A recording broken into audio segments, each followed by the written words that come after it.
We're going to be opening up Magic the Gathering today. We're going to be talking about Magic the Gathering, opening up some packs from STRIXHAVEN. And so what we're going to be doing there is just opening up booster packs and just seeing where we go with everything regarding Magic the Gathering. So might do some Magic the Gathering Legends, but for right now, we're going to open up STRIXHAVEN. Now, just with every Magic the Gathering product, will we're on be done? Will STRIXHAVEN fix some things? Or will it not? Let's put a smile on that face.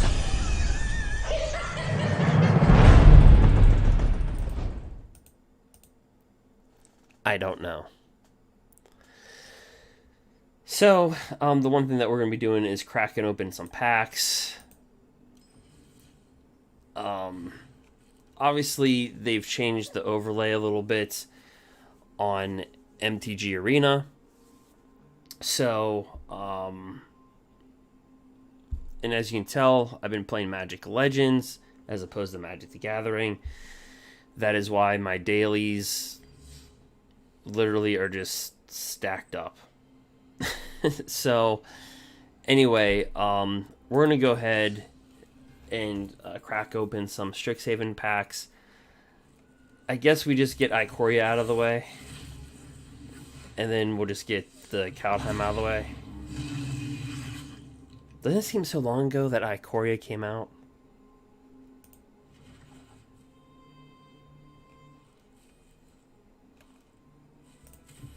We'll just get these out of the way. Tybalt's Trickery. Still in the format, right?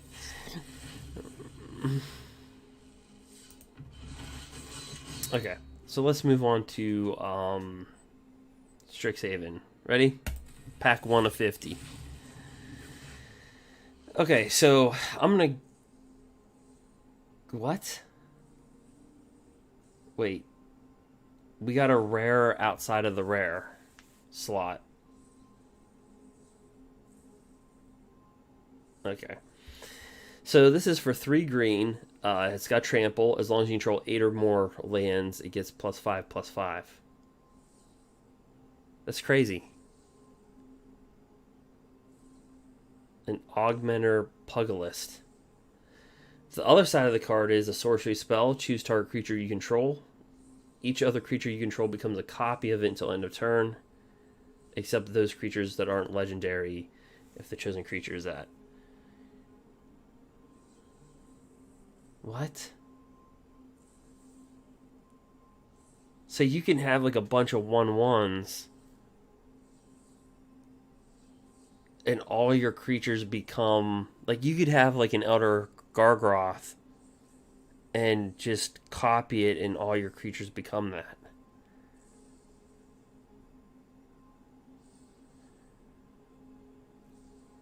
I missed this on... I completely missed this on the spoilers.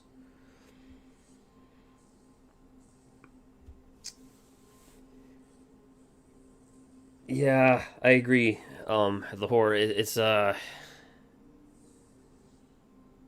definitely a wow. How did this card miss the list? This is a crazy card because in the set you can drop lands like crazy. There's so much ramp to drop down a lot of lands. Like, I don't know. I don't even know how we got a rare outside the rare slot. We're just maybe this is just a good time to open up booster packs. Okay, so it says when you draw a card, each different power among creatures. Draw a card for each different power among creatures you control.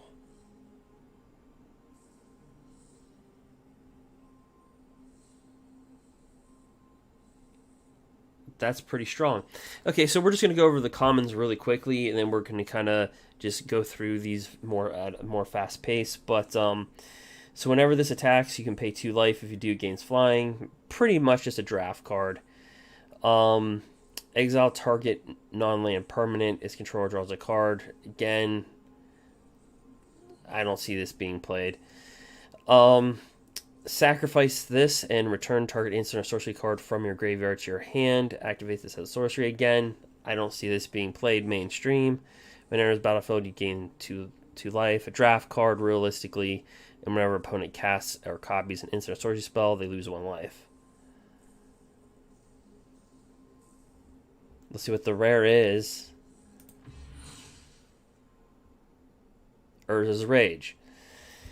Okay, so this spell cannot be countered. It deals 3 damage to any target if it was kicked for 9 mana, so you'd have to have 12 mana to do this. Instead, it deals 10 damage to that permanent and player, and that damage can be prevented. I don't know if we'll see play, but if this is that was just pack 1. Wow. Okay, so pack 2 of 50.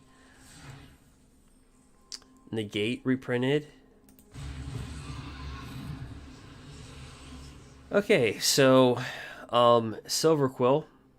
It's got flying. It's got double strike. At the beginning of combat on your turn, you may choose 2. Each mode must target different player. So you would have to target yourself and a player if you choose. You target yourself and an opponent if you choose that, right? Target player creates a 2/1 white and black Inkling creature. So they just create a 2/1 flyer Target player draws a card and loses 1 life. Target player puts a +1/+1 counter on each creature they control.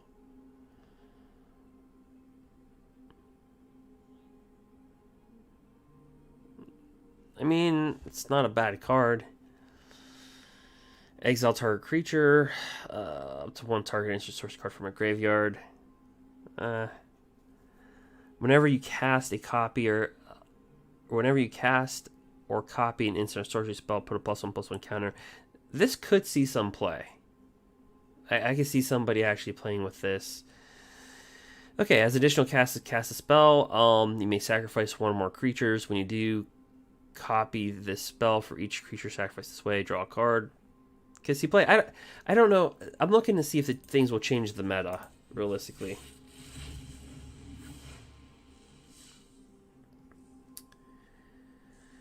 Okay, destroy target creature or planeswalker with 3 or less. So obviously reprinting eliminates. I don't necessarily know why. I think eliminate survives rotation, doesn't it? Okay. Search your library for a basic land card. Put it on the battlefield tapped. Then shuffle your library. The land becomes a 0/0 green and blue creature that's still land. Put a +1/+1 counter on it for each land you had entered the battlefield under your control this turn.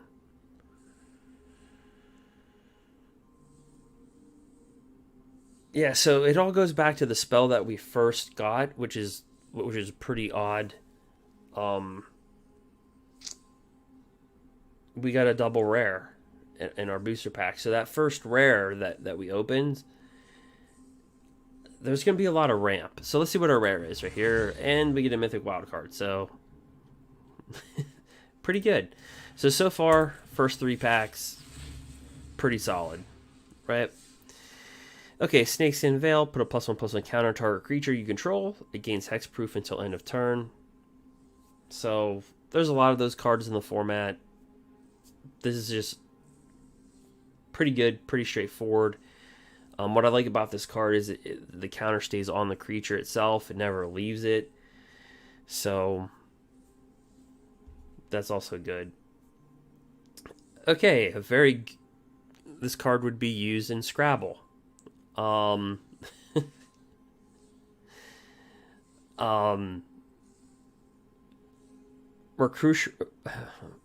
going to butcher this. Mercurial Transformation. Until end of turn, target non-land permanent loses all abilities because your choice of a blue frog with base and power toughness of 1 or an octopus. So, I don't know. You could use this on a weenie creature and somehow use it as a win condition. Okay, so eliminate was M21. Got it. Okay, so a colorless avatar creature. When an opponent casts an instant or sorcery spell, they may pay 2. If they don't, you may copy that spell. You may choose new targets for that copy.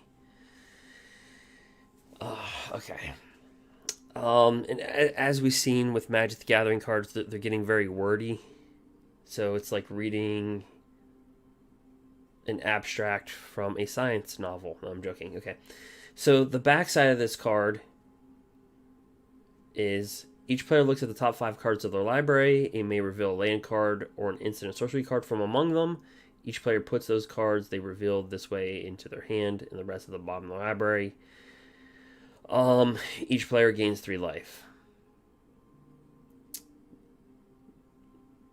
So you're helping yourself out, but you're also helping out your opponent. Realistically, this is a 5 for 4/4, and again, whenever opponent casts an instant sorcery spell, they may pay 2. If they don't, you may copy that spell. Yeah, I mean, I could see this possibly seeing some sideboard play.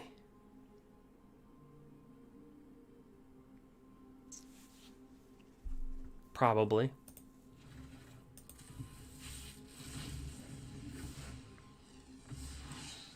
Okay, so another snakeskin veil.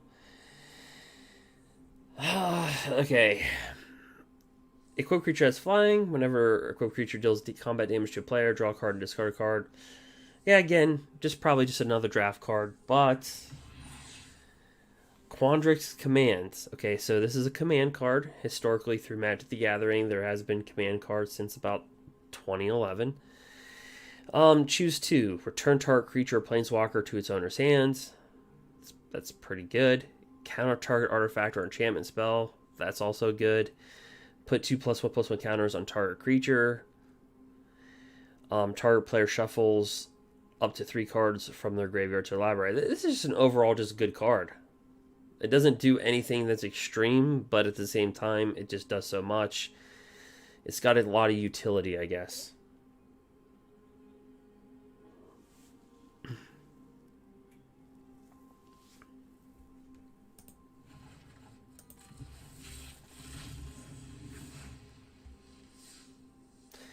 And again, another rare outside the rare slot. So I don't know if that's a thing. I really don't know if that's a thing. But okay, so another wordy card, Elemental Expressionist.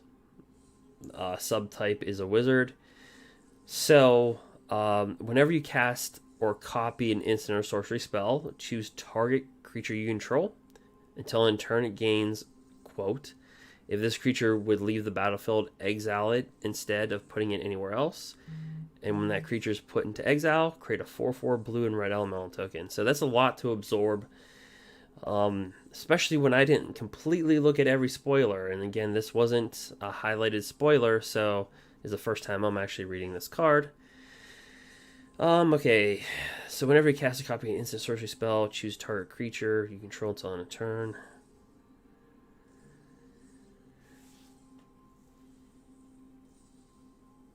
Yeah, so it's basically like that 4/4 in green that if it dies, you can kind of recur it.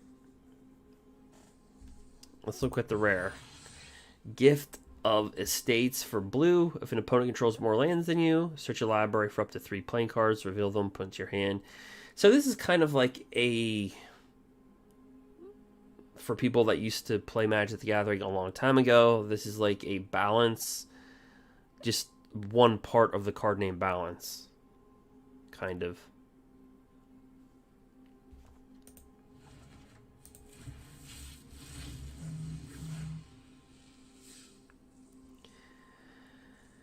Cultivate. So this will be reprinted. So ramp will definitely be in the format going forward.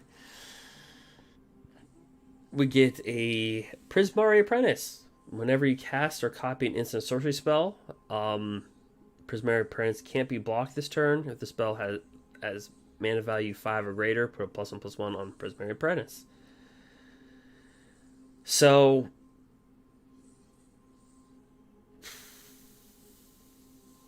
I guess I just have to get over the new effect, the Magecraft. Whenever you cast or copy an instant sorcery spell, it can't be blocked. And then if that spell has mana 5 or greater, put a +1. So, I don't know. Okay, so this is definitely a pretty good card. So each other planeswalker you control has the loyalty abilities of this. So if you have planeswalkers, all your planeswalkers inherit this ability. So +2, you scry 1. Create an 0/0 green and blue artifact creature or token. Put X +1/+1 counters on it.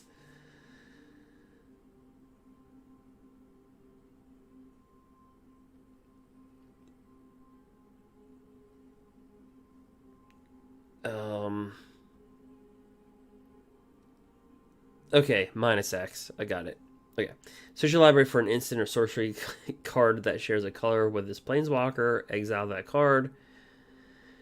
Then shuffle. You may cast that card without paying its mana cost. That is crazy.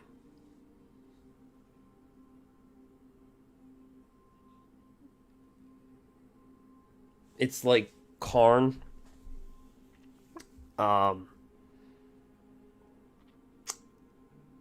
But you can actually just pluck and cast it.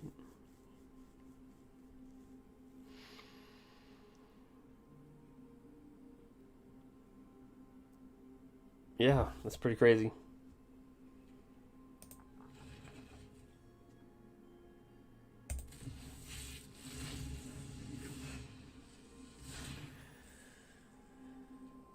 Okay, so again, we're getting another rare. So I don't know if this is common. I don't know if this is a common thing, and I really don't know.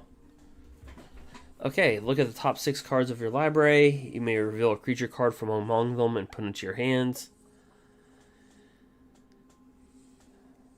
Put the rest of the bottom of your library in order. Gain 3 life. Just a good card. Okay, Faithless Looting. So it's brought back. It was a banned card. You draw 2 cards and discard 2 cards. The reason why it was banned because basically people just using graveyard stuff. So this was banned in a lot of formats. They're bringing it back to standard, I guess, and it's got new artwork, which I'll just let that go.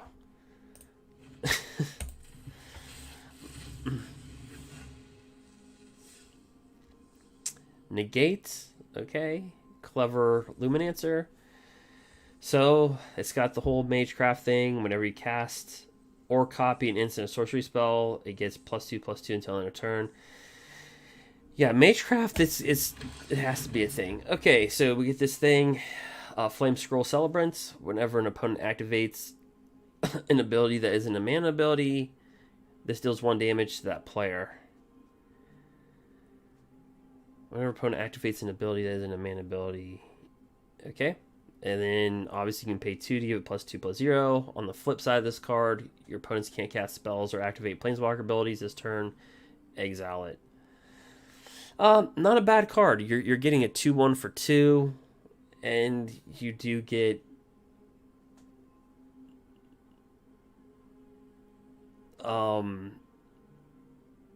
so I guess what you could do is, in response to them ultimating a planeswalker ability, is shut it off. Would probably be the best way to play this. So if they're going to ultimate a planeswalker, you have this in your hands. Well,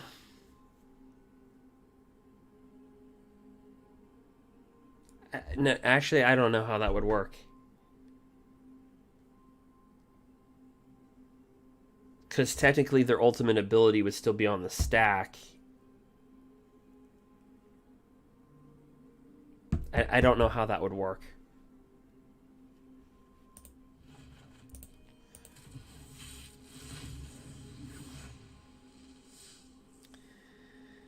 Throw a possibility. As an additional cost to cast a spell, discard a card, draw 2 cards. So yeah, I mean, this is a really good card. Again, not really played too often, but really good, I think, in Radkos, right? Where you're trying to put stuff in your graveyard. It replaces itself as a spell, so I'd like to see this to get more play, especially at instant speed as well. Okay, Explosive Welcome. It deals 5 damage to any target and 3 damage to any other target. Add 3. A lot of mana, but who knows? Retriever Phoenix. So it's a flying haste 2/2 creature. When it enters the battlefield, if you cast it, you learn. So you may reveal a lesson card you own from outside the game and put it into your hand, or discard a card to draw a card. So really good ability actually attached to this as a 2/2 haster. And as long as this is in your graveyard, if you would learn, you may instead return Phoenix to the battlefield. Yeah, so already just opening up our first 10 packs, I can already tell you that it's going to change the meta. It's definitely going to change the meta. Is it going to be Eldraine change? You know, is it going to change the meta like Eldraine did? Probably not, but it's definitely going to create some more, especially for the learn function. When I think of learn, I think about Fey Wishes. You know, because it kind of has the Fey Wish effect.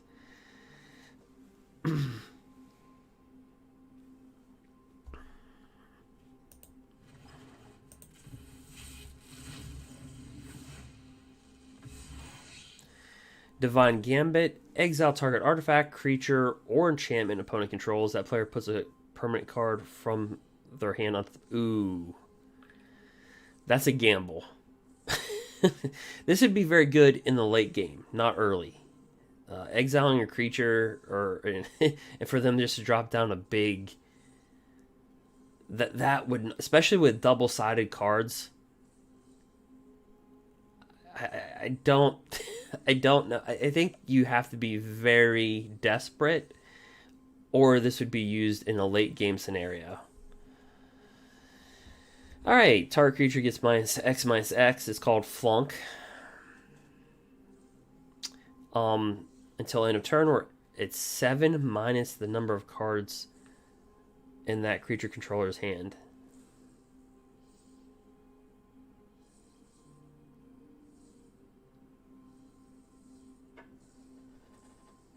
So yeah, this is just a good removal because it stops indestructible because it gets -X/-X, and we get another wild card. So yeah, so far Strixhaven's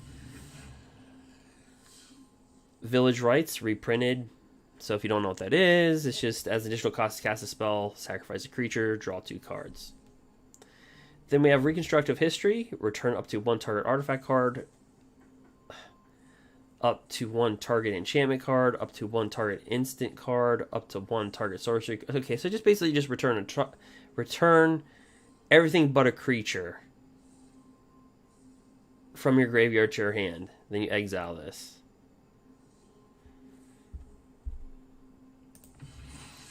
Sparing Regimen.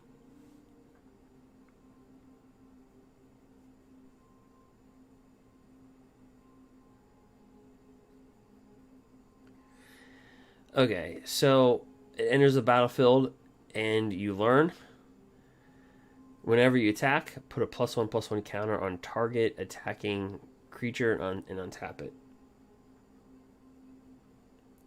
Okay, so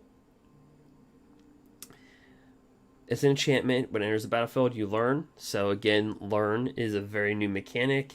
So when you learn, you may reveal a card that's a lesson card you own from outside the game and put it into your hand, or you can discard a card, draw a card. And whenever you attack, put a +1/+1 counter on target attacking creature and untap it. That's actually pretty crazy.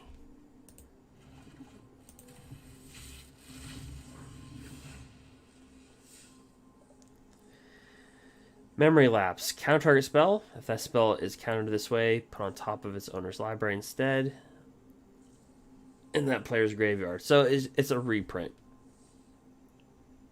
Symmetry Sage. Whenever you cast or copy an instant sorcery spell, target creature controls base power is 2 until end of turn. Okay.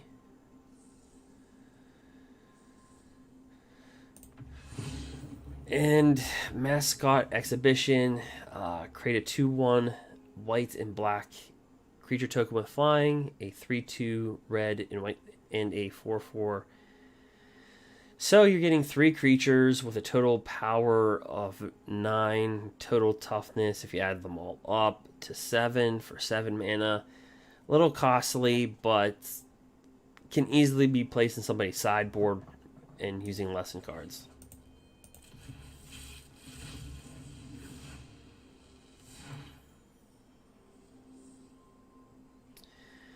Village Rites again reprinted. Expressive Iteration. So look at the top 3 cards of your library, put one of them into your hand, put one of them at the bottom of your library, and exile one of them. You may play the exile this turn. Huh. Okay, Draconic Intervention. Another card that's very wordy. As an additional cost to cast a spell, exile an instant or sorcery card from your graveyard. Draconic deals X damage to each non-dragon creature, where X is the exiled card's mana value. So, let me read that again. As initial cost to cast a spell, exile an instant or sorcery from your graveyard. And then this deals X damage to each non-dragon creature, where X is the exiled card's mana value. So you exile something that's cost 5, this will deal 5 damage. If a creature dealt damage this way would die, exile instead. So basically, it's just a good board wipe exile. So it's basically just we have it like another pseudo board wipe, except in the form of red. Claim the Firstborn is reprinted. So for all those that are like, man, I can't wait till rotation happens because we get rid of the whole Claim the Firstborn. Nope, being reprinted. Okay, Maelstrom Muse. So whenever this attacks, the next instant or sorcerer spell you cast this turn costs X less to cast, where X is the power, or Maelstrom's power as this ability resolves.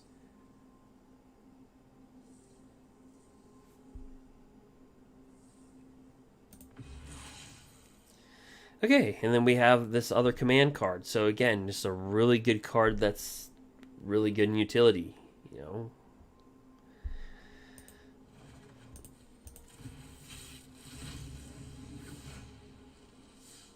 Shock reprinted.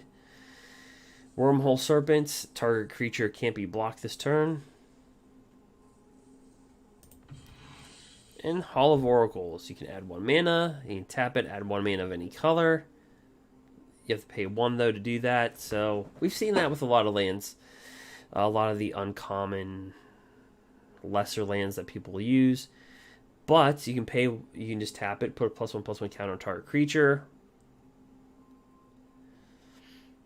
And then you can activate only as a sorcery and only if you've cast an instant or sorcery spell this turn. So this set's featured a lot around casting sorceries.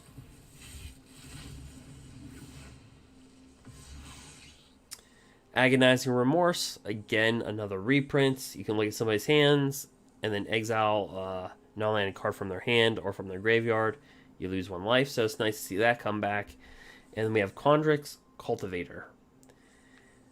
When this enters the battlefield, you may search your library for a basic forest or island card, put it into your hand, then shuffle your library. I don't know if this is going to see a lot of play. I just don't really know. And that's our 3rd mythic rare wild card. So, pretty good on the wild card factor. Opt, another reprint. Scry, draw a card. And Detention Vortex. Enchant non-land permanent. Enchant, it can't block, it can't activate abilities, and then pay 3. You can destroy this. Only your opponents may activate this ability, and only as a sorcery. So, really, I don't know if this. I don't think this is going to see play. Your opponent can pay 3 and just get rid of it.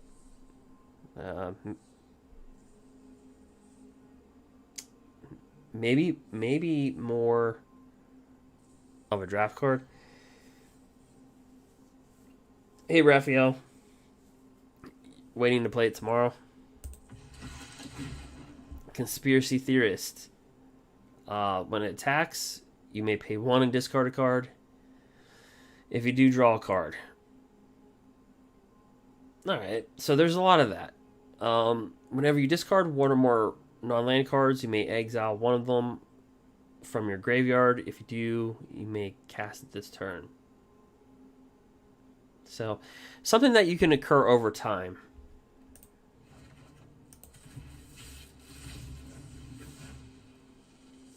Okay, Village Rites, or just a reprint. Stormkin Arcanist. Okay, it gets +1/+0 for each artifact you control, and it's got Magecraft. So the whole Magecraft thing, I guess, is something that people are really just going to have to get used to whenever you cast or copy an instant. Whenever you cast or copy an instant or sorcery spell, create a treasure token. So it's all predicated around casting instants or sorceries, realistically. Which brings me flashback to Sultai. Okay, choose target creature. When that creature dies this turn, search your library for a creature card with lesser mana value, put it on the battlefield tapped, and shuffle. Strangely, this could be really good. I wish the colors were green-red for gruul, but for Golgari purposes, yeah. A board wipe happens, or they directly kill your creature. You can respond by doing this.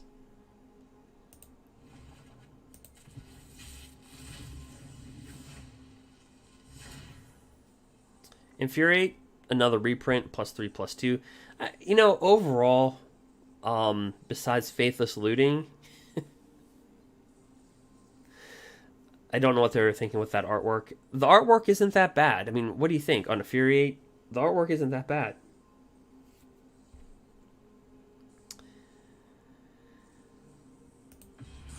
Okay, so we get a rare wild card. Whirlwind Denial. For each spell and ability your opponent's control, counter it unless its control pays 4. So, just another reprint. And this right here, whenever it's a 2/2 flyer for 3 and a hybrid mana. Whenever another creature you control with flying dies, put a +1/+1 counter on this. So this could see some play. I can see somebody like in a budget build playing this. And we have another command card for 3 mana. You can choose 2, deals 2 damage to any target. Target player draws 2 cards and discards 2 cards. Target player creates a treasure token, destroy target artifact. So a lot of utility in an Izzet deck.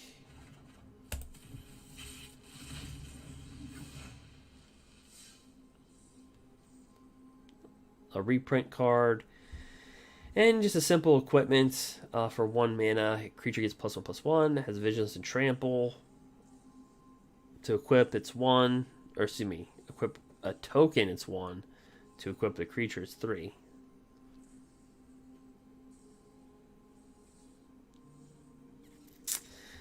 Let me read this one. Look at the top 2 cards of your library. Put a number of them into your graveyard, and the rest back on top of your library in order, draw a card. So you look at the top 2 cards of the library, put any number of them into your graveyard, and the rest back on top of it. So it's kind of like a serval, realistically. A serval to draw a card. That's pretty good, actually. And our rare is a 7-drop 4/4 flyer. At the beginning of each upkeep, create a 1/1 black and green pest creature with. When the creature dies, you gain 1 life. You can pay 10 life, untap all the lands you control, activate only once this turn. I don't know if this will have a place, but it probably will. I'm sure somebody will come up with a deck that uses this card.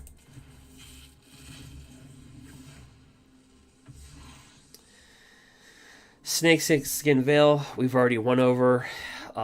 This right here, Lorehold Apprentice. So it's got the whole Magecraft thing. Again, Magecraft, whenever you cast or copy an instant sorcery spell. So if you cast an instant sorcery spell or you copy one, until in turn, the spirit you control gains. This deals 1 damage to each opponent.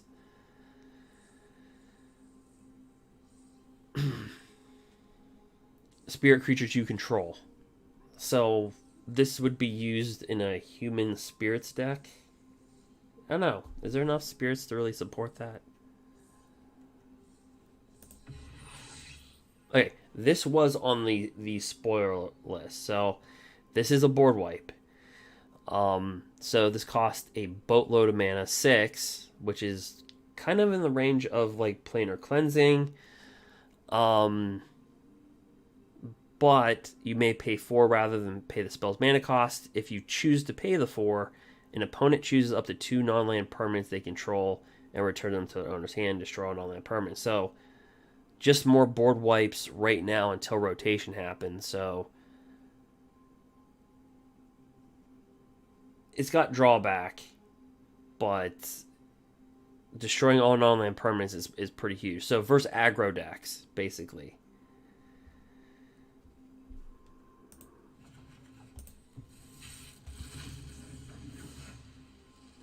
Alright, we see the Op 3 prints, and then we have Igneous Inspiration, deals 3 damage to any target, and then you learn. So again, 2 new mechanics, the Magecraft and Learn mechanic. So with this one, you can, again, with Learn, you can reveal a lesson card you own from outside the game, your sideboard, basically, and put it into your hand. So basically, it's just like Fey Wishes. That's all it is. It's just Fey Wishes, basically, attached to it. But the bonus is you can discard a card, and then, so you can basically, okay, let me just do this again. Okay. You can discard a card to draw a card. So, realistically, Kroxa is going to gain a lot of value, I think, because you can easily just fuel your graveyard pretty quickly. So we have a rare land. When this enters the battlefield, you can reveal a forest or island from your hand. If you don't, it ends like tapped, and tap for this. So we've had lands like this before. I think you'd have to go back 4 or 5 years ago for this, though, for stuff like that.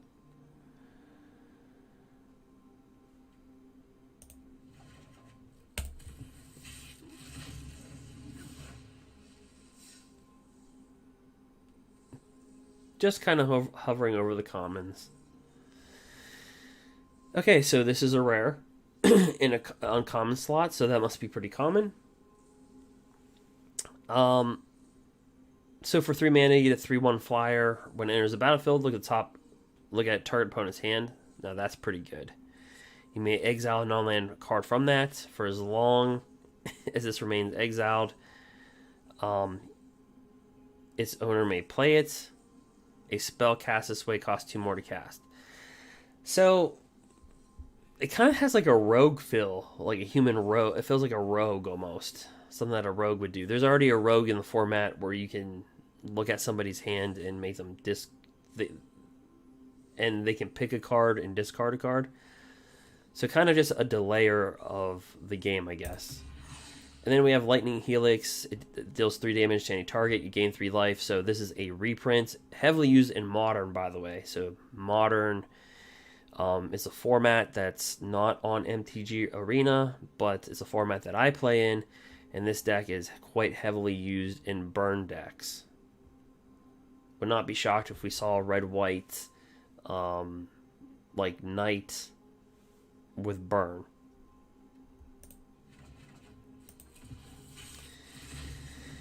Okay, so Eliminates, again, just another reprint. Quander's Cultivator, we've already went over it, but I'll go over it for one more time. When it enters the battlefield, you may search your library for a basic forest or island card, put on the battlefield, then shuffle your library. If this is more at like a 2 spot, and it was like a 2/3 card instead of a 3/4, I can see this being played pretty heavily. But at 4, I think you're already going to be using Cultivates, Wolf Wallow Haven, just a lot of different things than this. So, let's see. Academic Probation. Okay? It's actually a thing that happens in life to people. Okay, you can choose one. It is a lesson card, so you can put this on your sideboard and bring it back into play if you have a Another lesson card, I guess. Okay, so you can choose one. Choose a non-land card name. Opponents can't cast spells with the chosen name until your next turn. So again, we're seeing a lot of these white delayers. Choose target non-land permanent until your next turn. It can't attack or block or activate ability. So, a lot of utility. It just delays things. It doesn't really... But I can see a lot of people playing this in actually like aggro decks calling Emergent Ultimatum. Like, you cannot cast Emergent Ultimatum until your next turn. And if you're playing an aggro white deck versus Sultai, this could be the difference between you winning and losing. So I can definitely see this as a sideboard card. I don't know about the main board, though. Who knows?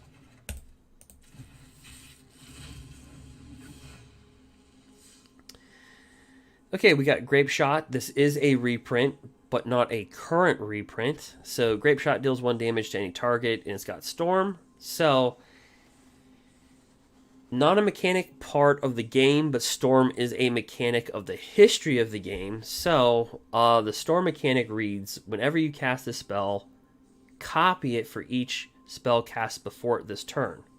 You may choose new targets. So, if you cast a spell, and you so happen to have casted 2 of these spells in the same turn, you would copy it.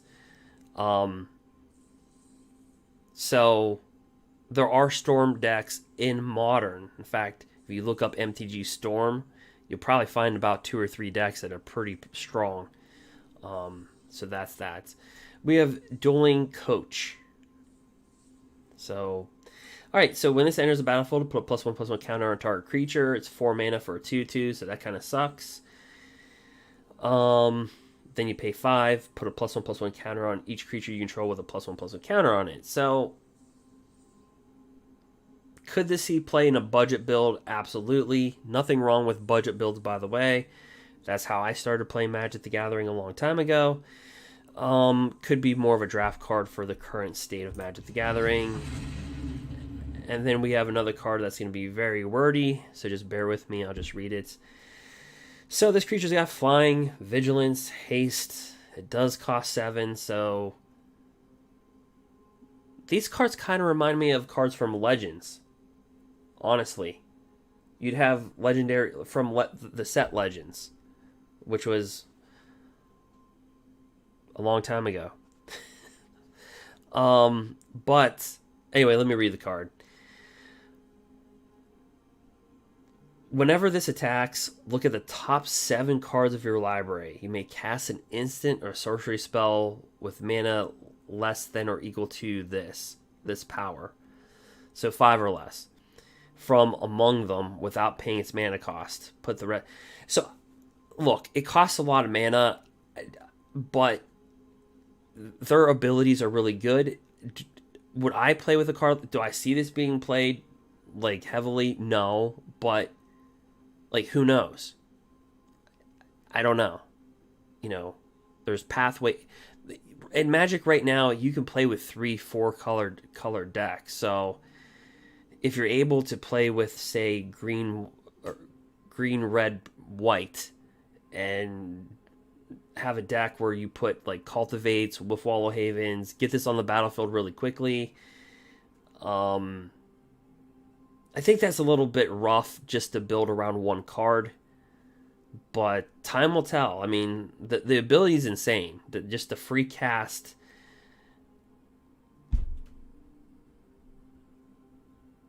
stuff, we've seen that in the past, but a 7 mana, that's a lot. So I don't know. We'll see. Okay, so several commands. So another command card, you choose 2. Target creature gets +3/+3 and gains flying till end turn. That's really darn good.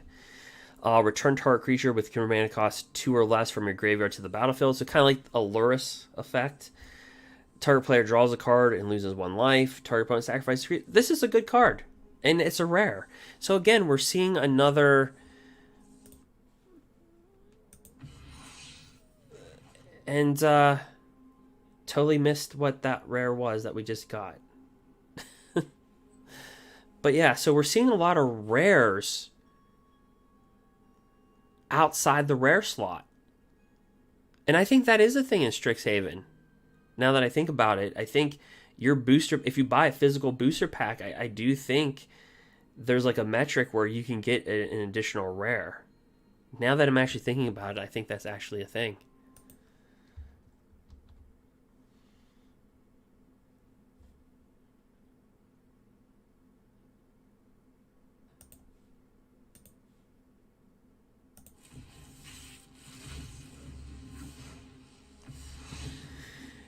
Claim the Firstborn.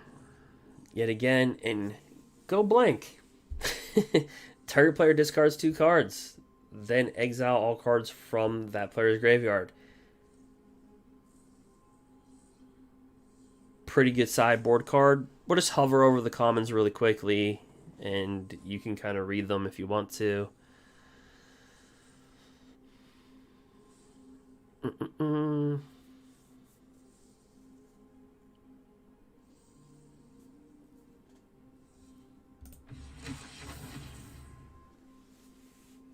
Orig Lore Mage. Okay, search your library for a card, put it into your graveyard, then shuffle.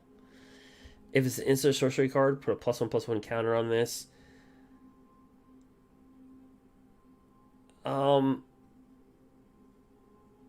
This is really good. It doesn't look like it, but there are cards where you can just get cards from your graveyard and put them in your hands and put them from the graveyard onto the battlefield. So it's a very long-winded demonic tutor in a build that would want that.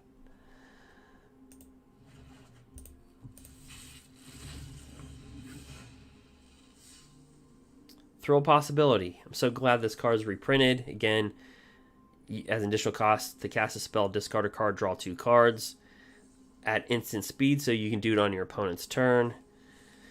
Mascot Interception. So now we're putting football onto Magic the Gathering cards. I like that. Okay, so the spell costs 3 less to cast. If it targets a creature token, gain control of target creature until end of turn. Untap that creature, gets +2/+0 in haste. So this is like a claim the Firstborn on a token creature.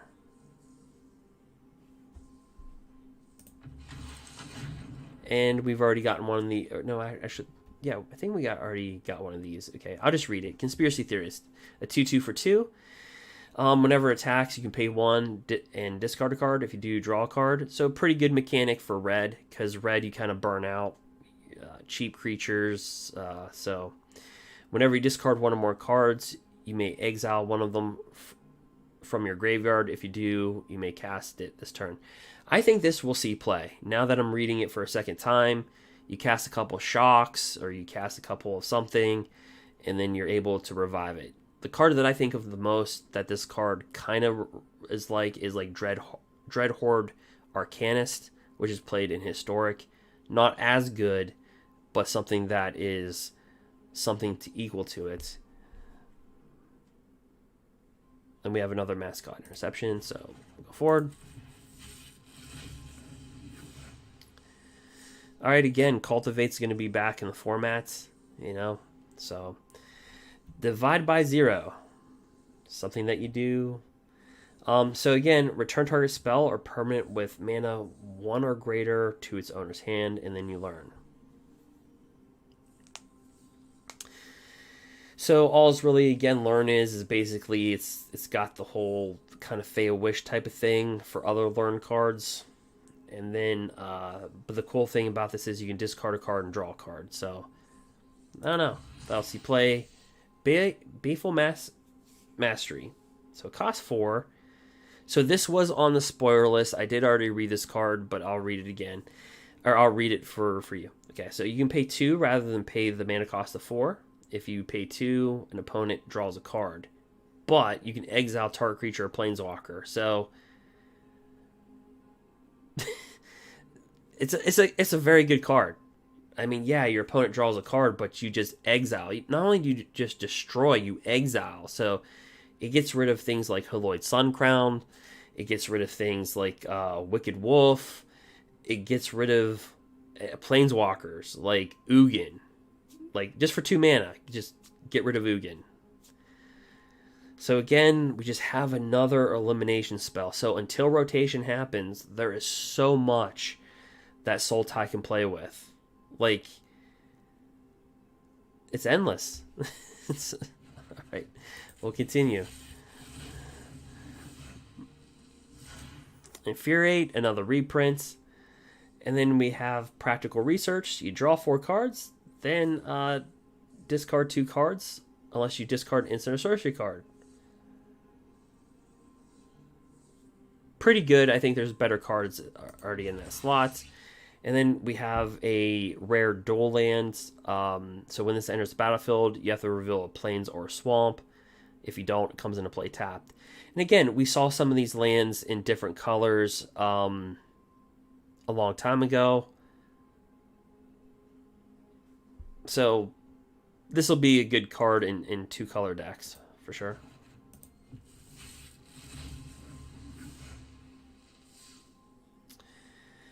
Okay, so we have a rare in the uncommon slot. Again, I do believe that is a thing. So, okay, so, alright.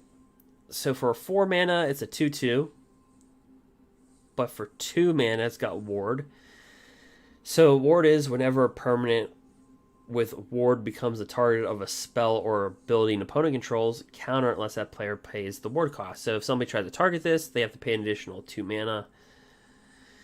Very relevant in today's meta where there's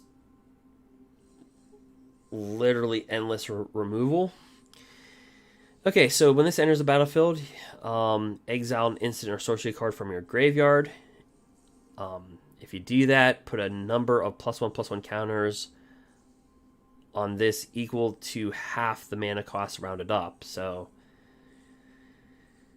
let's just say you have something for 4 mana in your graveyard, you remove it, this will get 2 +1/+1 counters, it'll ineffectively become a 4/4. On the back side of it, you can discard a card, then draw a card for 2 mana. When you discard an instant or sorcery card this way, this deals damage equal to the card's mana value to target creature or planeswalker you don't control. So, a pretty darn good card overall. Then we have Deadly Brew. Each player sacrifices a creature or planeswalker. Of course, if you don't have a planeswalker, what does it matter?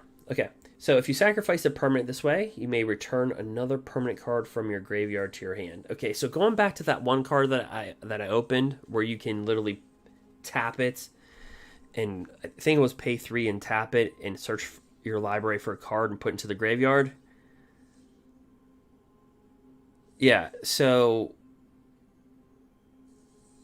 this would be a way to cheat out that creature. So let's say you have a big butt creature. I don't know. Just a big creature. You use that one rare card to put a card.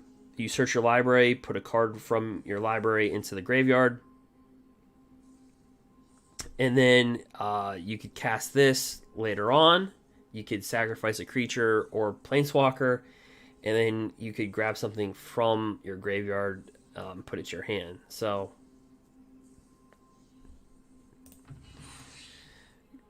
what? So Growth Spiral was banned quite heavily. I don't know what the ruling is on this. I mean, we're opening it on Arena, so is it standard legal? Okay, so Growth Spirals draw a card, and you can put a land card from your hand onto the battlefield. I don't know.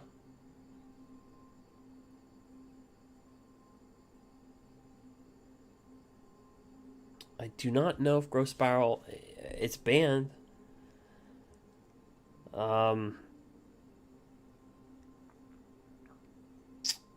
I don't know if this puts it back in or if it's just going to be a commander card.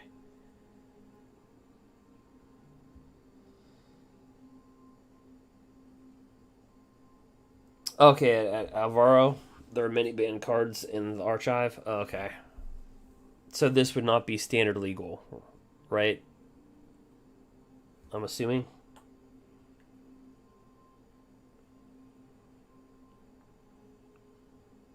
I'm assuming that this would not be a legal card.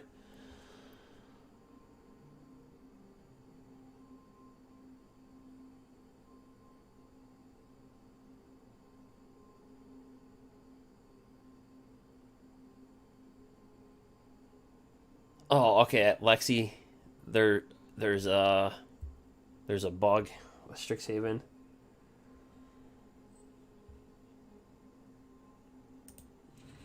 Let's actually, yeah, I agree with Alvira on YouTube. Let me try to.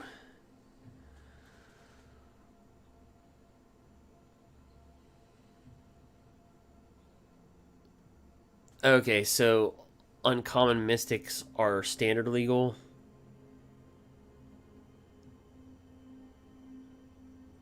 Everything else is historic legal. 7 banned cards in historic rares. And yeah, this thing be confusing. So here's the problem, guys. Us content creators, we the early access. This is why the early access is really huge, because you get to test out everything before the set releases, so that myself and my viewers are able to go through everything. So let's just see.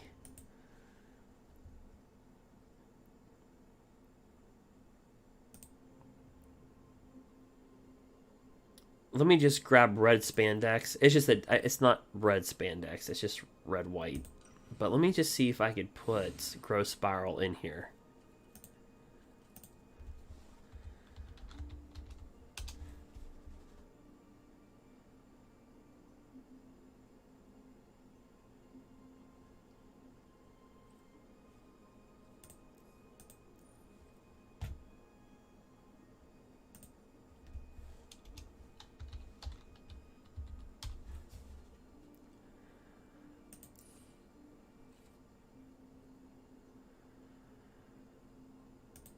Doesn't look like it.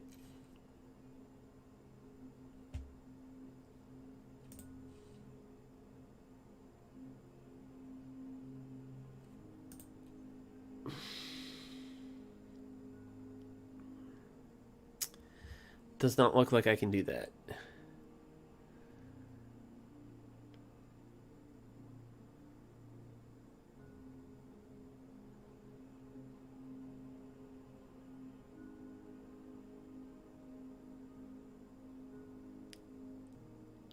Okay, so wait, let me see where they had. Was Growth Spiral slotted as?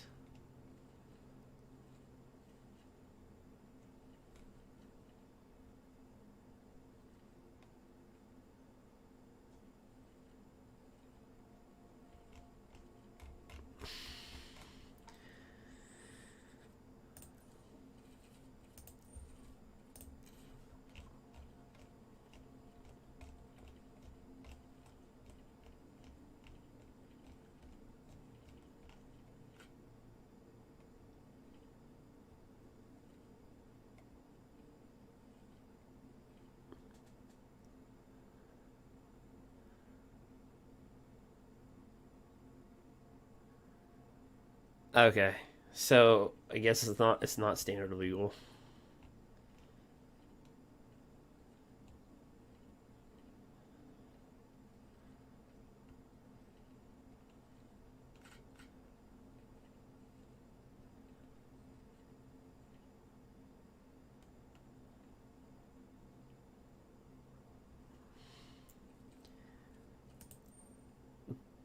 Historic is going to be legal.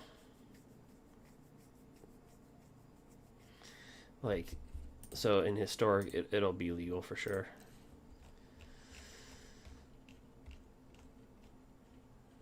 So commons and uncommons that weren't standard legal were upshifted to rare.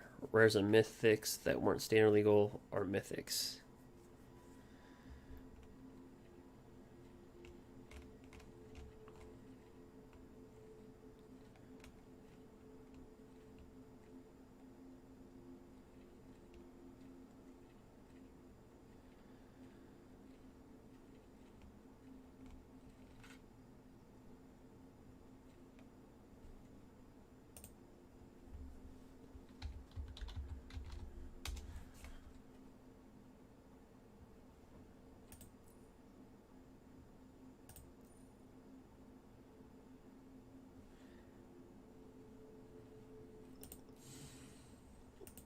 Let me change this deck to historic. Okay. Wait. Discard changes.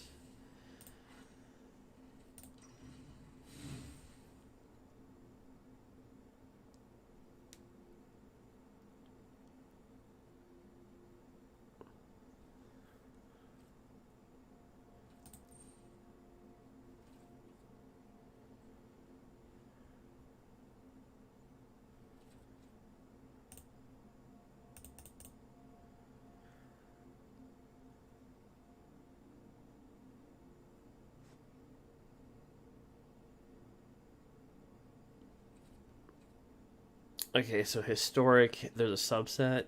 Alright, so let's see here.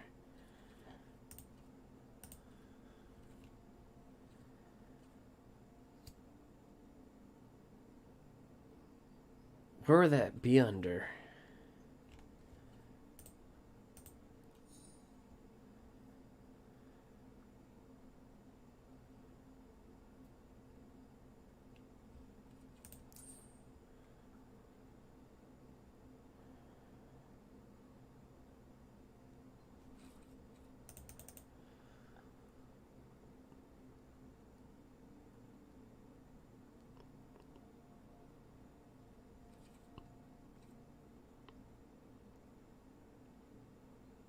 Yeah, I'm not seeing a mystical archive. Historic.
Let me just do this.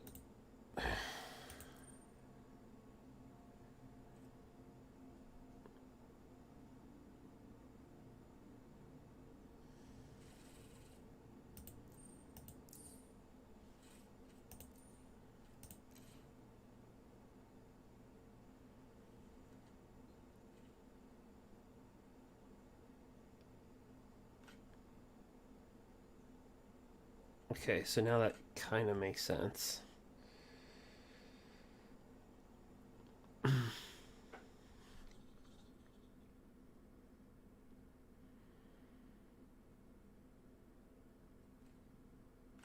that also makes sense why you're getting the double rare.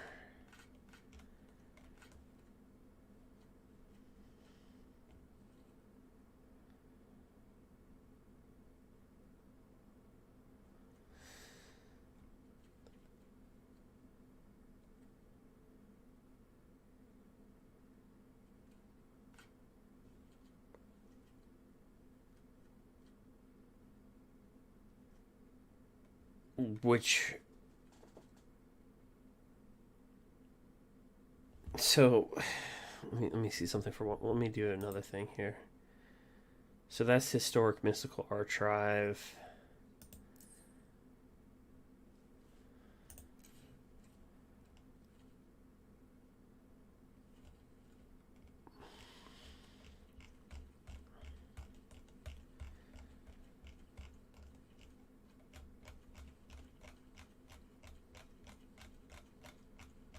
So wait a minute. So some of these are going to be legal and some of these are not going to be legal.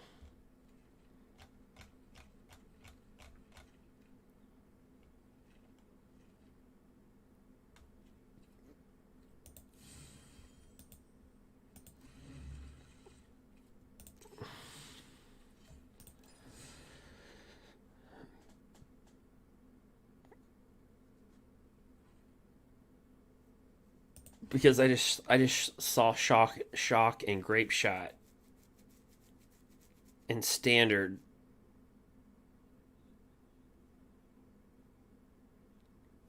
This is gonna be confusing. All right, so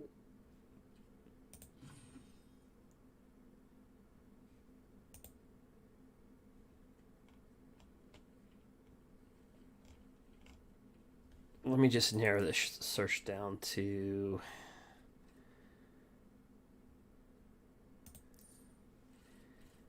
standard and STRIXHAVEN.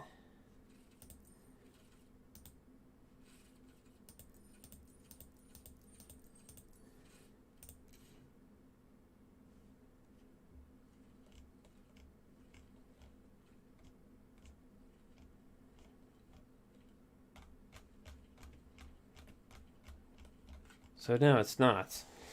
Okay, so shock and grape shots. Unless I'm missing something here,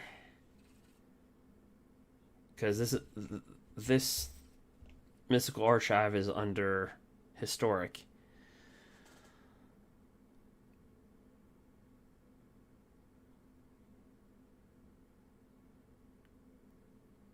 Okay.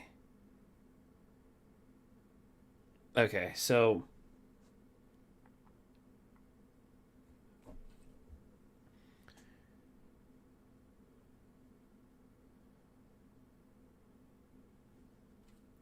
okay. Okay, so somebody on Twitch is telling me that were all commons were already standard, were already legal and standard, and the mayor.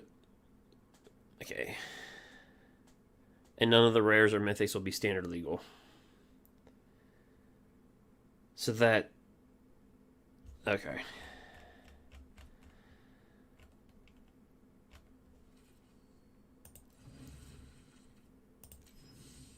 All right, so we'll go back to the packs and just remember that. That's going to be confusing. All right, duress. So that should be standard legal as a reprint. We have Umbral Juke. Target player sacrifices a creature or planeswalker. Create a 2/1 white or inkling. So they create a 2/1 flyer. We have Blade Historian. Attacking creatures you control have double strike. That's pretty good. For 4 hybrid.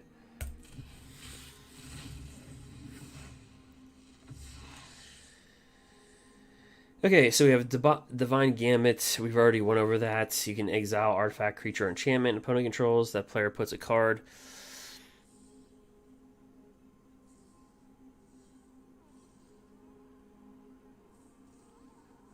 Then we have this Outburst. It deals 5 damage to any creature. Look at the top 5 cards of your library. Put one of them into your hand, and the rest of the bottom of your library in any order.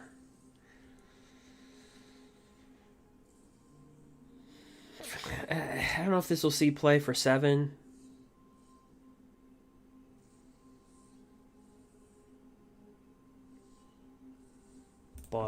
see, and we get another Blade Historian.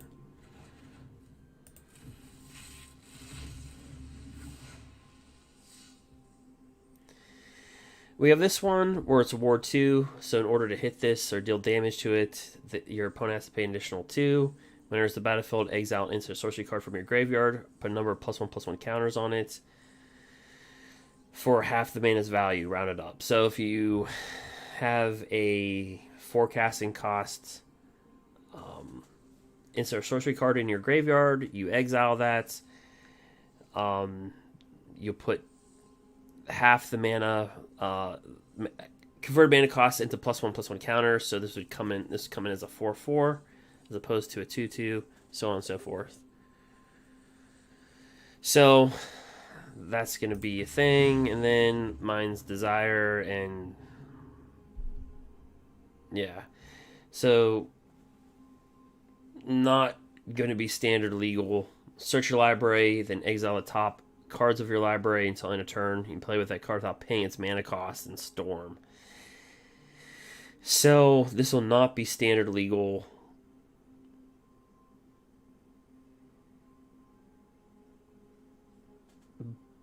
But for those in Historic,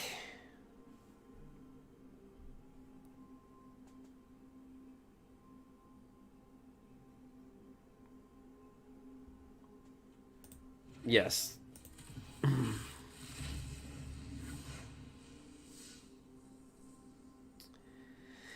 Okay, this one was on the spoiler list, multiple choice. So you can pay 1 and X. So if X is 1, you can scry 1, then draw a card. Not that bad. If it's 2, you can choose a player, then return a creature to its owner's hand. If it's 3, create a 4/4 blue and red element tokens. 4 more, do all those above. So a pretty good card on utility. It is sorcery speed, so blue doesn't particularly like to tap out on their own turn. And I'm just going to assume, since we got a rare that is standard legal, I'm going to assume that we're going to open up a Mystical Archive card that is not going to be standard legal. Stone Rain, destroy target land. So I think that would be, I think this would be another good example of that.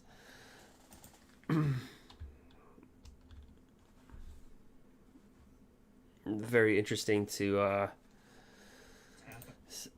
see.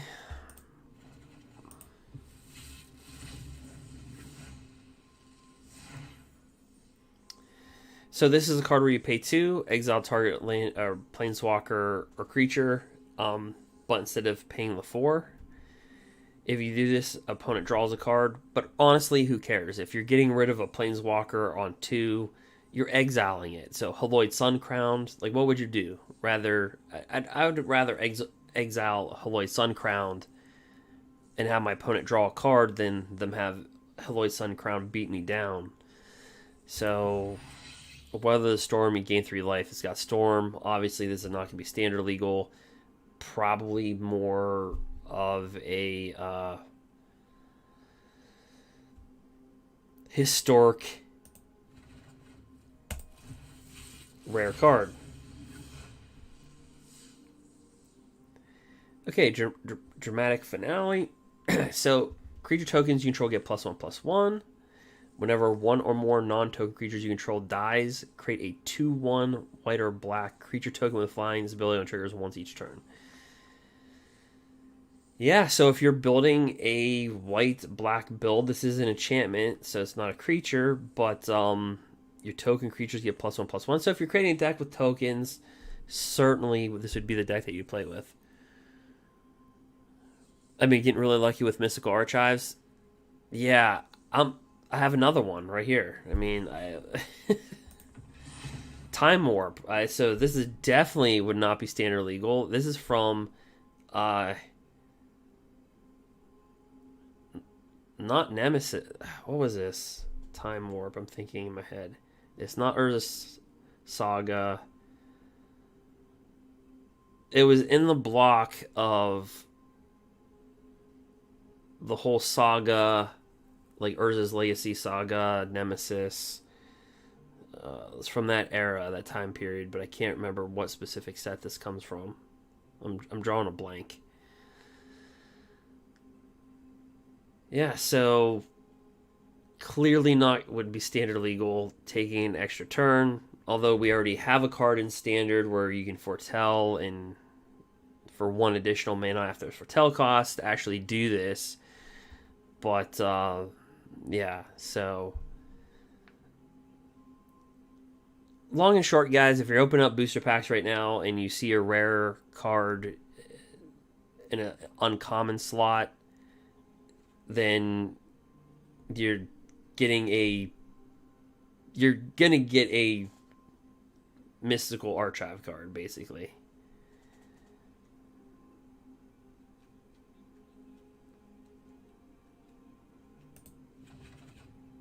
I wonder if the real packs do this as well. Like the real, if you get, and it happened to us. Like wait, hold on. So we got Growth Spiral. So I'm assuming since we got Growth Spiral in this slot, we're actually going to get a rare that will pertain to standard in this slot.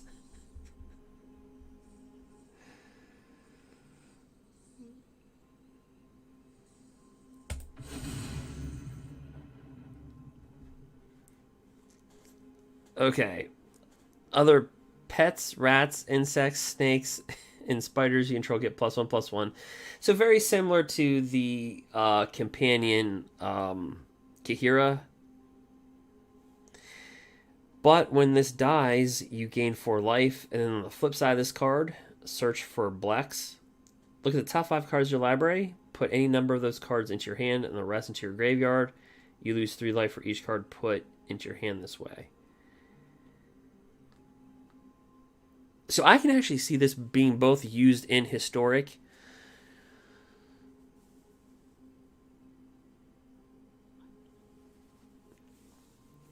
Was it Tempest, the Time Warp? You know, I'm not sure. But now that I think of it, I don't know. It's from that block, though. It's from that era.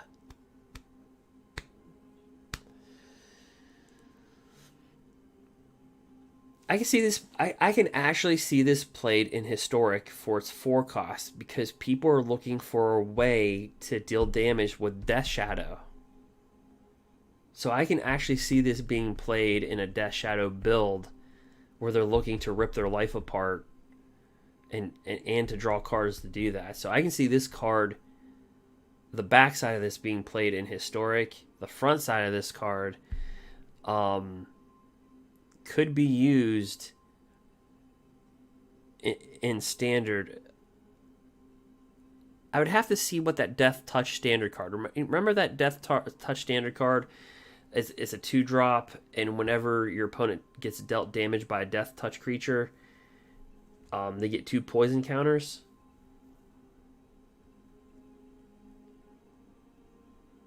And I don't know all the subtypes that have Death Touches, so I don't know if this will find a place.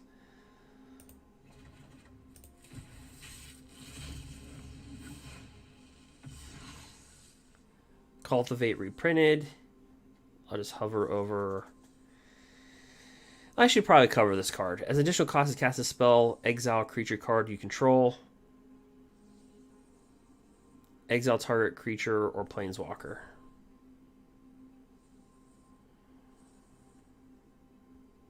It's not that bad. Containment Breach. Destroy target artifact or enchantment. If its mana value is 2 or less, create a 1/1 black and green pest token. When it dies, gain 1 life.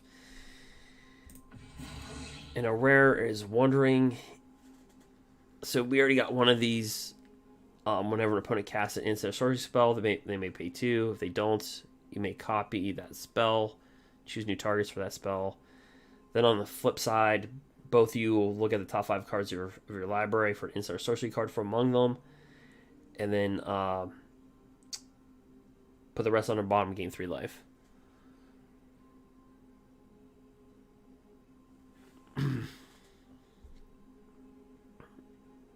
Yeah, I don't know how lessons. There's so much going on with this set now that I'm viewing it.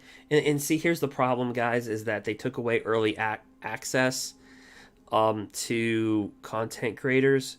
So this is where content creators would just play with a lot of STRIXHAVEN cards. Like you see me in the past when, let's say, I was one of the first 5 to build the Rogues deck. The Rogues deck that you currently see in Standard. Okay, I was one of the first 5 to make that deck. So we would basically just build decks. A lot of us build decks using the new cards, and thus we would all learn the new cards. So and how they worked and the mechanics and what was legit and what wasn't. So by the time this was released, everybody would have a good idea of how things worked. But now they took that away, and for people that can't open packs like I am, or for people that can't have access to the resources to do certain things, you're gonna learn, like we're learning on the fly pretty much now.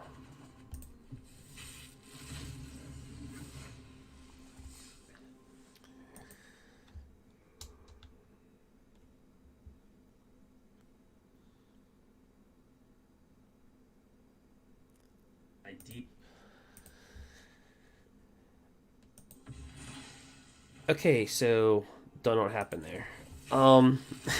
So I have to recover this. Okay, so Whirlwind Denial. This is a reprint.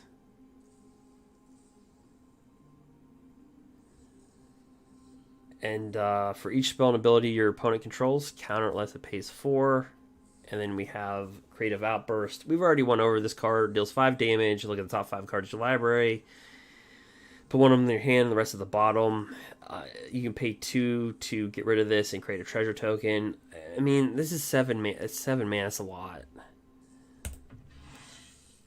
Okay, so we have one of those dual lands that comes into play tapped, but if you have a swamp or forest that you can reveal from your hand, it does not come into play tapped. So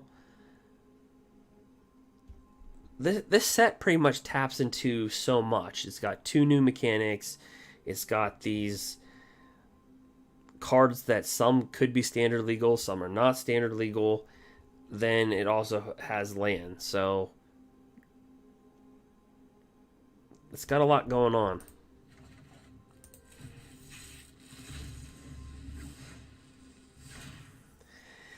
So we all know what's going to happen, right? So I opened up a rare in the uncommon slot. So we all know that the card that I'm about to open is going to be a mystical thing. So let's just read Strict Proctor. So this is standard legal. Whenever a permanent entering the battlefield causes a triggered ability to trigger, counter that ability unless the opponent pays 2. Or excuse me, unless its controller pays 2. So again, we're not seeing a white card stop anything. Like, for a great example, Hushbringer stopped triggered abilities of things that entered or died. This is just delaying it, so an opponent would have to pay an additional 2.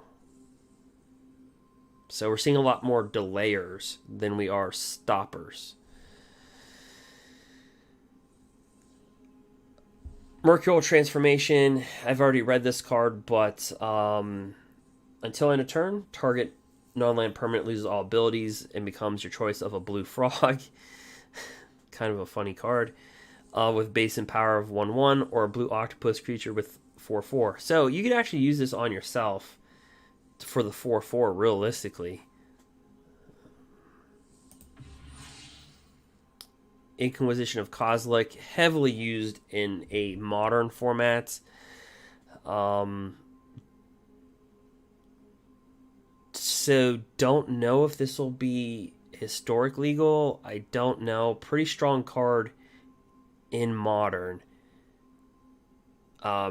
So I'll just read the card. Target player reveals their hand and you choose a non-land card from it with 3 or less, and they discard that card. So typically in modern, Thoughtseize and Inquisition of Kozilek are heavily played. In my mill deck, I play with this card quite heavily.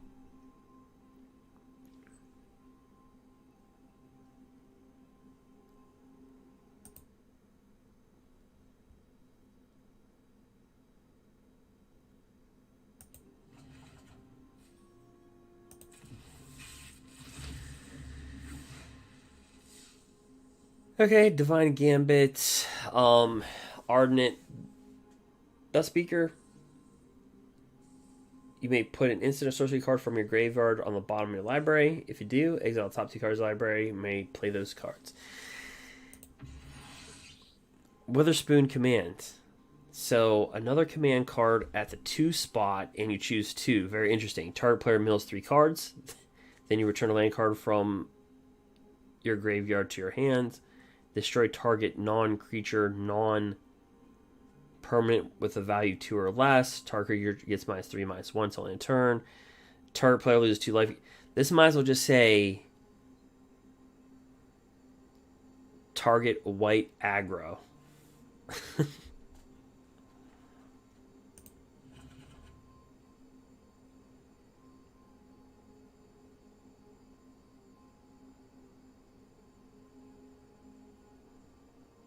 Okay, so there'll be a box telling me you can't play in Historic. So here's my question. Why are they releasing on Arena cards that are illegal in the formats?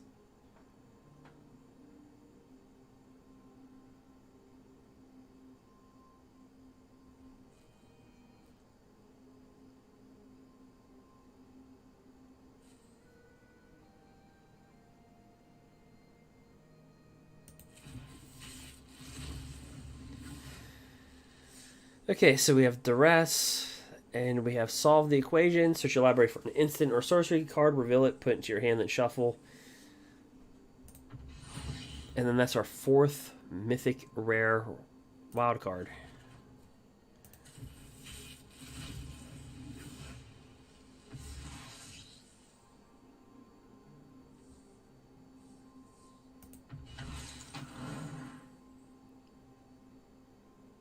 Whenever you cast or copy an instant sorcery spell, put a +1/+1 counter on Dragon's Elite. Double the number of counters on this. So, could this be an Asimic build? Absolutely. You bring this on the battlefield early, you give it +1/+1 counters, you drop a bunch of land, you can double it. It could just... I don't think it'll be even like a...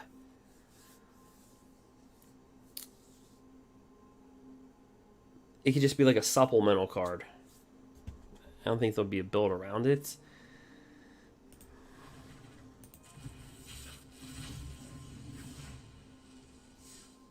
Adventurous Impulse. Okay, so look at the top 3 cards of your library. You may reveal a creature or land card from among them, put it into your hand, put the rest of the bottom of your library in any order.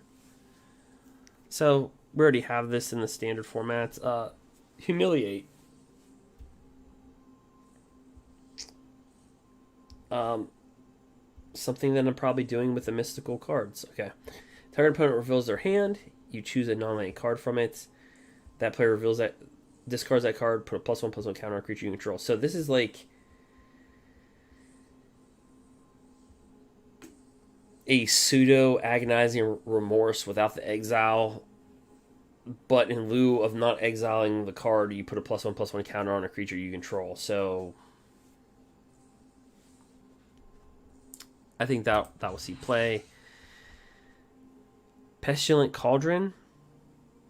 Okay, so on the front card it says discard a card, create a 1/1 black and green token, and then whenever the creature dies, you gain a life. Its second ability is you pay 1, you tap it. Each opponent mills cards equal to the amount of life you've gained this turn. There's got to be something to that. You pay 4, exile 4 cards from a single graveyard, draw a card. And then the back side of it says, return up to 2 target creature, land, or planeswalker cards from your graveyard to your hand. Each player gains 4 life. Exile this.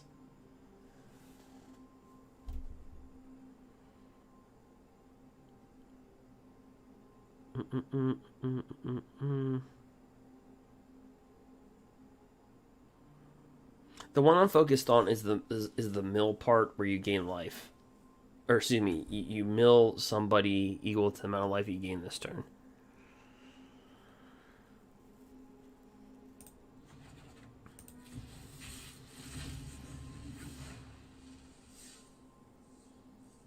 Revitalize. Snow Day. Everybody wished they had those when they were in school. Tap up the 2 target creatures. Those creatures don't untap. During the next untap phase, draw 2 cards and discard a card. It's pretty good, but it's 6 mana. It's a lot. Verdant Mastery. Okay, so it costs 6, but you can pay 4. If you pay the 4, okay, so you search your library for up to 4 basic land cards and reveal them. Put one of them onto the battlefield, tapped, and under an opponent's control if the 4 was paid. Put 2 of them onto the battlefield tapped, under your control, and the rest into your hand, and then shuffle your library. Okay, so this is sort of like a migration path if you're paying the 4. But the only difference is that you're actually putting a land in your hand and then giving a land to your opponent.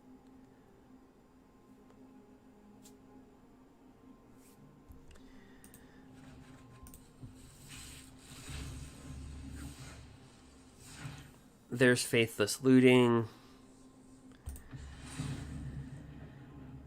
Okay, exchange your hand and graveyard. Exile this. So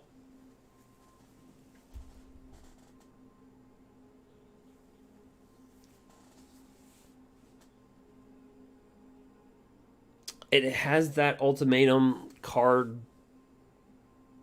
mana at the 7 spots. Exchange your hand and graveyard.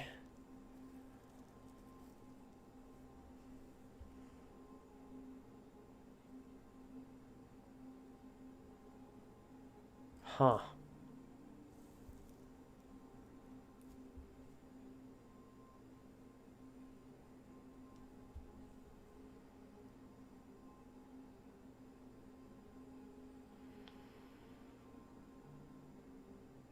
It's very interesting. It's just yeah. So you exchange your hand in your graveyard, I guess, with your opponent, and then you just exile this. I'm trying to think where you'd want to do that.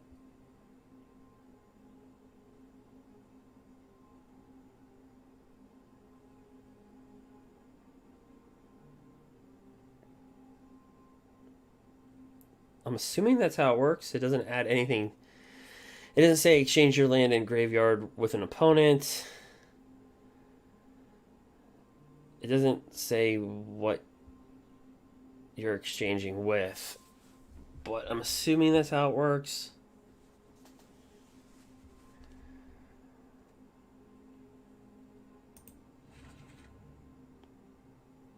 And that would be the 50 packs. So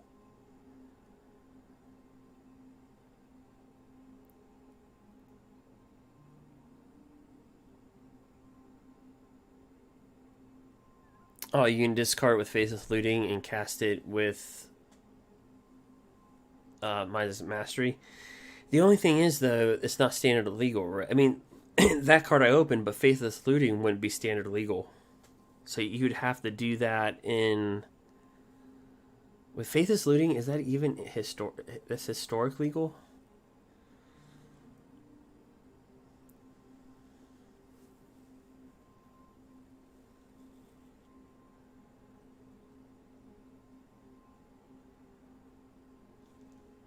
Maybe I just totally misread that card. Oh, so Faithless is legal and historic. So this set's trying to do so much. It's tailoring to formats outside of standard, but is wrapped in a standard package.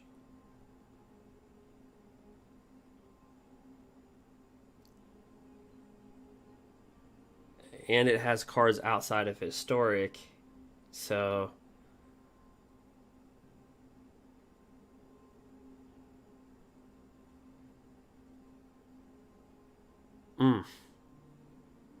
I don't know.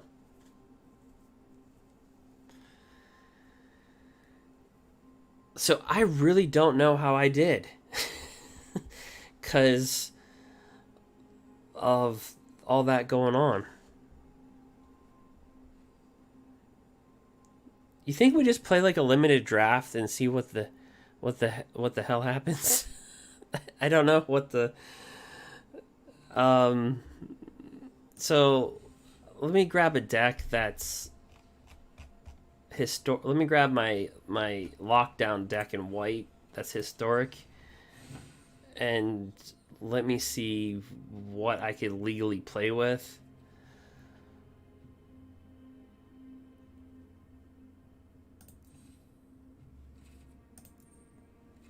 Yeah, so how I got all these 50 packs, guys. This is the first time I've ever never prefaced. I would usually say, so before pre-release of a set, you can buy booster packs on a sale, and that's what I do for some sets. Not all, but some.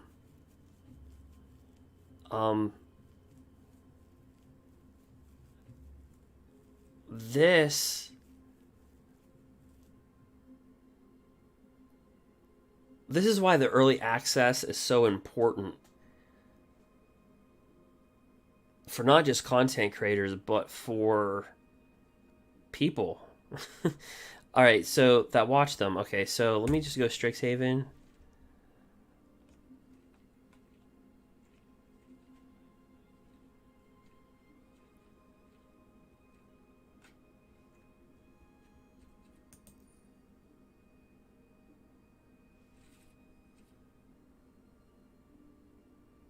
Wait, we're historic.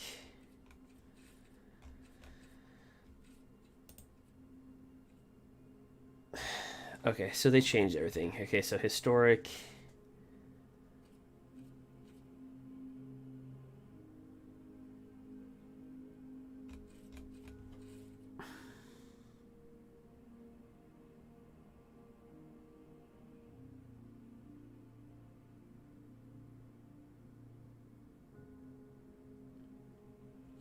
Yeah, so we want, here's the mystical archive. But what I'd like to see is every Strixhaven card.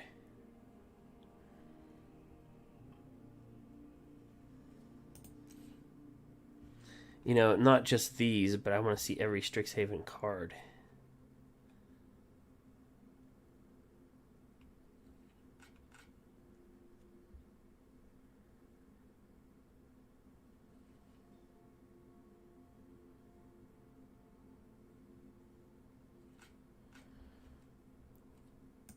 In the past, it was just easy. You would just hit the set.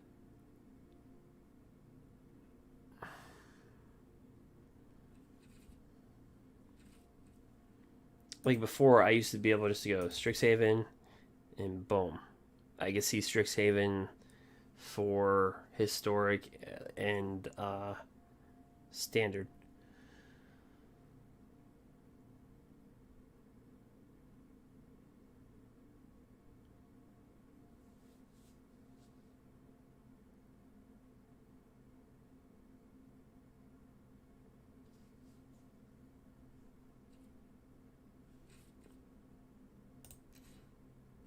Okay, so let's see.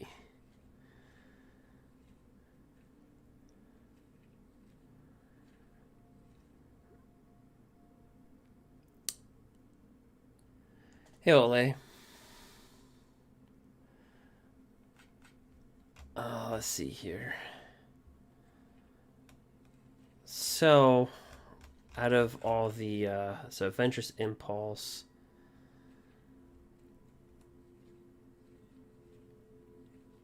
I'm just trying to see the non-standard cards.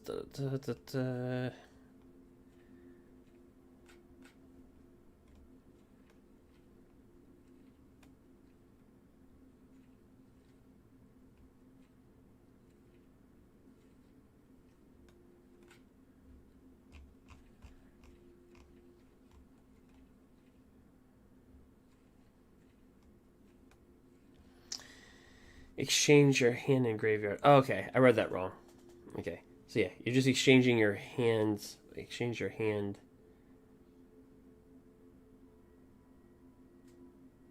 Yeah, so you're just exchanging your hand for your graveyard.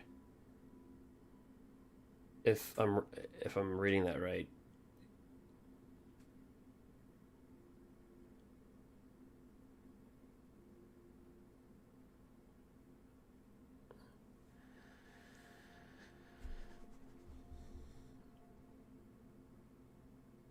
Yeah, Lexi. Yeah, on Twitch. Yeah, I think the card just worded poorly. Exchange your hand in graveyard. Exchange your hand for your graveyard.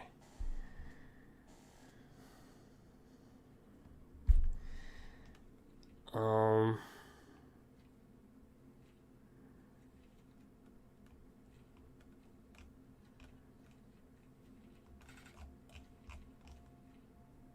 Oops. And I have to highlight all these.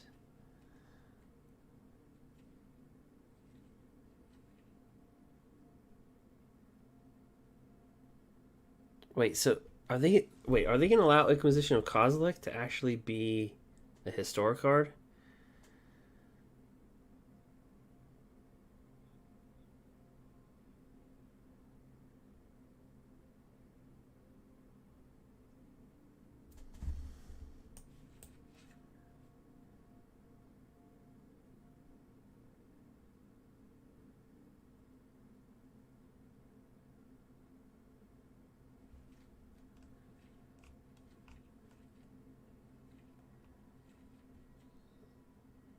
This can't be right.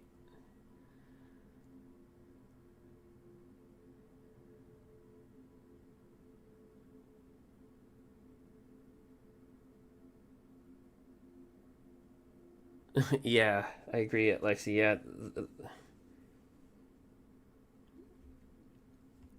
I didn't pull Swords of Plowshares, but I cannot imagine that some of these cards would be, because if they're historically evil, then historic just became,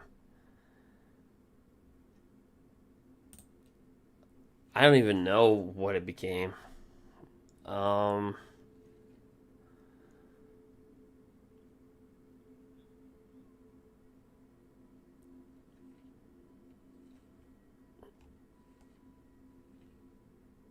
is Inquisition of Kozilek these are guys? These are like modern, like really strong cards. Like historic is going to be completely unbalanced.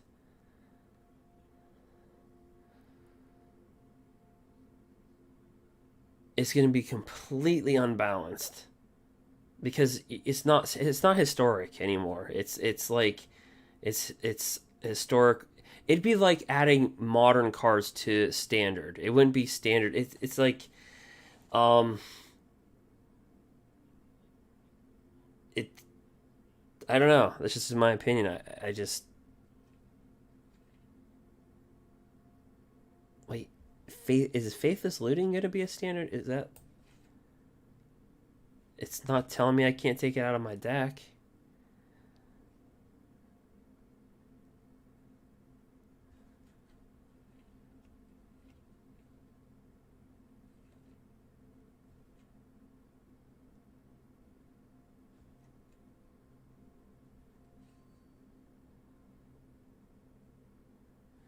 That looks like it's banned. Swords of Plowshares. It's got that like little red.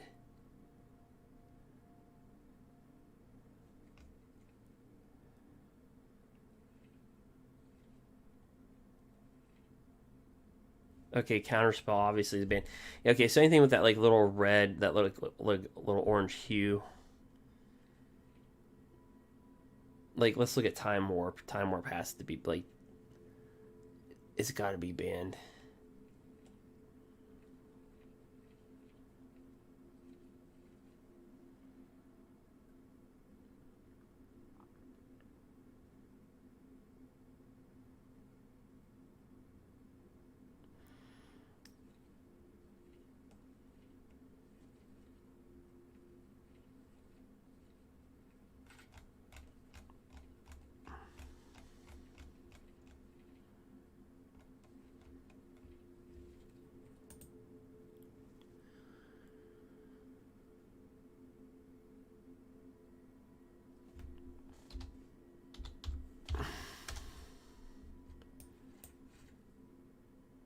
What?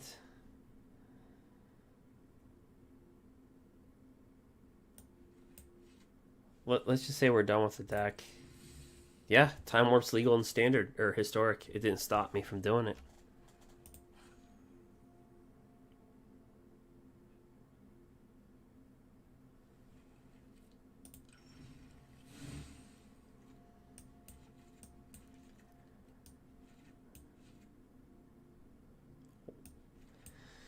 Okay.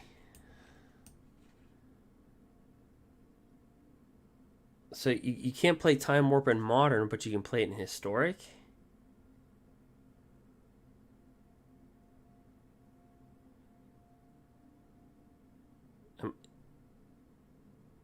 Am I...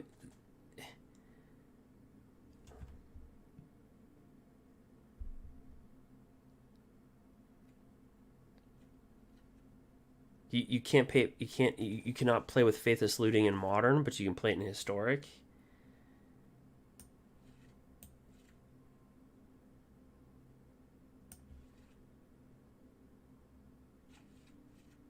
Oops.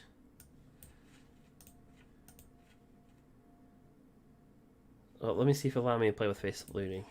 Yep. Wow.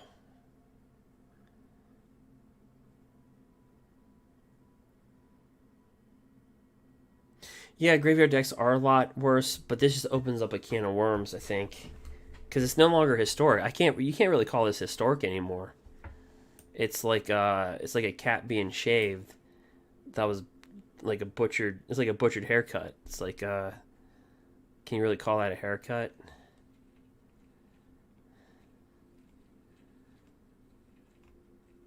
It's like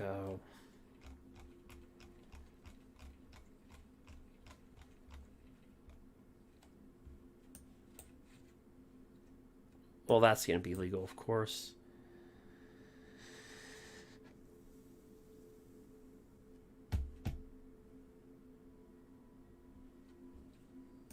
Okay. All right, let's jump to standard.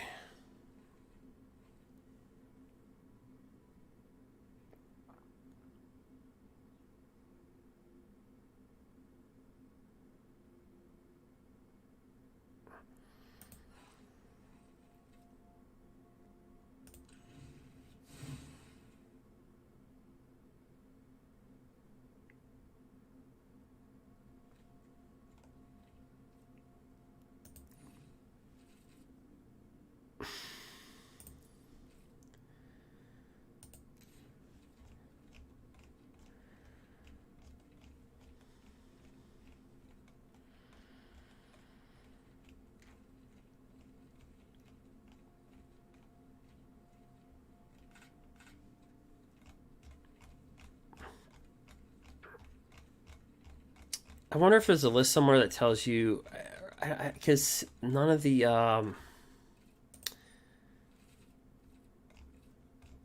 it seems like all the mystical archives are under historic.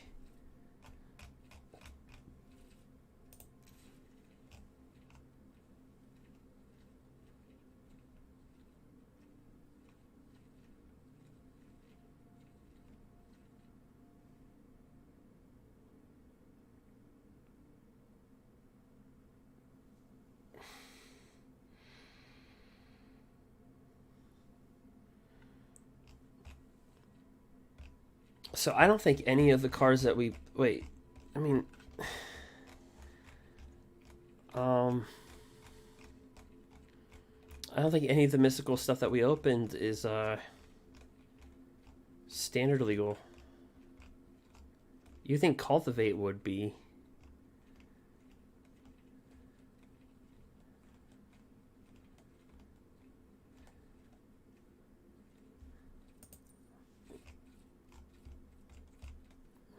Yes, to unlock this, I have to hit historic.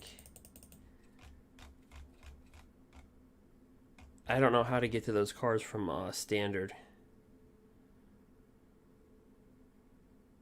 Because I think you would think Cultivate and Shock. Okay, they're just in the historic sets.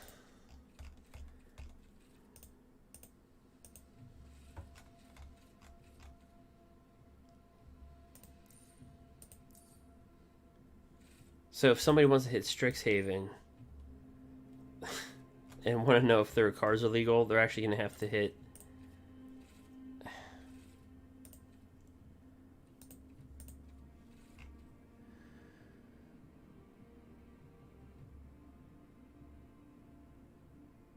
Okay, so I'd have to go to Historic.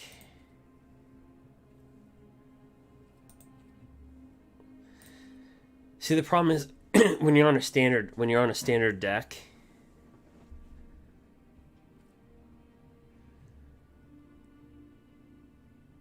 it won't allow you to go into Historic. Your deck has to be assigned Historic. So you're going to have to go here, Historic, okay.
I have no idea what that... I've never gotten that error message in my life.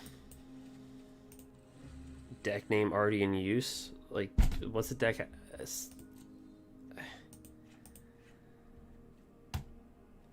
Eek.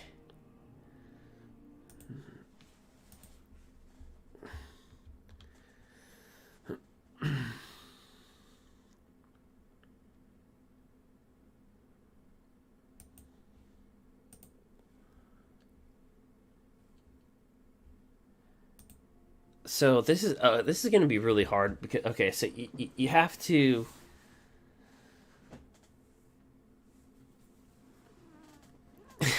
so if you want to find if your cards so to get to the mystical thing, you have to go under Historic. But then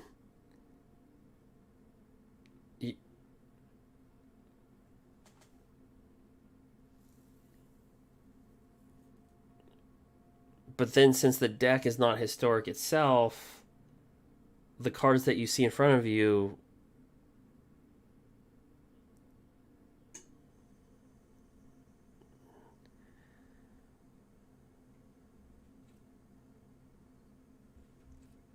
because if I change back to the filter of standard, maybe this is what you have to do. Okay. So it's just an extra step that you have to do. So what you have to do is you have to up in the right hand corner change the Historic, then click this, and then so it's just Historic, this, and then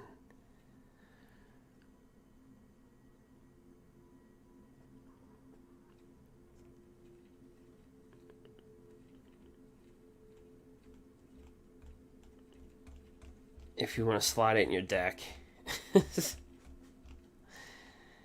But then I want to filter standard Strixhaven, which is another... Okay, so you just have to take additional steps to get to that point.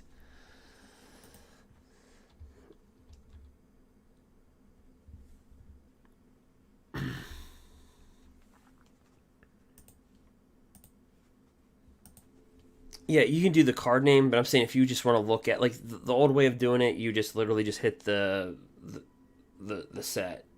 Or you would just literally hit, like, standard, and it would just automatically show you just the standard legal cards. Okay, so out of everything that we opened, the obvious agonizing remorse, Opt, negates, memory lapse.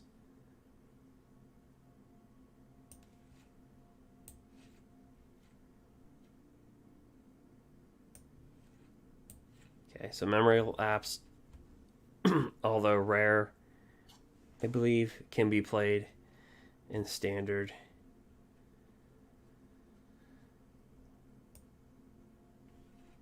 Let's just test it out. One roll denial. Let's just see if it's right. Memory lapse. Wait. This can't be. Alright, so wait, I switched it.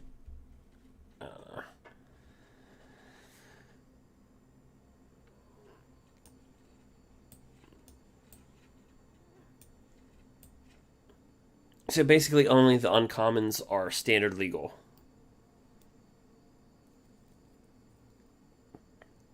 Am I getting that right?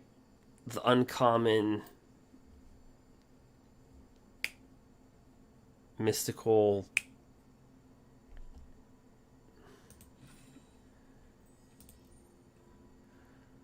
okay.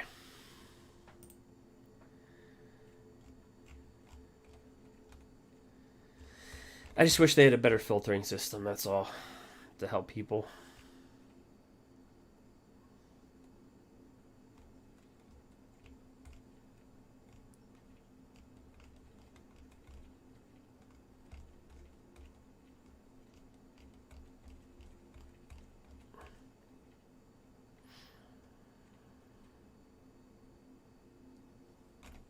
Okay, nonetheless, so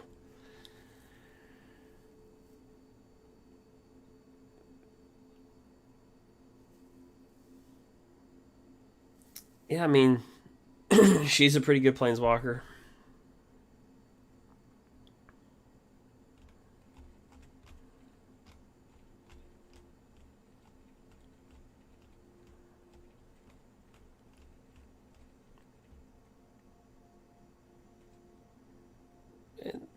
They did some nice reprints as well. It's really hard to grade the packs here. It's really hard to grade it because it's just so different. I don't know. What do you guys think the grade is?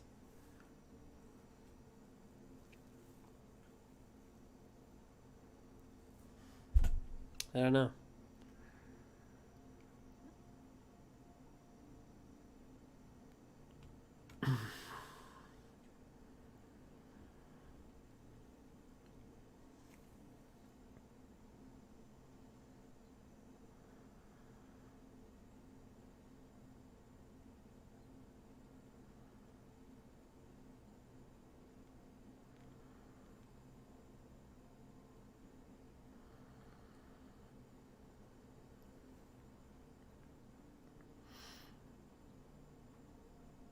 Her plus Tameo plus Time Warp. So each other planeswalker control has the loyalty abilities. Scry 1.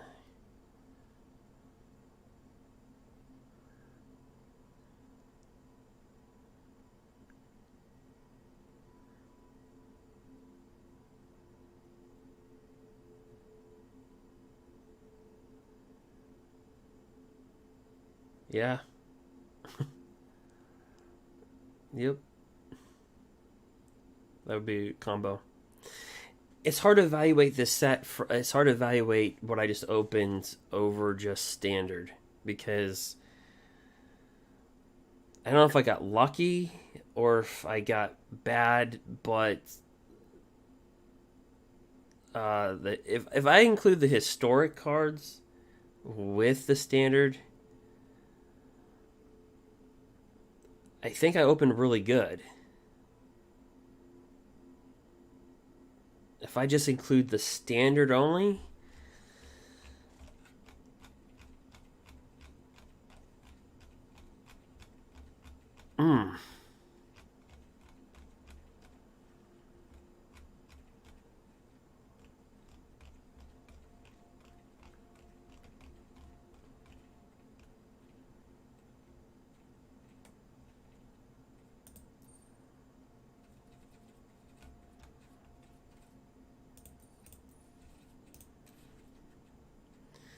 So the rares we got is Academic Probation, Strict Proctor, Elite Spellbinder, Sparing Regimen.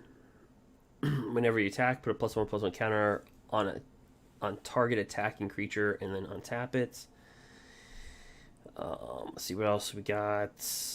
This we got Baleful Mastery. We got Lore Mage. We got the Phoenix. We got this. I think this is a really good card. It's got Trample. As long as you have eight or more lands, it's +5/+5.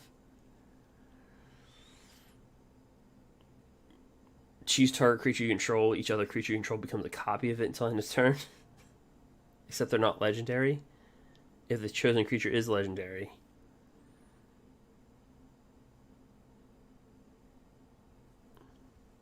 I think that's a good one. They're the lands, but we already have the pathway lands, so I don't know how super valued these are when you already have the pathways.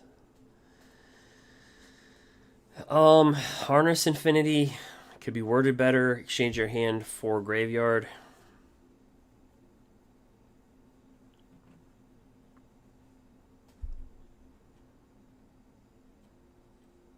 Definitely the Kazmina Enigma Sage.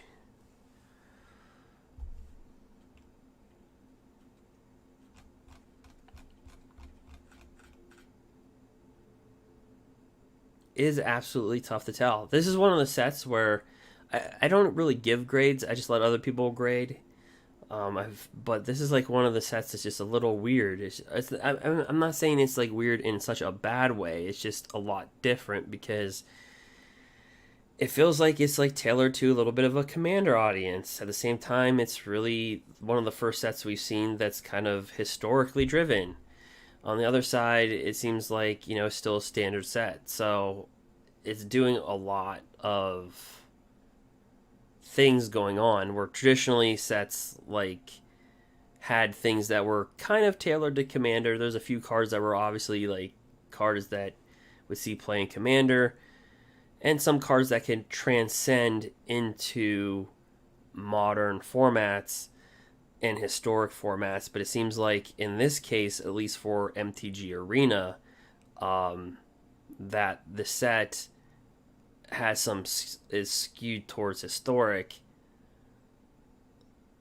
and so it takes away from the standard part a little bit.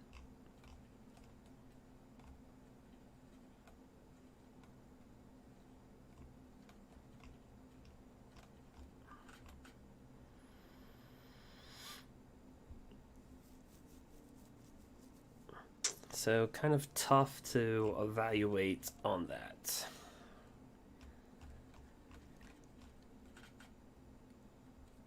Now, if we look at all the,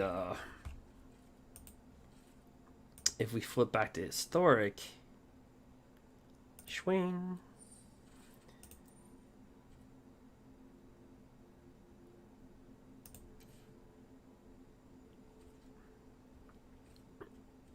Even do it better. Oops, let's see.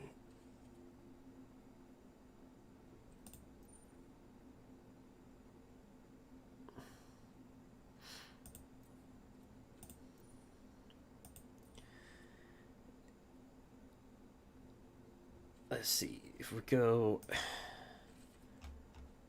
historic, take out that. Oh, no.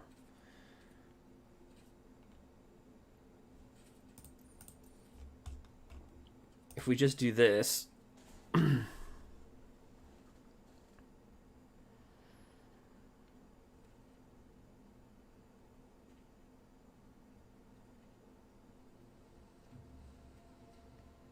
if we're just looking at standard, like if we're just looking at, okay, we open up a Lightning Helix,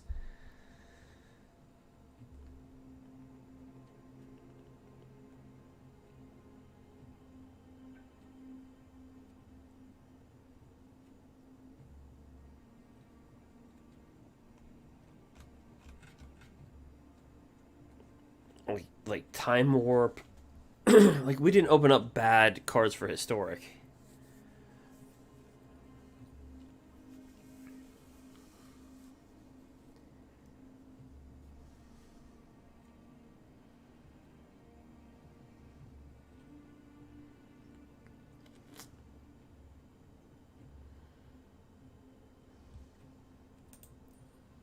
Just let me do one thing really quickly. Let me do standard Strixhaven.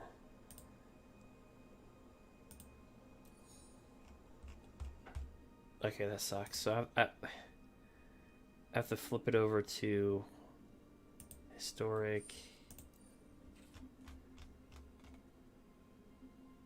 There's got to be an easier way.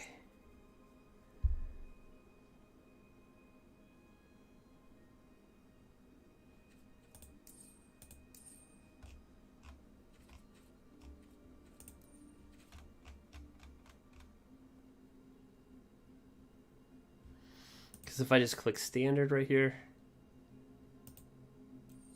it's not going to let me into this. It's not going to let me in right here.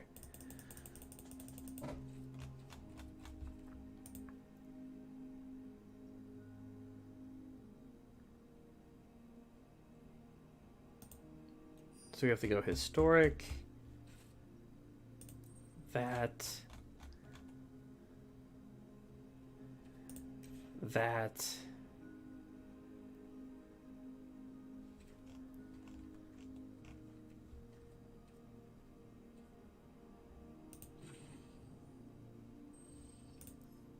standard,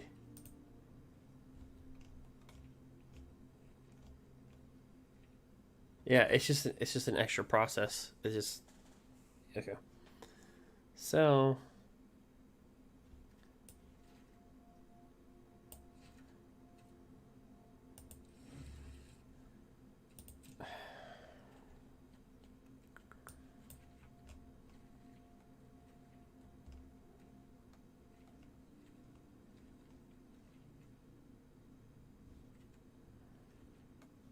claim the firstborn.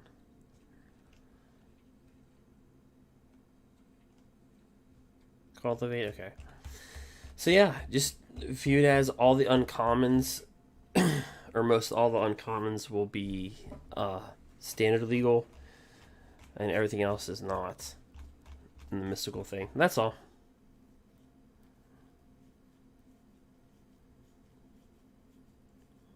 So it just took some time. So it's nice. They have some nice reprints like Cultivate and stuff like that.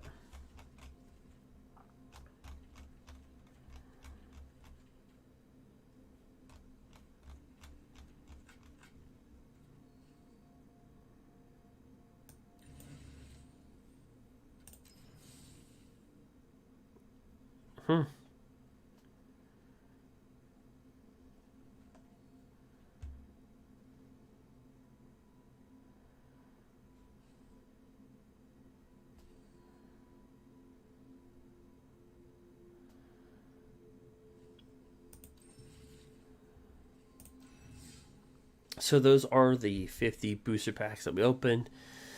Lasted a little bit longer than I ever thought it would be. It's just so that's that part. And then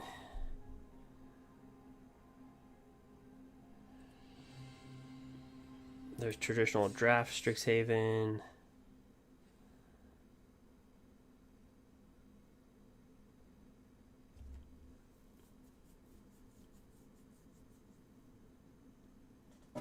It's a time draft. I think it's the best of 3, right? So let's go to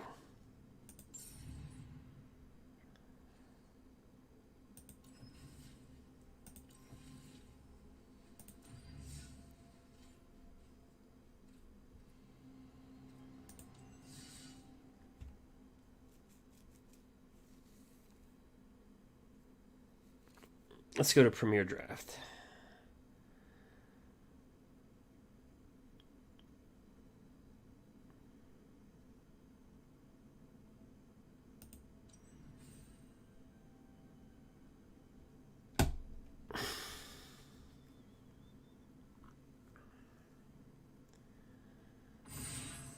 Okay.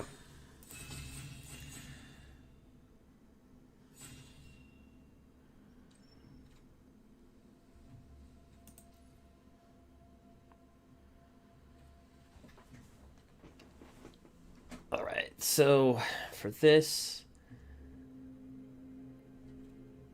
let's see here.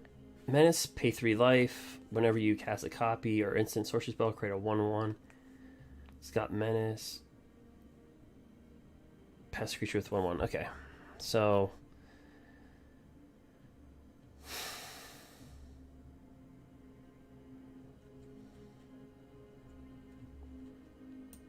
we're just gonna take that one.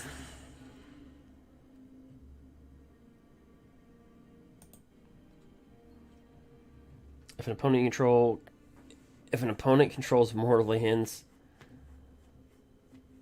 than you, search your library for up to 3 planes cards, reveal them, put them in your hand. So why is this rare? Standard legal.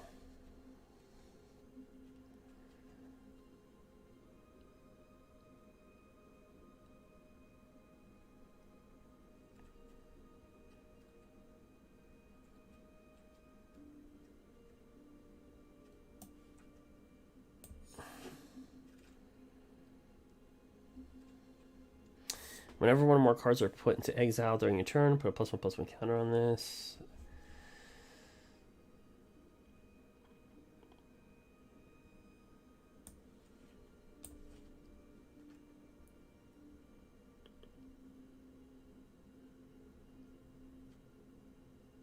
Target creature is +2/+2 until end of turn. Let's see. Counter target instant sorcery spell. Search the drawer, graveyard, hand, and library for any number of cards with the same name as that spell. Exile them. Wow.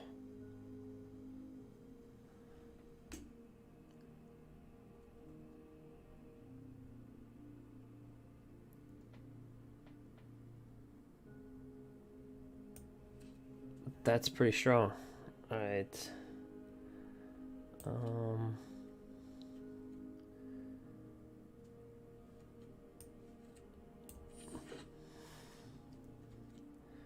Exile target artifact creature. That player may put a permanent card from their hand onto the battlefield.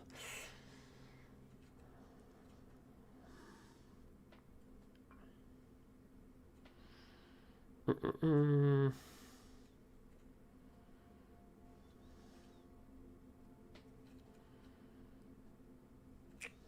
try to buff up our creatures here. Target opponent reveals their hand. Choose a non-land card. Flying. At the beginning of your combat of your turn, target creature you control gets +1/+0 against vision until end of turn. It's not a bad draft card. Red's also pretty good too. The spell costs 3 less if it targets a creature token. You just take their crap. So it's basically like active treason. Not bad.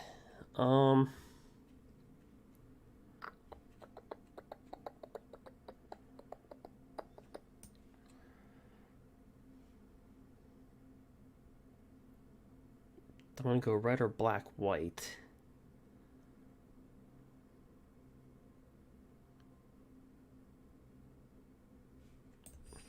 We'll try it. Agonizing Remorse. Certainly a card that will, let's see here. That will nab.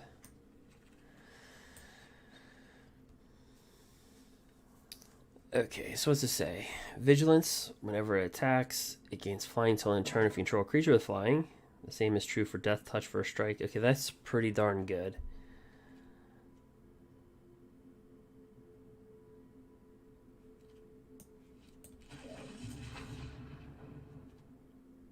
Target player reveals their hand. Okay, so we're going black-white for sure.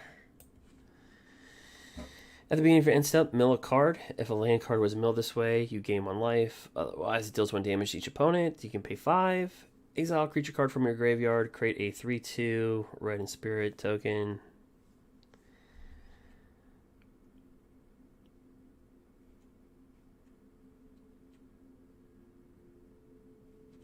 Yeah, we're gonna go black-white. Typically, colors I don't merge together in drafts.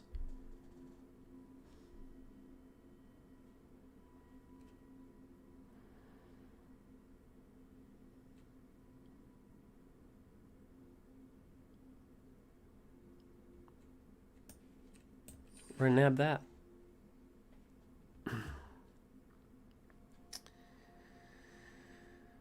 If one or more cards are put into exile during your turn, +1/+1 counter.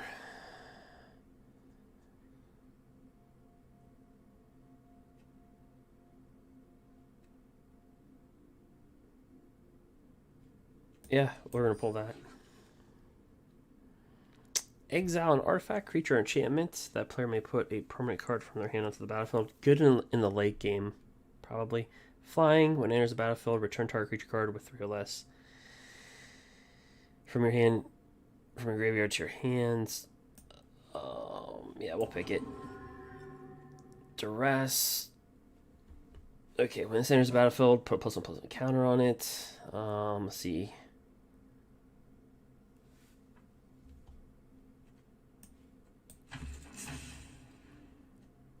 Tap up the 2 creatures. And we get this one. Exile target creature you control, then return to the battlefield under its owner's control. Rebound. If you cast a spell from your hands, exile as it resolves at the beginning of your next upkeep, you may cast this card from exile without paying its mana cost. So if we have a flicker effect, basically. So this would work good with Yorion, honestly.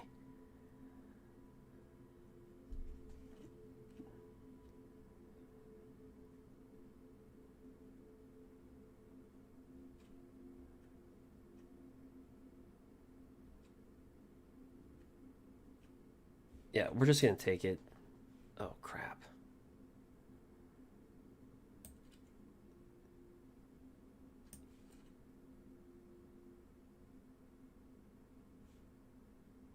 Yeah, I'm going to put it down here. Destroy target non-black creature, Doomblade. Yeah.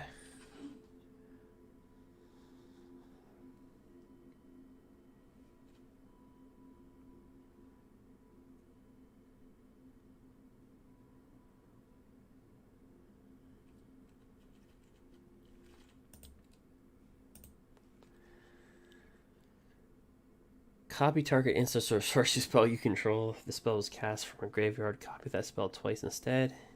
Okay.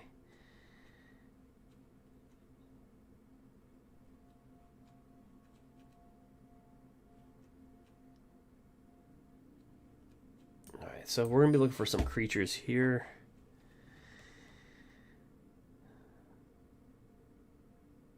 Enters the battlefield tapped.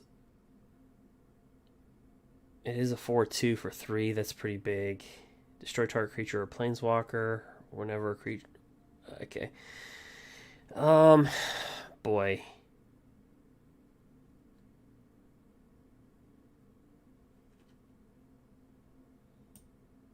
If I was rare drafting, I'd pick this. I'm just gonna be honest.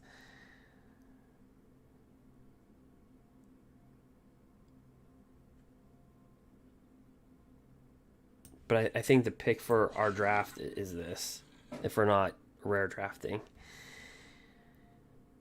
You and your opponent each draw 3 cards. I don't know about that.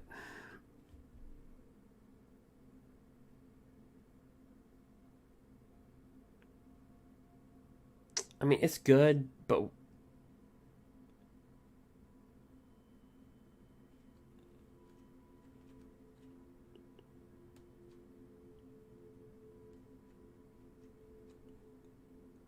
we do need creatures at this point.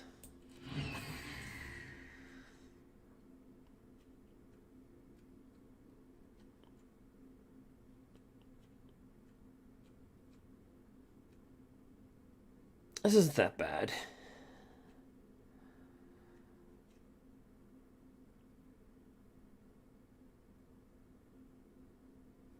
Yeah, we'll take one of these. A 2/2 lifelinker. Okay, flying. When it enters the battlefield, return target creature card with 3 or less from your graveyard to your hand. 5 mana is a lot. Okay. Sacrifice another creature. Put a +1/+1 counter. Boy.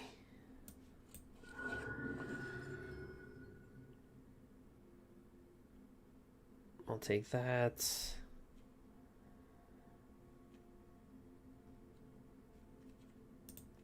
Our mana curve's 2.5. We only have 8 creatures, so, or 9 creatures.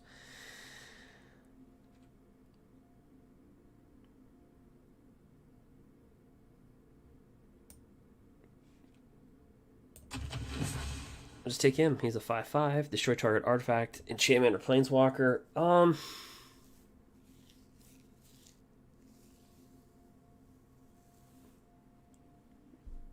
It's a really good card for draft.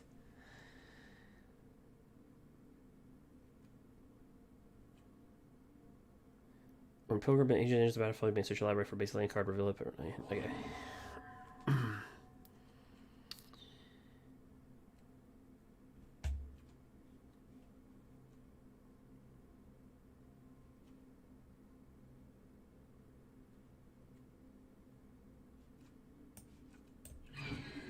I'll go with a flyer.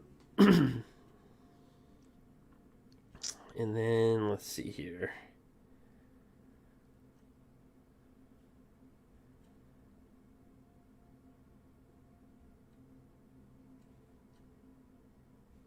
We'll just put this thing.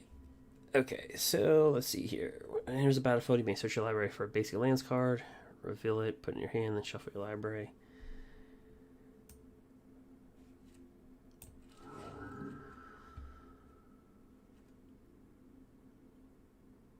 Your opponent each draw 3 cards.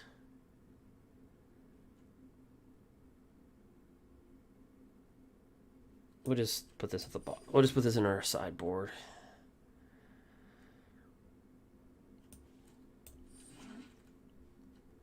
And let's go. Okay, so we got one of those rare lands. Let's see. Destroy target creature with 4 or greater. Choose one. Gives a +1/+1 counter until end of turn.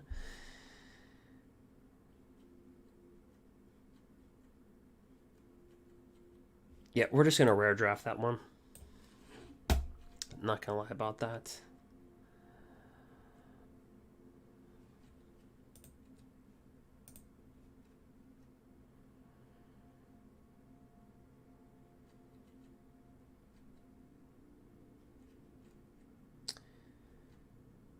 Target player discards your cards and exiles all cards.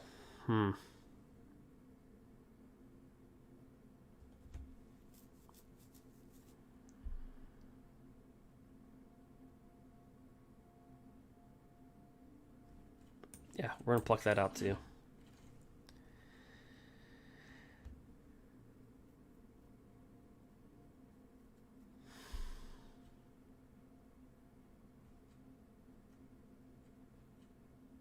Destroy target creature or planeswalker. Whenever a creature blocks his turn, its controller loses 1 life. Yeah.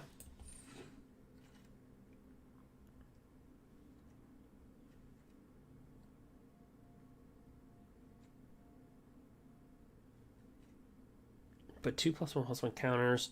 Target creature control. Other creature control get +1/+1 till end turn. It's pretty crazy.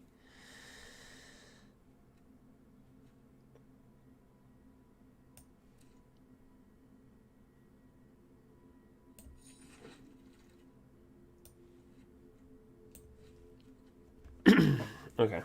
Exile target non-land permanent. Control gets a 3/2. We'll pass.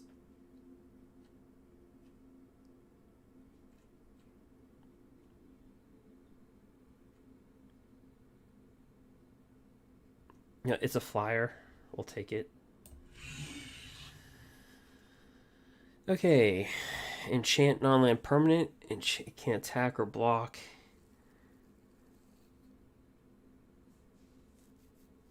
Okay.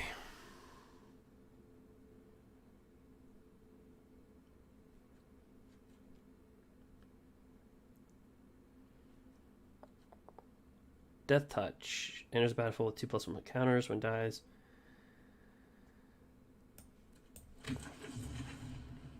We'll take it. We'll take this guy right here.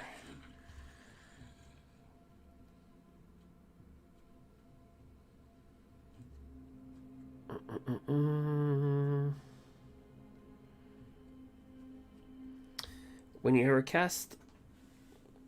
Okay, so remove a counter from the spell, add 1. Remove 3 counters, draw a card.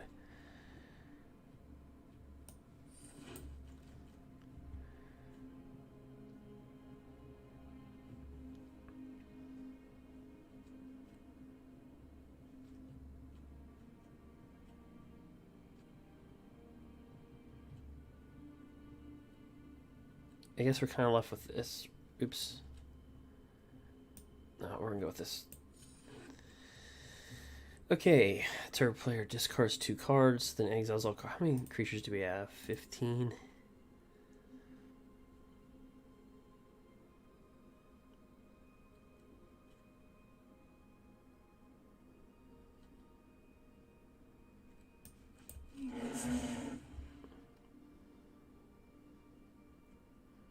It's a 1/4.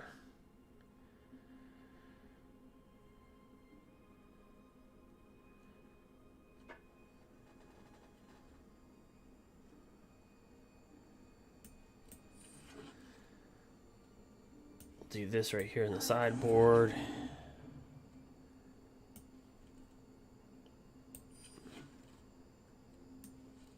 Put that in the sideboard. Put that in the sideboard.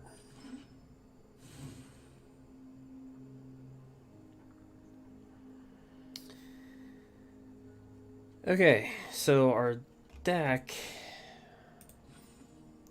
has 15 creatures in it.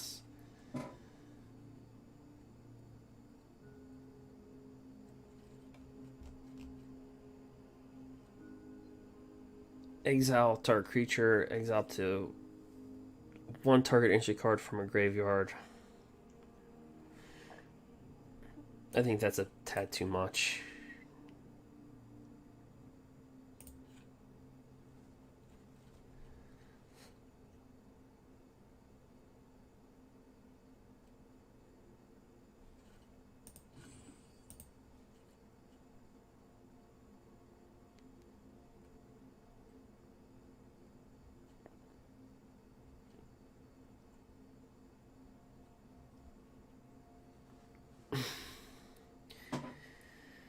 So this is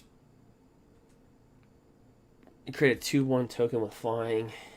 Create a 2/1 black inkling creature token with flying. Do we have anything that synergizes with tokens? That's the thing.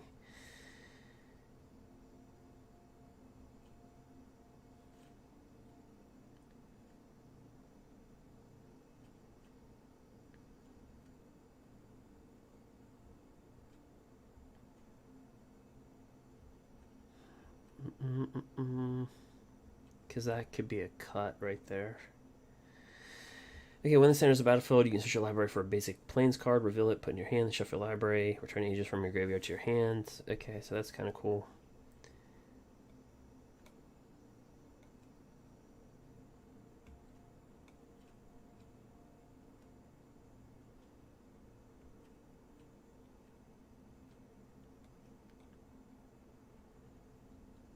Okay, so we don't have anything that synergizes with creatures here, or tokens, so we're just going to take this out. Where's that? Create a 2/1.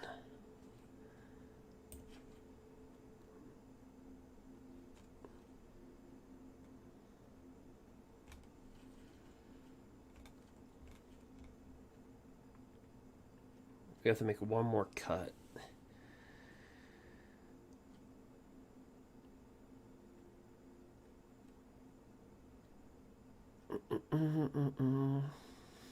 Doomblade.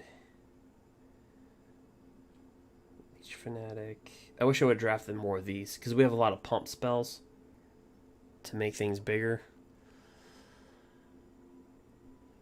What kind of deck at SAT? Basically we're just doing a we're just winging it. We're doing a black-white deck. I'm just winging it. We didn't have much time to draft. They had a 25-second counter. So you had like 25 seconds to pick. And so since I didn't really look at the new set that much before I drafted, it was hard to read and then draft in 25 seconds.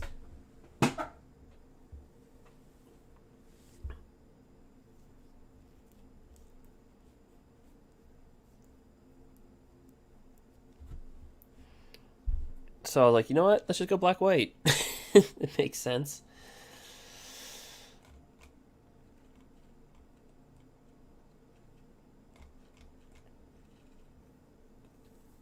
So we're just going to load up our creatures.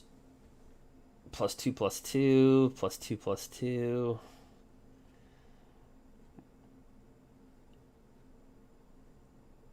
Doomblade.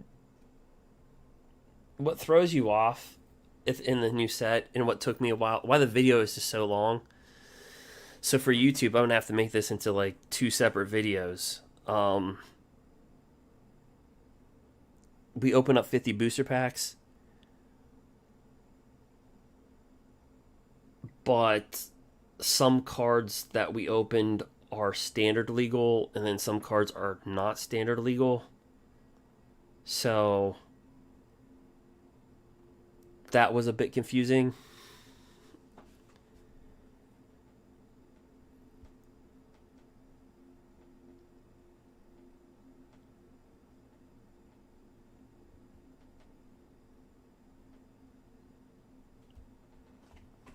Let's see here.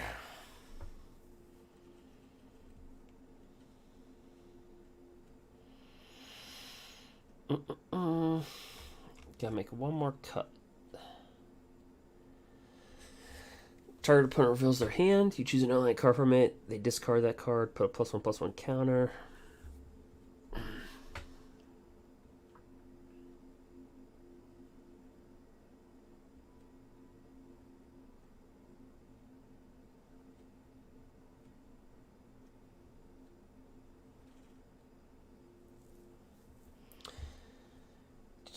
Do.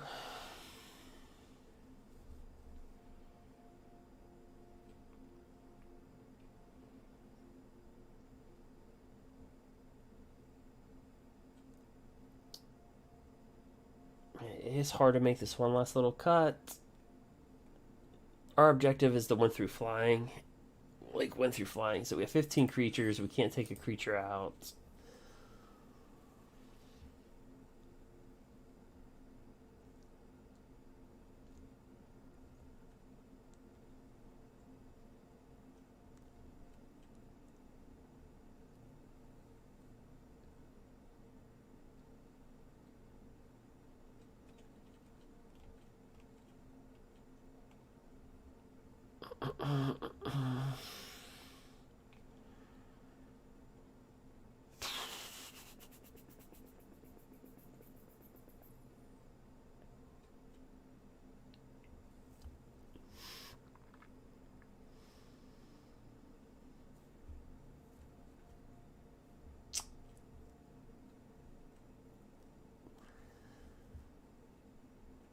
I can't cut a creature.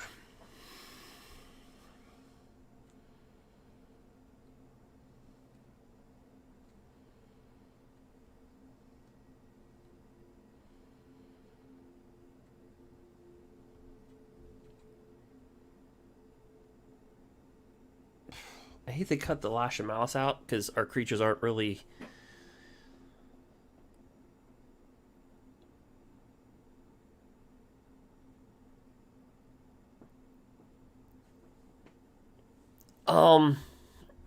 So I basically just got 50 booster packs, that's all. It's the pre-release stuff. You had to buy it yesterday.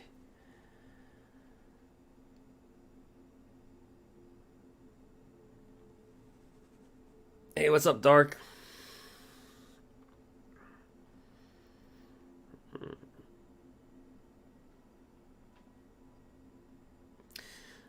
I'm doing okay today. Doing all right.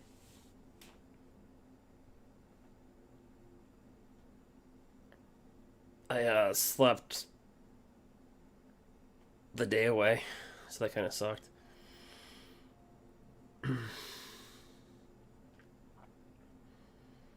Back to the usual. Yeah, I thought I'd play some Magic the Gathering instead of Magic Legends. Yeah.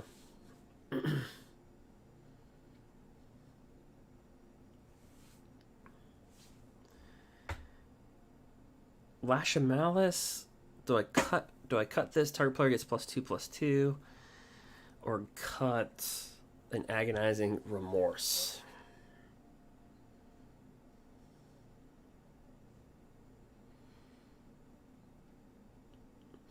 The set, it's a pretty good set, but there's a lot of things to take into consideration. Is that a lot of the cards that you get are, some of the cards that you get are not standard legal. So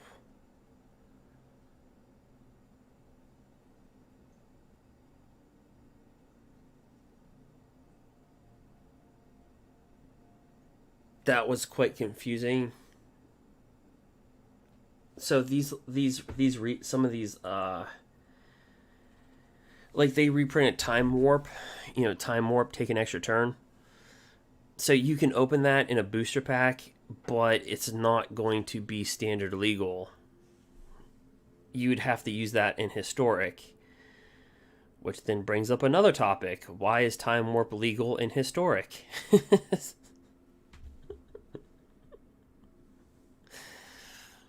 So Historic, just power level just increased through the roof,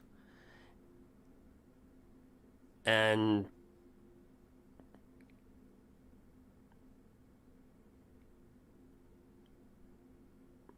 so yeah. So I think instead of creating a separate set, they just did everything all into like one. Like, let's tailor to Historic. They definitely made this set with a Historic. I don't know. Like, so this will make me buy a booster box on the physical play. Because if you got Time Warp and you got all those cards in the real product,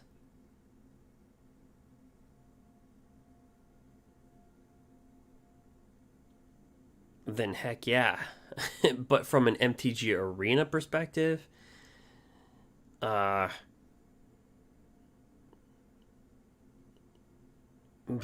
if you open up a Time Warp and you don't play in Historic, well,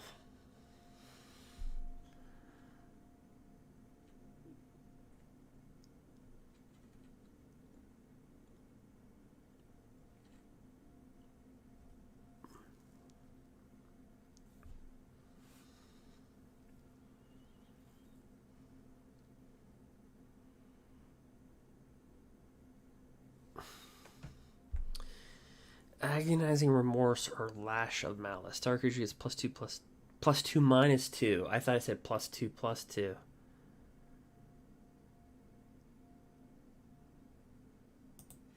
Read the whole freaking card wrong.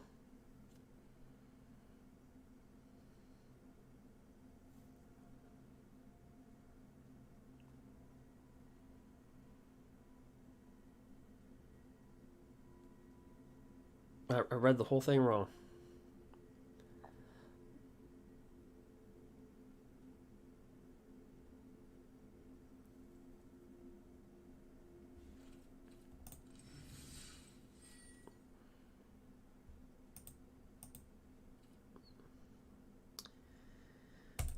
I'm gonna wing it.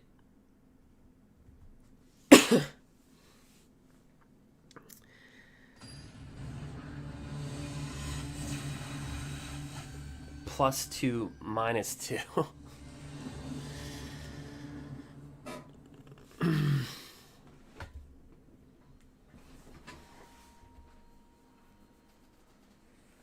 +2 -2.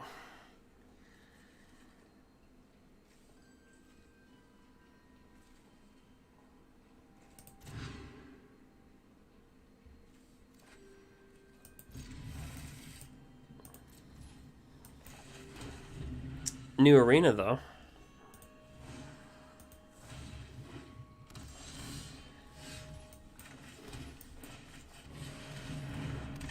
So he's got +2/+2 and lifelink long as your turn.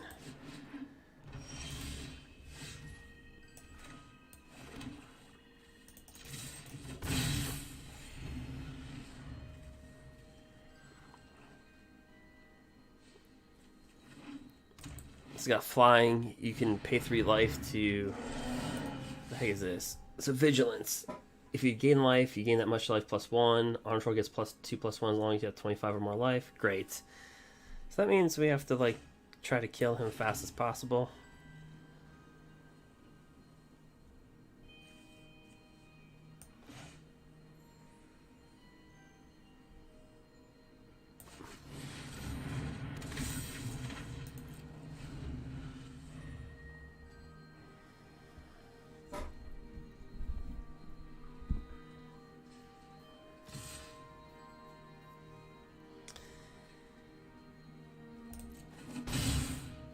We all know green, right? With the ramp spells and all that stuff, so why bother to block that?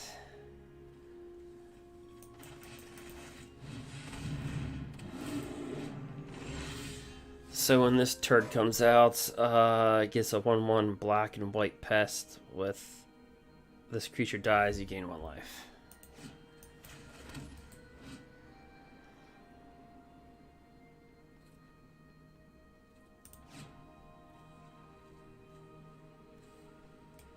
Put 2/1 counters. Other creatures can get +1/+1 till end of turn.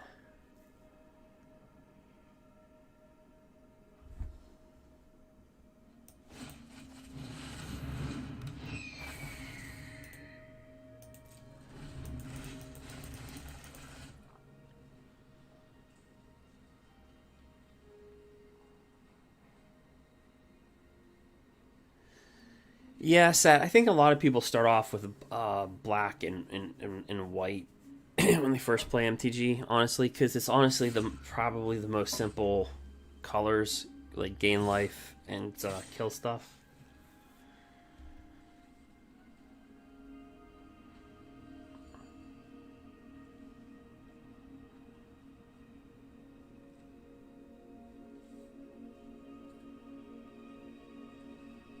This has got Death Touch. So...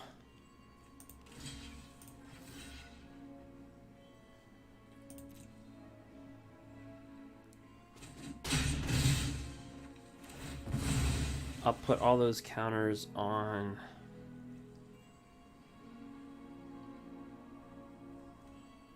Yeah, I wonder if he's got a kill spell in his hand, though, you know?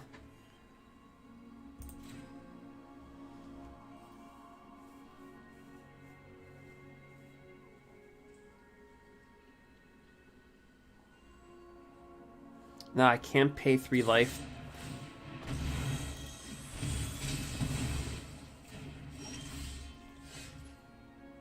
Why didn't it let me do that? Pay 3 life ward. Whenever permanent with ward becomes a target of a spell or ability your opponent controls. Oh, so they pay 3 life. Okay, so...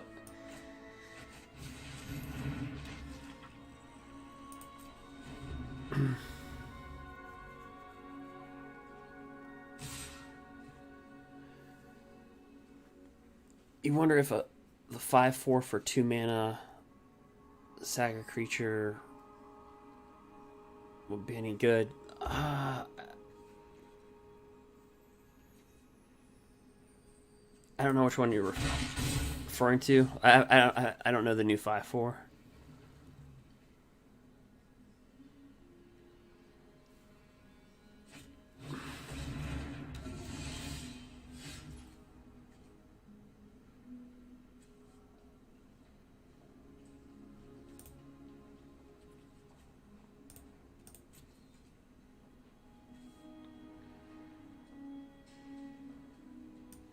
See.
I'll tell you what, guys, the arena, you see how fast it's moving?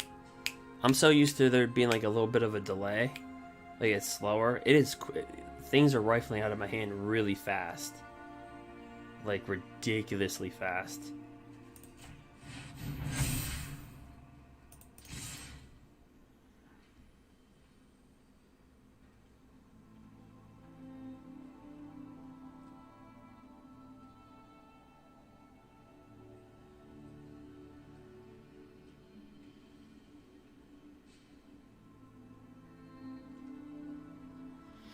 So this card gives +2/+1 counters on a creature you control. Other creatures you control get +1/+1.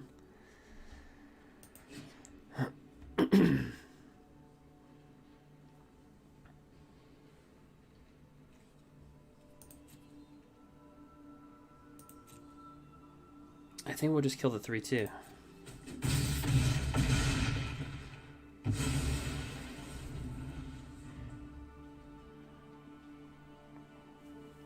I feel like this guy's played in a few drafts, and I feel like we're playing like we're in our first.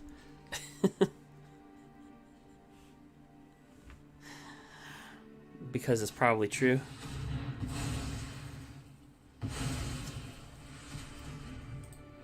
As additional cost to cast a spell, exile target creature planeswalker.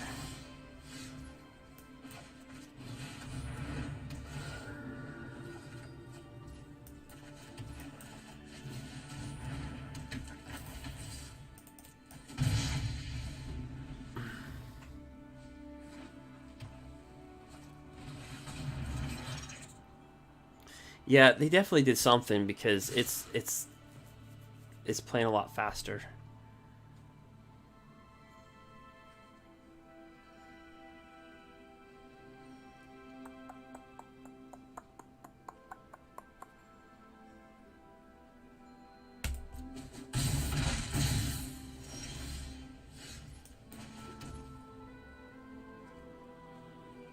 It's moving really quick.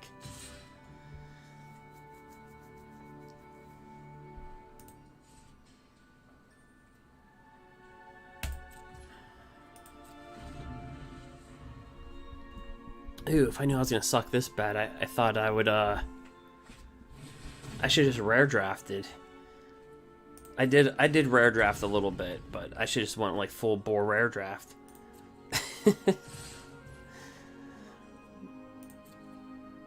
But I only had 25 seconds. I couldn't really like. I was like reading a card and it's like, oh, well, I have to pick something in 10 seconds.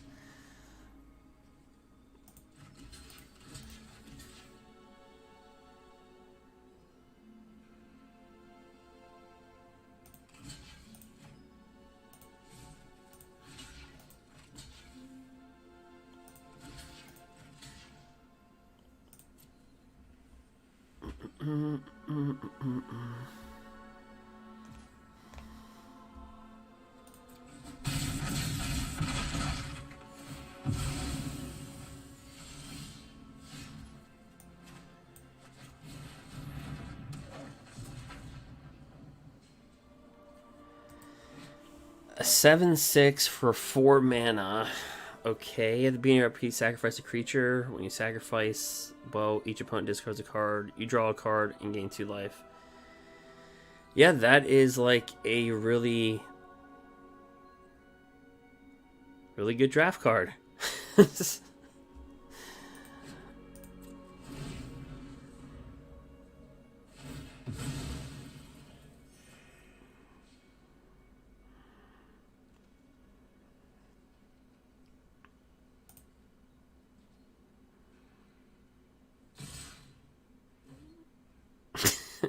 He's like, screw it. What do you got? You got nothing. He's right. He's absolutely right. But we have to block all this, so it doesn't really.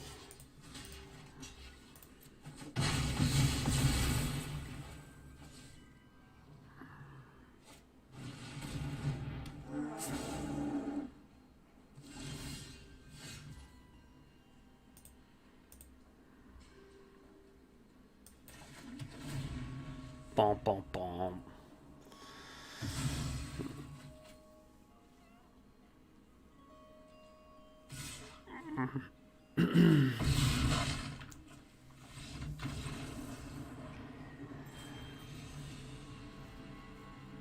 So yeah, I think if we get 2 wins, that'll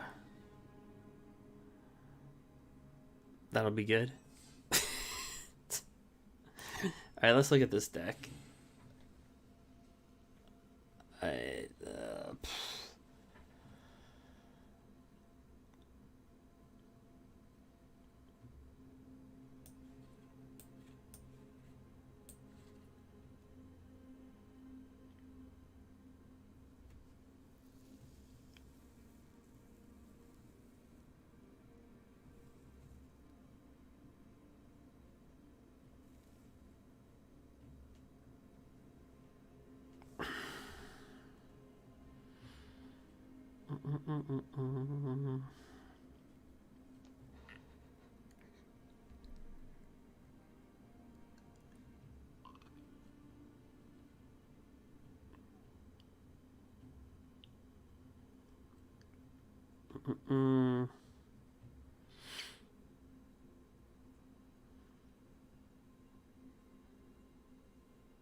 I'll try that.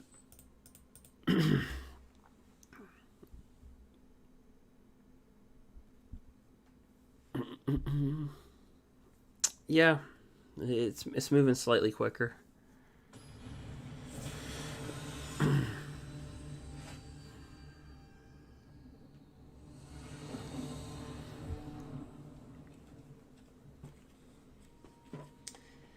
We actually got a good hand, but frickin', I'll just keep it. Hopefully we'll get a black mana. Nope. Oh.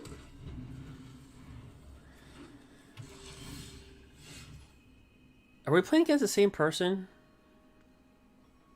Was their name Zuraku?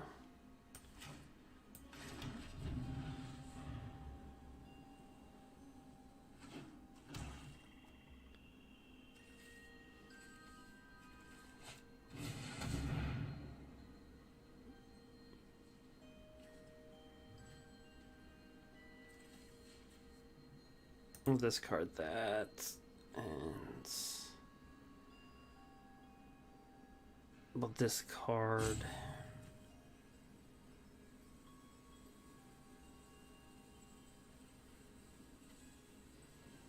that.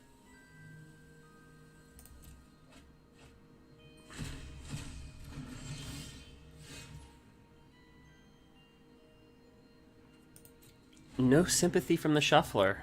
No sympathy?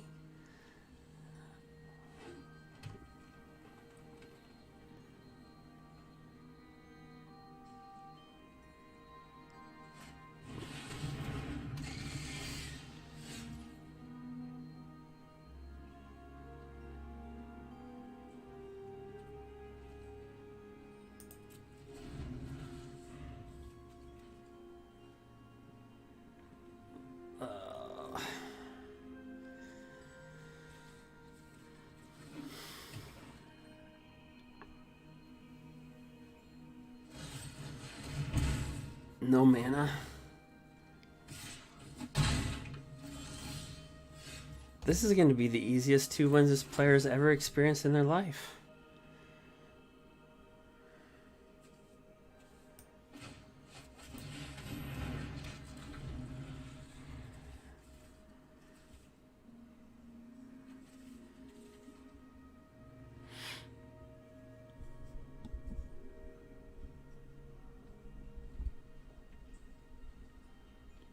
Yeah, the load times are great, but the other L thing I want to see, Sat, is the lands. I want the land time to be good too. We can't all be winners. I don't know if you've ever seen the movie Bad Santa.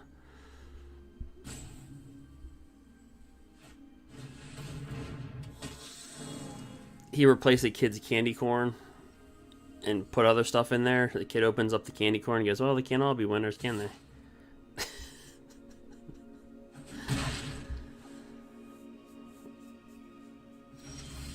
Yeah, mana is a great thing.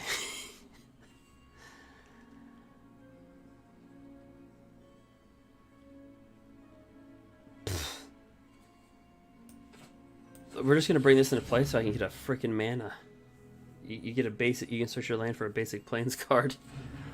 And our deck isn't really like double heavy. We don't have too much stuff that has like double. So we just literally need like land.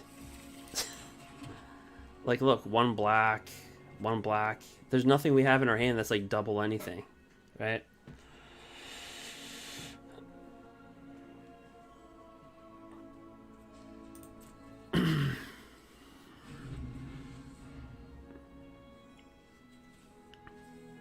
So we just need a land.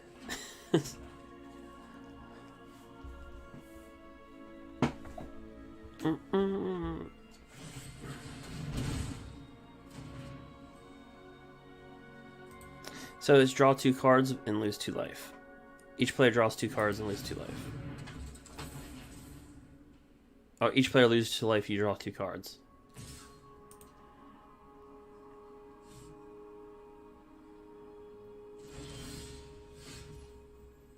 That is a double black. That's a dead card.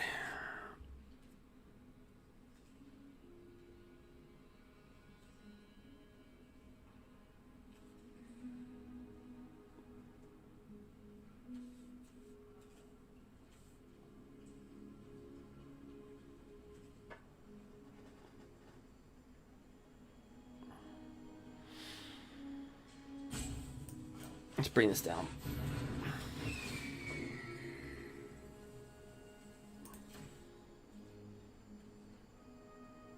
It just gets vigilance. We'll pass. I mean, depending upon what he does next turn, we're not doing too bad for being like 2 turns behind.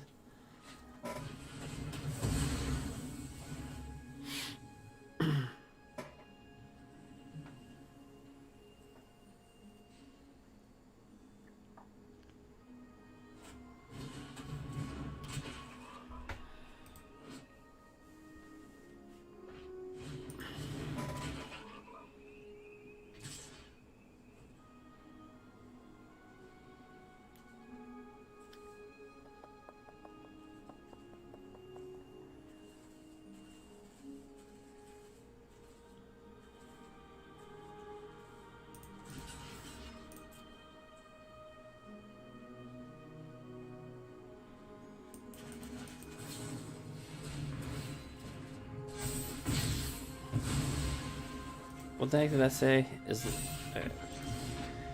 Until end of turn, target creature gains Death Touch, and when this creature dies, return to the battlefield tapped under its owner's control. You gain 2 life.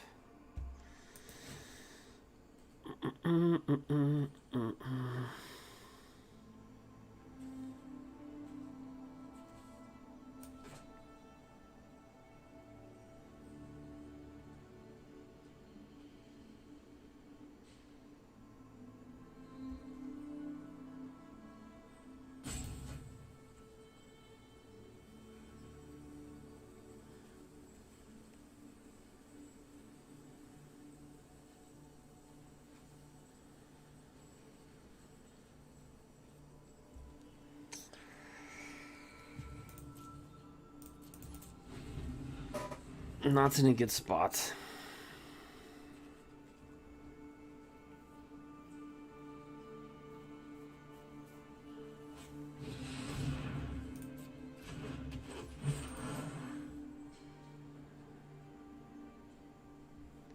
I'm assuming he just swings with everything. No?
So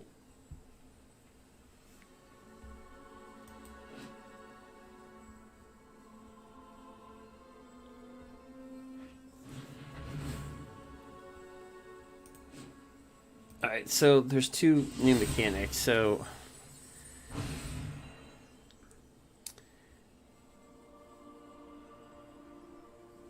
whenever this becomes targeted by a spell or ability, an opponent controls, counter unless that player pays the ward cost. So they have to pay 3 life, which in this game is not much.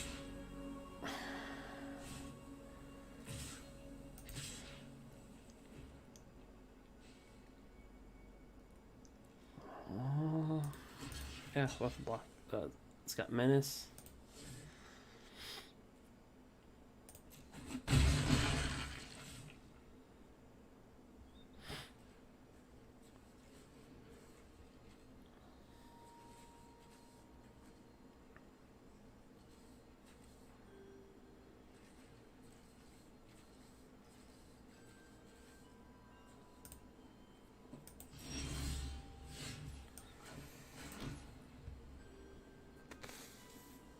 I mean, this is a pretty good card. Destroy a creature, planeswalker. Whenever a creature blocks his turn, its controller loses 1 life. But mana hasn't been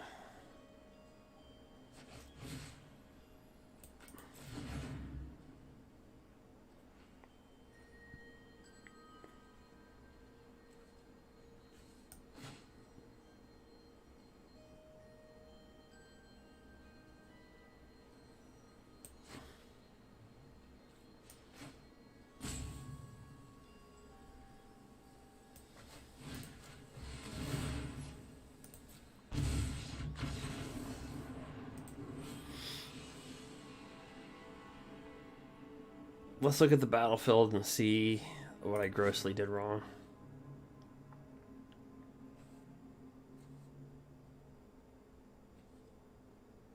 Oh yeah, whenever. Okay.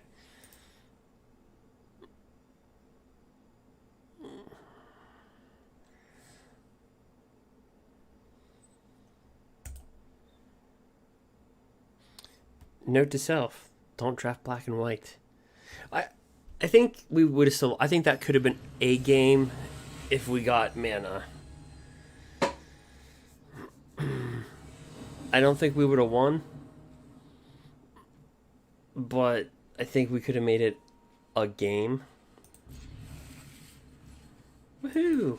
1 black and 1 white. We'll take it.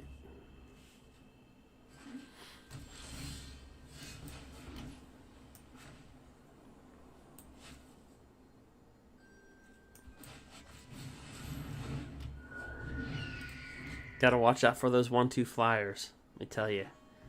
I misread that card. It said give creature +2/-2, so I thought I can cast a bunch of cards and put some like weenies on the battlefield. It's a 2/1. Exile this and create a tapped. Oh, let's look at that hand. Agonizing Remorse. Alright.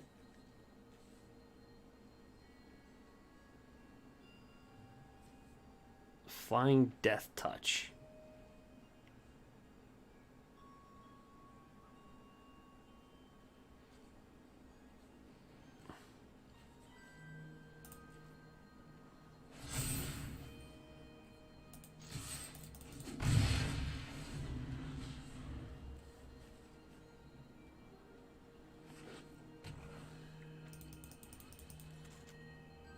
Dude's playing with 4 colors.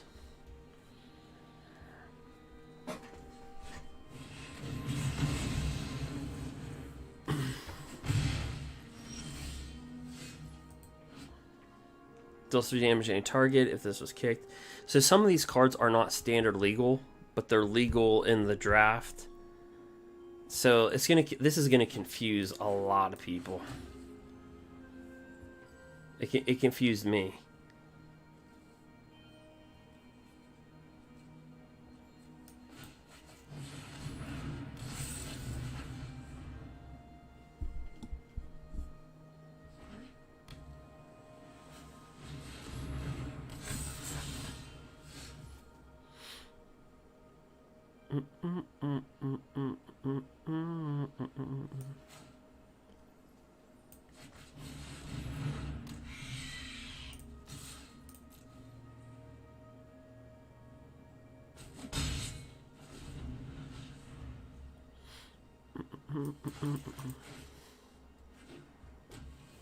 I think it's the first time we got our opponent to less life than we are.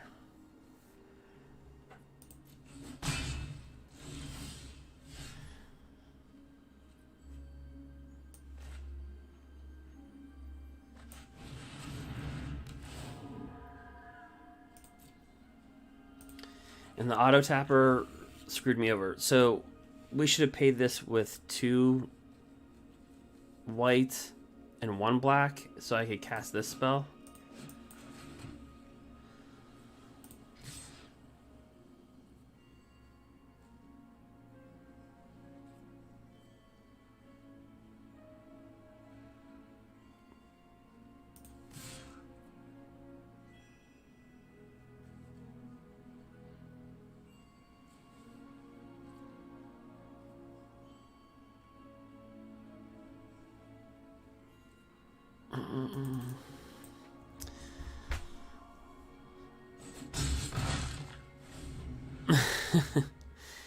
Yeah, auto tappers sometimes do that. You just have to recognize it. Dude's playing with... He's playing with 4 colors.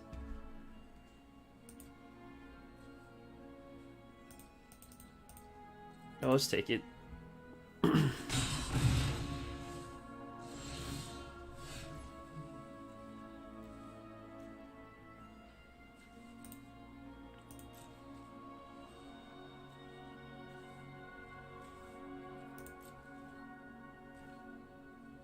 Wait, what's he holding in his hand? What is he holding in there?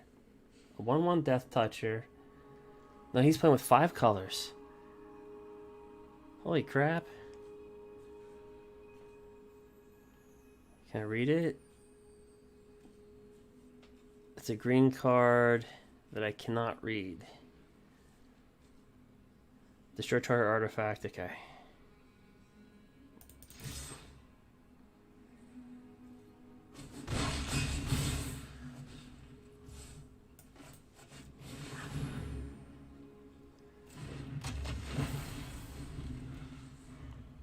We could have 1 win.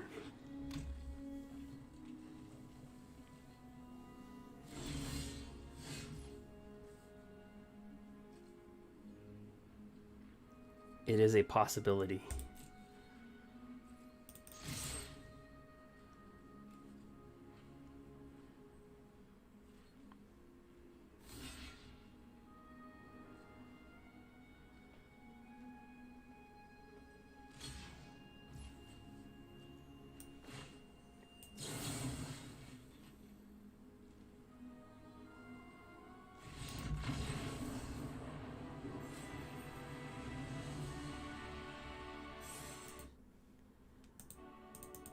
You're darn right.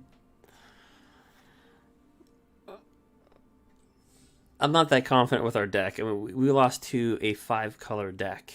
Or we won versus a 5, like... So...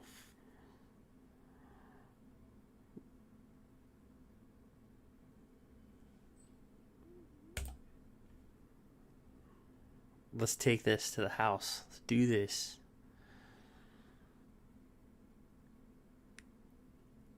If I just get 3 wins, I'll be happy. Honestly, if I can eke out 2, I don't know how, but if I can. I need to play versus people that have five mana in their deck. No offense to the person that I just played, but you cannot play with 5 colors in draft. You just, unless you have like a one-off win con, you know, like just there's something in your deck that just, if you have 5 colors, there's like a win thing.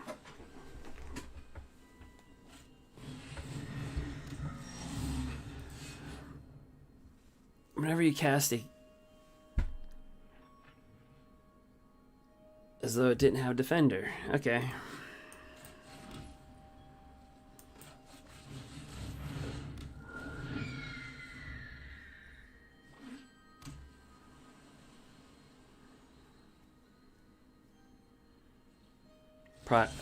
Nothing. I thought we would have saw instant or sorcery there.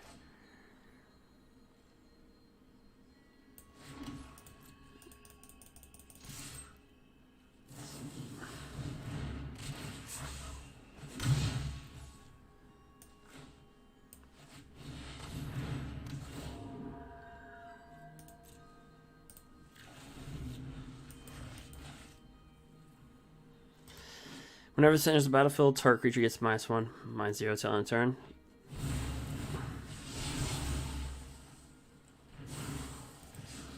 Draw 2 cards, then proliferate, and it's got Phyrexian mana. So this is a card that I do not believe is standard legal. So what Phyrexian mana is, instead of paying the casting cost of, say, the blue, you can take 2 life.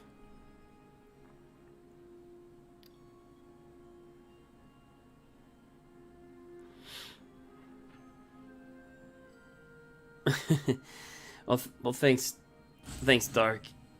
Let's see here. Yeah, this will definitely not be like a all-night stream or something like that.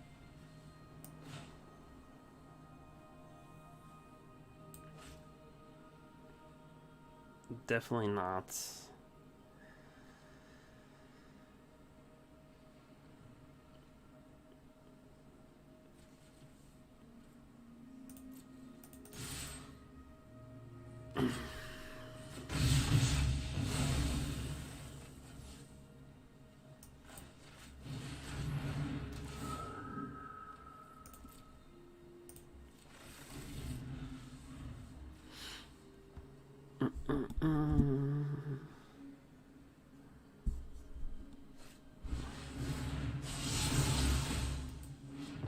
Lateralize.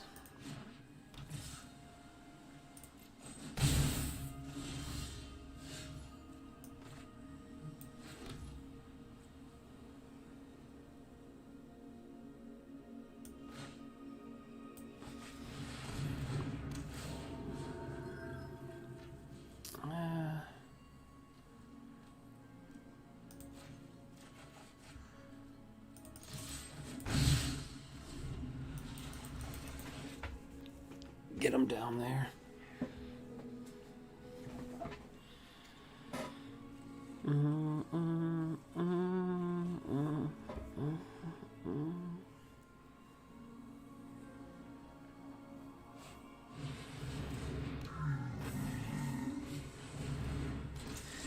Alright, so whenever you cast instant or sorcery, it can't be blocked if the spell is 5 or greater, put +1/+1 counter. So gotta be very mindful of that one.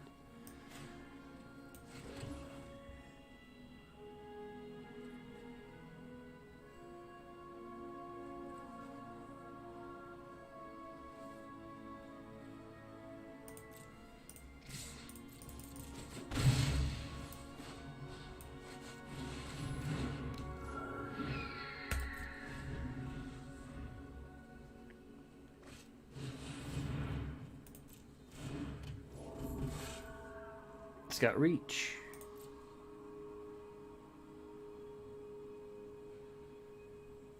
These have defender. This is a sorcery. I thought it was something else. Okay.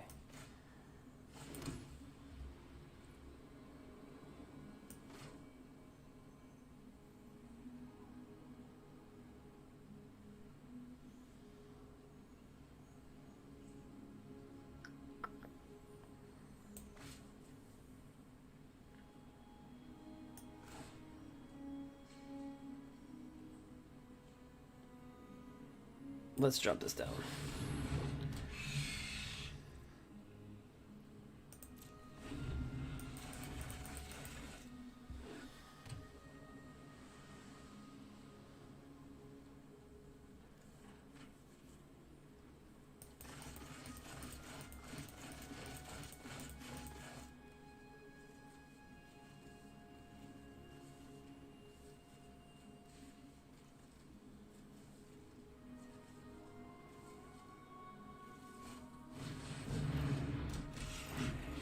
Double striker.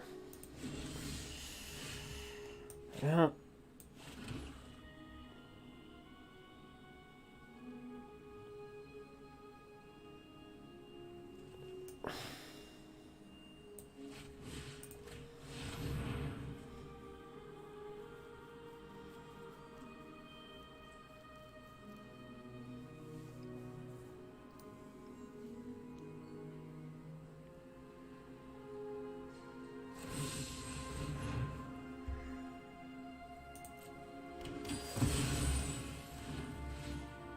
Alright, we do have flyers here, so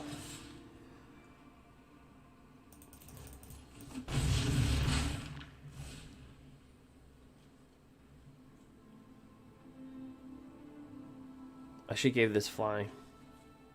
My mistake.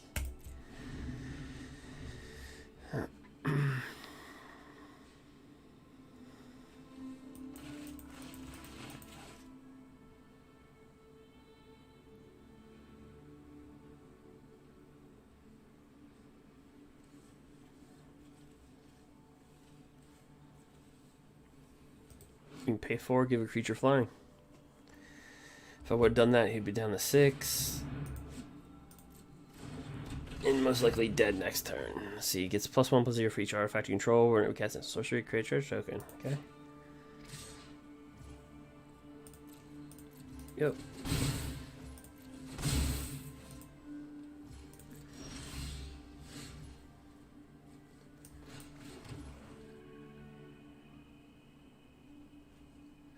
So if we give this flying, we can over 2, 3, 4, 5, 6, 7. So that's what I said last turn. I should give this flying because we can only give him down to 1 life, and he's got 6, 7, 8, 9, 12 damage on the battlefield. So we don't want to do that this turn. So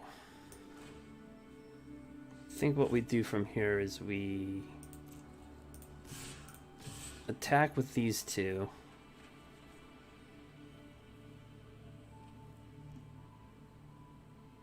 Actually, attacking with these 3.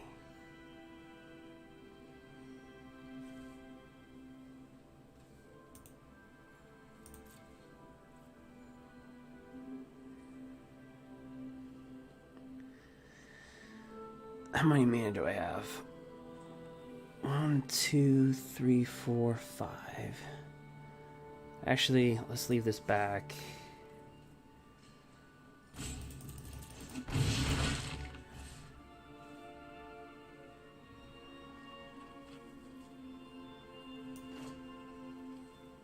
Drop this down.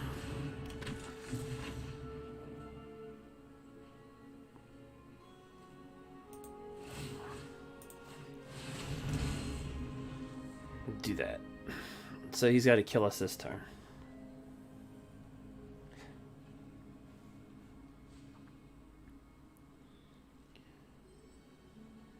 Oh, this is draft. What's up? What's up, Revenger? I have no idea what this person just did.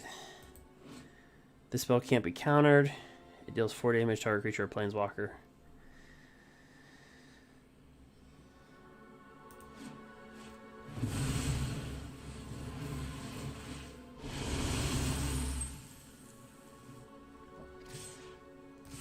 So he just took control of my guy.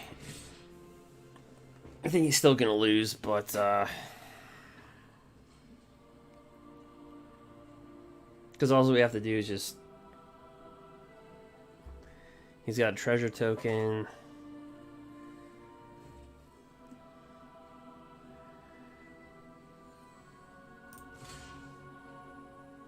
Oh wait, he's got lifelink. So that'll put them up to 7.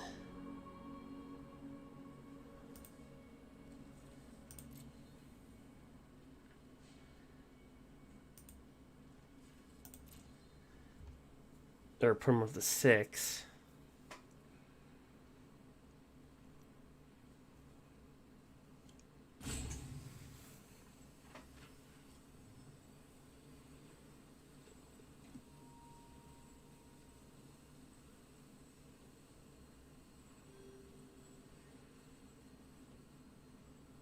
Well, we can only hit them for 5.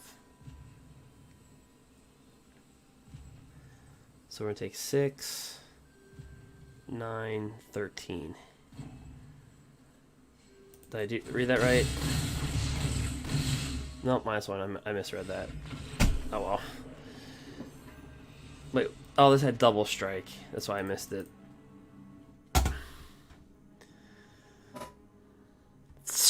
Went right over my head.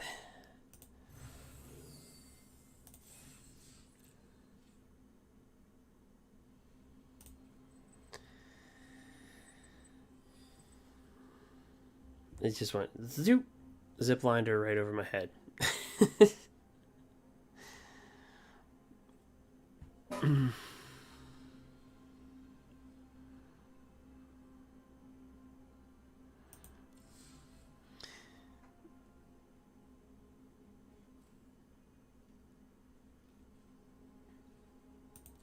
So what's the weird part about the set is that it's weird. So I'm not saying it's a bad set. You just have to like a lot of the cards are not standard legal. You cannot play with them in standard, but you can play with them in draft, and you can play with them in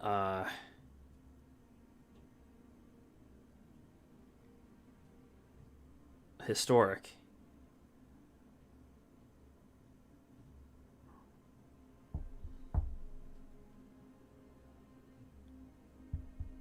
That's what makes the set weird, because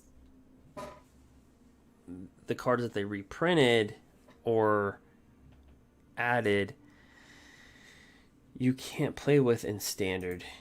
So like a great example, let me grab a standard deck. Like we'll take Yorion for a great example. Let's go. Let's do it this way. So if we just typically, you would in the past just go like STRIXHAVEN. You hit OK, and it give you all the STRIXHAVEN cards.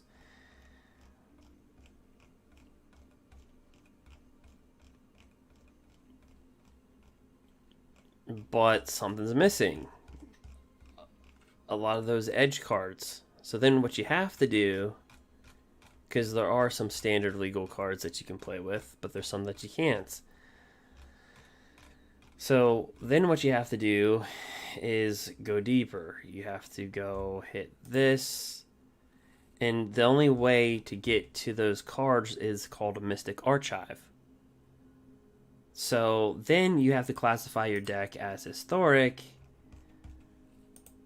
See, even if I click underneath historic, I can't get to that. So then you have to go, okay, well now let's go to historic. Okay, now I can get to those cards. Now we see some of the cards that we have that have those borders around them, like Doomblade, Agonizing Remorse, so on and so forth.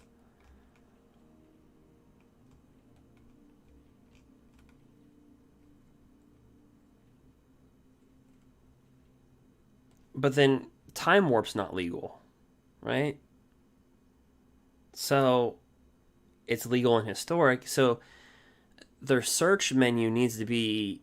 This is going to screw with a lot of people so now, okay, I've activated the cards that have these edge borders. Like this is legal and standard, but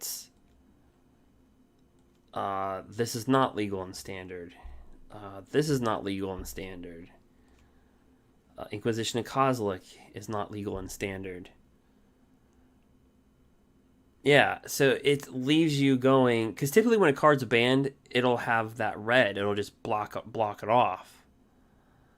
So then what you have to do on top of what I've already done,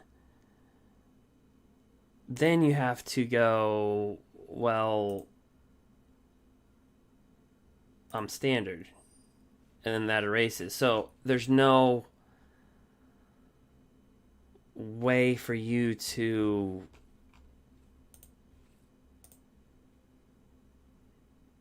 like, do you see the problem?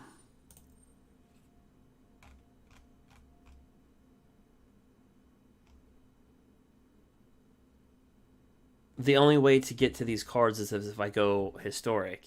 But if you go historic, then it's going to presume that your deck is historic. Where before all this craziness, all you did was just simply just hit whatever you were playing, and you knew what was banned or what wasn't able to play because you would be rewarded wild cards in return, and the card would be blanked out with red. So now you literally have to toggle between these two.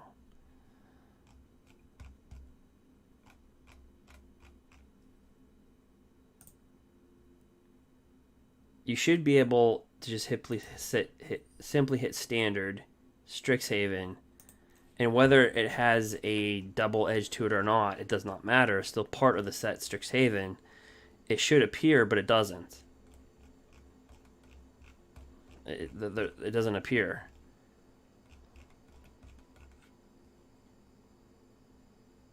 So you'd have to do this, change your classification to historic to get down here, then do this. But then if you were to go, okay, like, I don't know, like if you're gonna go, you know what, Doomblade's a pretty good card. Destroy target non-black creature. I'm going to put that in my deck. And you go, done. It's going to say you already have a deck with that name. And the reason why it's going to say that is because you technically have a standard search with a historic search. But the reason why you chose the historic search was so that you could see the cards that are gold. Like, this is standard legal. This is standard legal. This is not. So you're literally going to have to toggle between the two. I don't know why they just didn't make it simpler.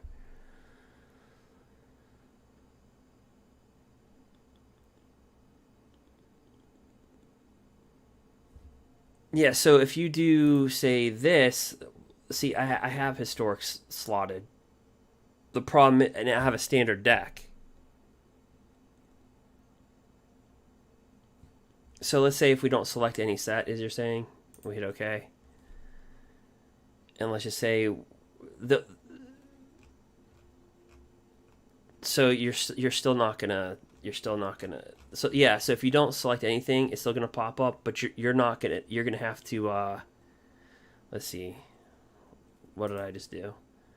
See, you still have to go underneath historic though. See, if I go under standard, you're not going to see anything.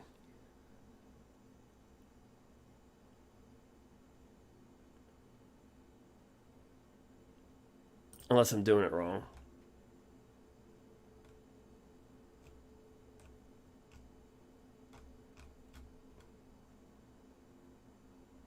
See, there's nowhere here on standard to get to the mythical arch or the mystical archive. And you have to click on the archive to get those to see those cards. Do you see what I'm saying? You have to click on historic under historic. I can't just do this. And there's no standard. So you literally have to see the cards. I wish they would have just included them all in STRIXHAVEN. And then when you click on STRIXHAVEN, just like every other set when there's been a banning of a card, they just tell you, they just have the red marked out of it. You know what I mean? So like, say if I was a new player and I was like, okay, I want Oko Thief of Crowns. Well, it's checked marked out. You can't. So I wish they just would have done that. They just would have. Because imagine a new player that doesn't know what would be banned and not be banned. Like, imagine a new player going, oh, wow, I got this crazy card that you can take an extra turn. That's awesome. Like, you're not going to know. So for me to get to these cards, I have to set it to historic to get to here, to mystical archive here. They should have a standard mystical archive and a historic. So I think that's the problem. Everything's in historic, but we have a standard deck. So now we go, okay,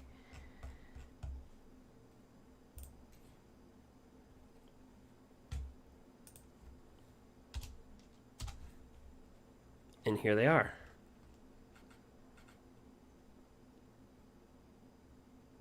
Now, we all know that Growth Spiral is not standard legal. We also know that it's quite obvious that some of these cards aren't going to be standard legal. But, I mean, even just to even see what you have in your collection, it's like... so that's what threw me off.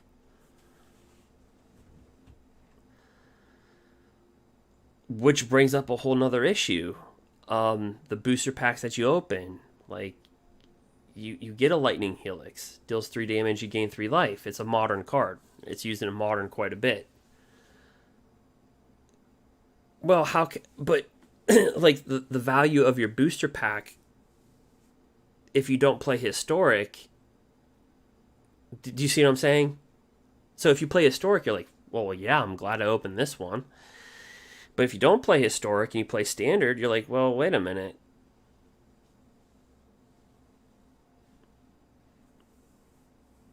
So it's very hard to rate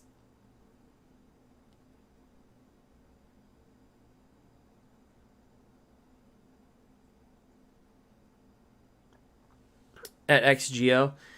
Yeah, but I'd rather know what's banned and not banned than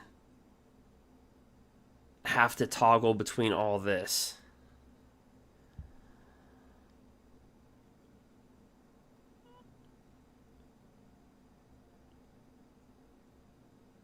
Basically, in shorts, any rare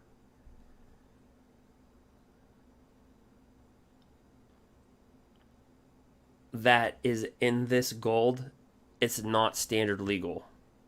So Cultivate, standard legal, it's uncommon. This is rare, it's not standard legal. So just think about it that way. All the uncommons are standard legal. Any rare is not.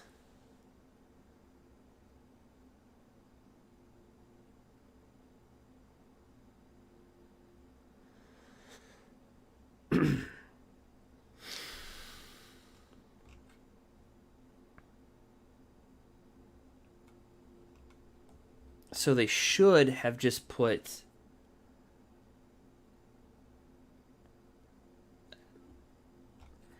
I don't know. It's the first time we've ever seen a set geared toward Arena historic. I think that's the thing.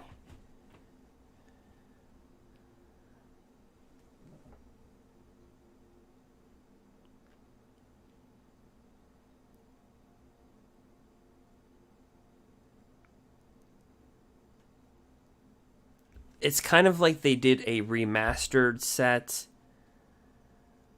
printed in a single for standard, but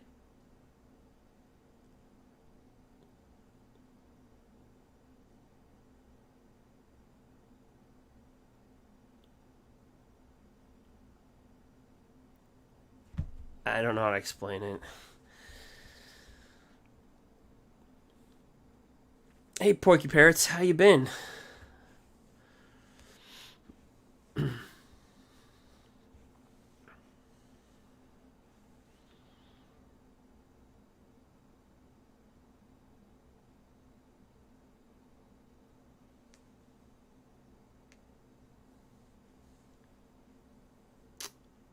I don't know if there's another way I could navigate this. You know what I mean? Because if you just go standard, you can't get to here.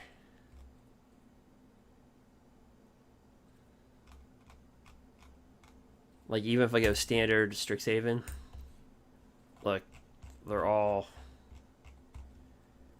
Are they underneath gold? No. They're all they disappear. You literally have to click historic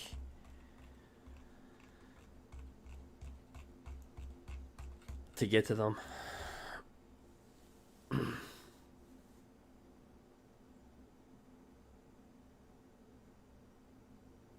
If I didn't click on Strixhaven, would I get to them?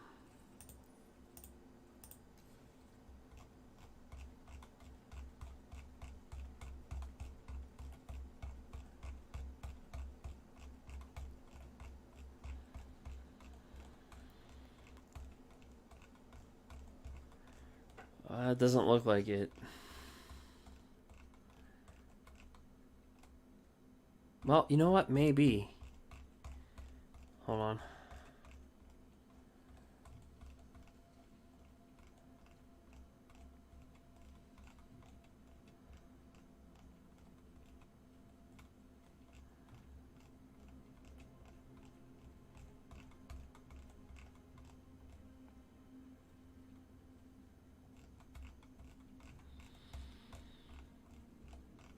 Yeah, you could do that. They're just so you just have to know the cards individualistically. Then I guess.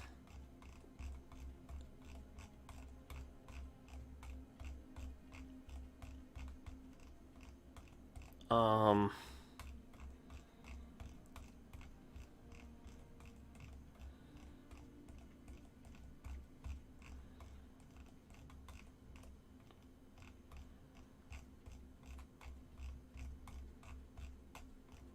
Yeah, I guess so.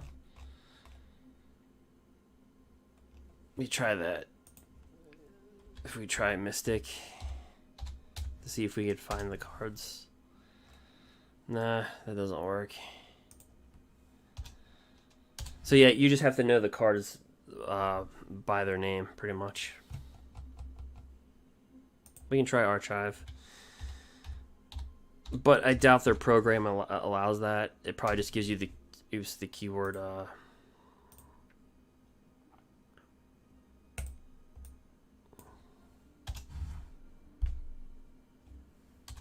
So you just have to know the cards.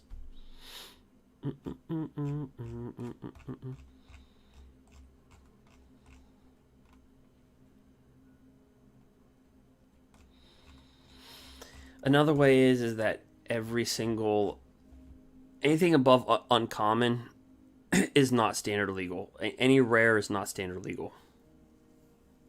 That's also another way.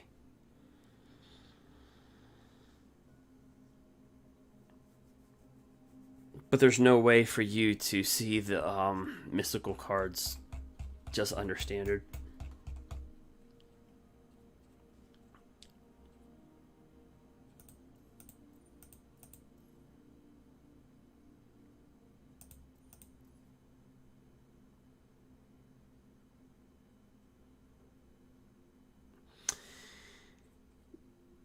So yeah, so if we go by Strixhaven, let's see here.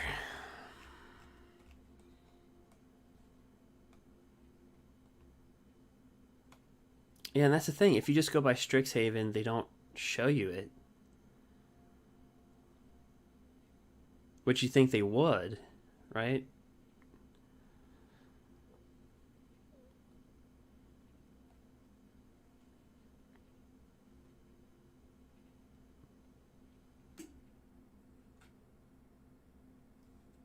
But if I undo the Strixhaven, and let's just say go the color blue, it should show me opt somewhere.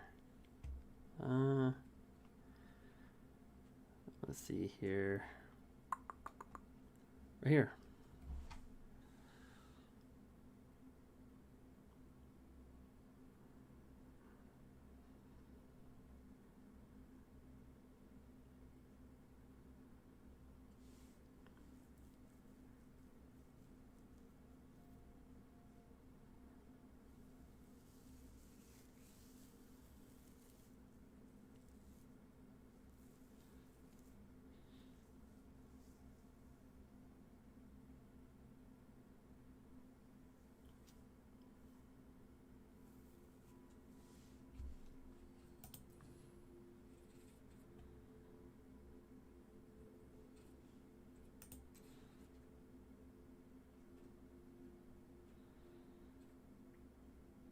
So I guess the best way to do it is just don't search by set. Which I know it's a new set and a lot of people like to search for the new sets because that makes sense. Like you don't want to sit here you don't want to sit here rifling through, depending upon how big your collection is, but you don't want to sit here rifling through 100 cards. The only other way that you're able to see the mystical stuff is if you're gonna have to just go down here and go historic,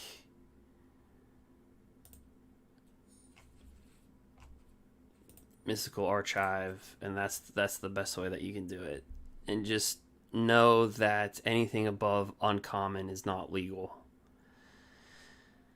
So like memory lapse is not legal. Time warp won't be legal. This is not legal. That's not legal. Growth spiral. That might be the shorter way of doing it. Just know that anything above uncommon is not legal. All the uncommons are legal, like negate, opt, stuff like that. And then the ones in rare are historic legal.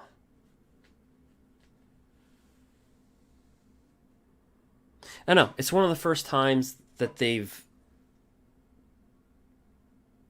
which means they added cards to historic. Which means historic just got a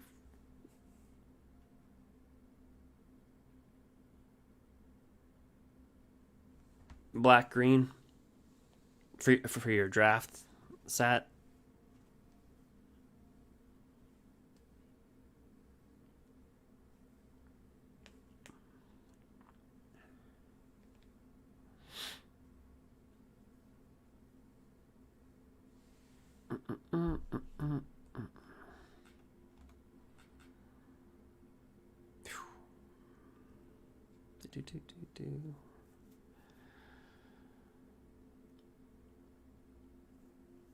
Oh, you're talking about real play in life. Yeah, so I'm definitely gonna buy a booster box of this stuff because if I can open up a time warp, if I can open up a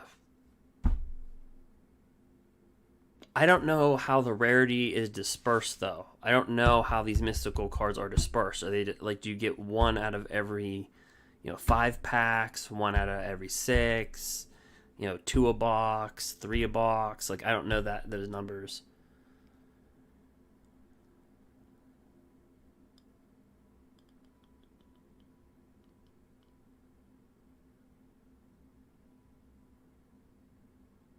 Oh, in the game. Okay. So what'd you get? You just bought booster packs?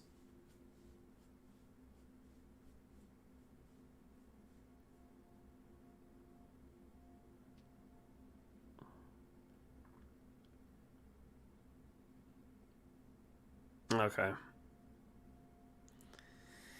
Yeah, so this is definitely weird. This is definitely something different. So that means that time warp is now in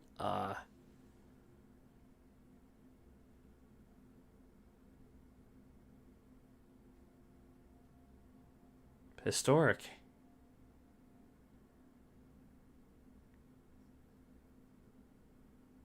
which is utterly insane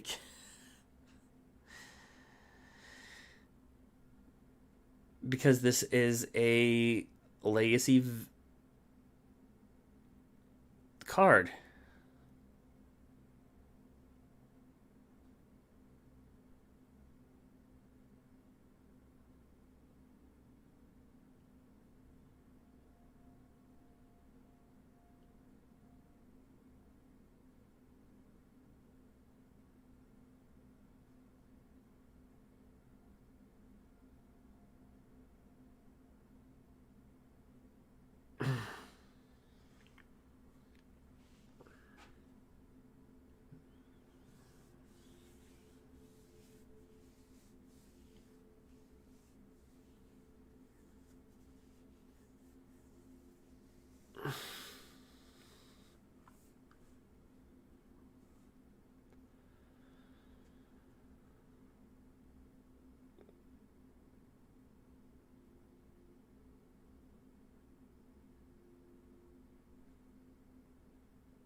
At, at XGO, was that is your question to me, or was that question to somebody else?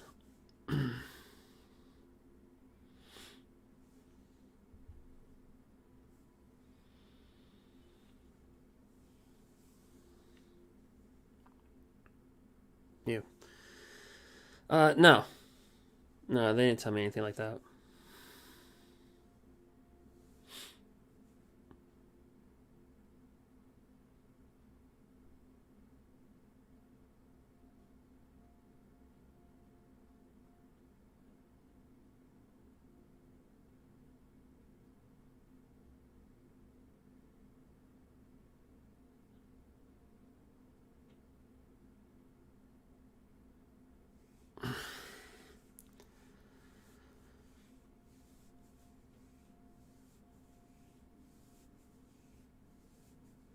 No, they didn't tell me anything like that.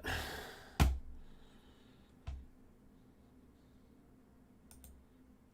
least I don't think they did.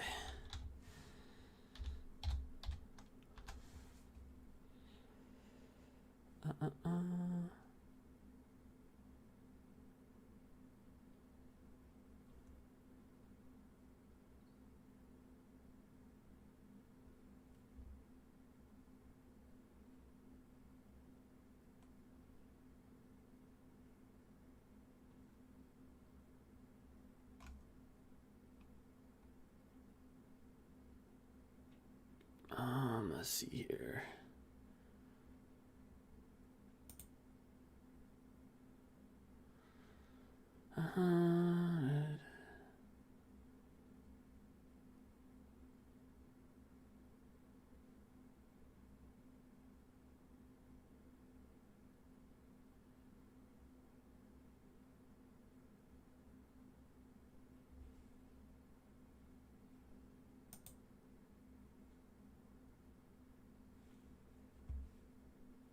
Yeah, that wasn't in their wording. That was not in the context in which they worded it. No.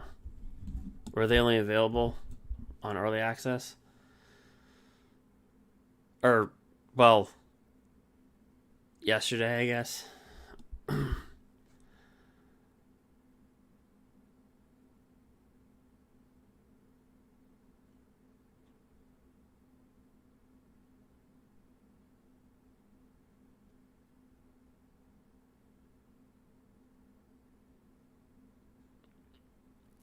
Yeah, like I just reread the email. Nothing would suggest that they that no, they just say, when they become available, but they mention nothing of at all of anything else that would pertain to that.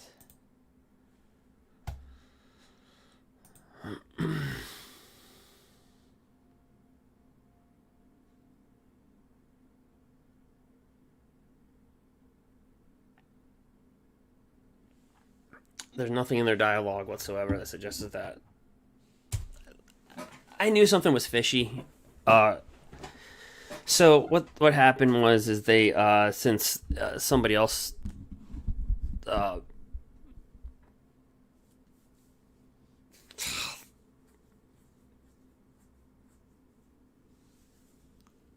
they so basically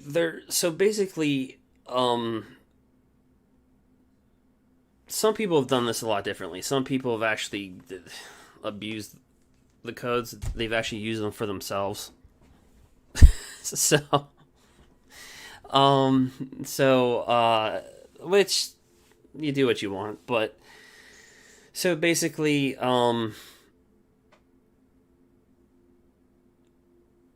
there's codes that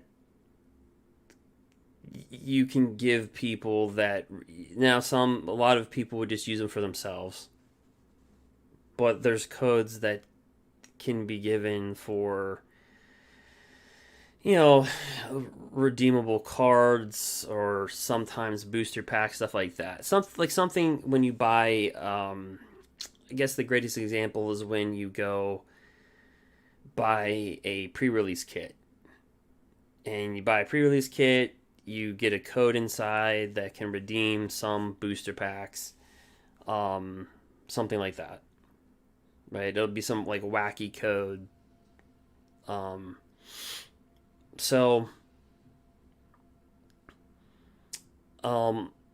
They allowed people that were sponsored to be able to use codes to give to people. What a lot of people did was just use them for themselves. But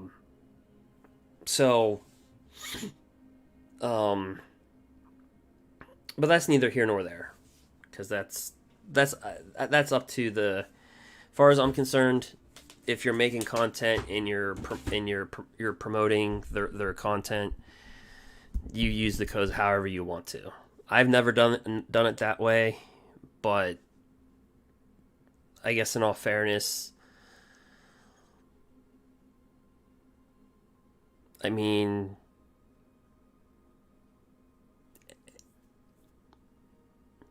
so basically MTG owed a lot of people a lot of codes. Like me personally, they owe me like probably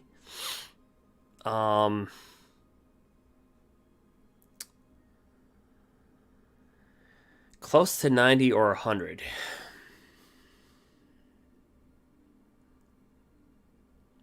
So what they did was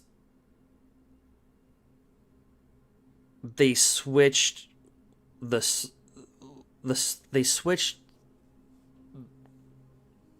I'll just use like hypothetical examples. They switched the service they were using, which I thought was a dumb move. It didn't. Well, I don't want to say the word dumb. It didn't make sense to me because, put it this way, companies spend a lot of money to gather information about people that are using their services. So for a great example, have you ever been to a website where it says we use cookies, we're going to gather data, and you're just like, okay, click, screw it. You ever download Facebook and it says end user agreement, yes or no? If you hit no, then you can't download the app. So everybody hits yes. Well, what you're agreeing to is they can take your data. That's how you have Facebook ads in front of your face. Like a great example, I was talking to a friend about 2 years ago, and I don't have the best girl voice, and I'm not making fun of women when I use the girl voice. It's just I'm just being jokey and funny. So basically, she was like, "Oh my gosh, like remember yesterday we were just talking about nursing school? Like remember that? I just got a nursing I think I'm going to go to this nursing school. I just got an ad. Oh my God. It was like a sign from God. I was like, no, it wasn't a sign from God. We were talking about it. You probably searched for it, and Facebook then gathered that information about you. And then the college pays Facebook money to send out ads for people that are looking for nursing schools. They could lower their tuition rates, but instead of doing that, they'll spend money running ads to try to get students to go to their school. So hence, they gathered your information and knew that you were looking to go to nursing school, and the school's ad, because it is an ad, was put in front of you.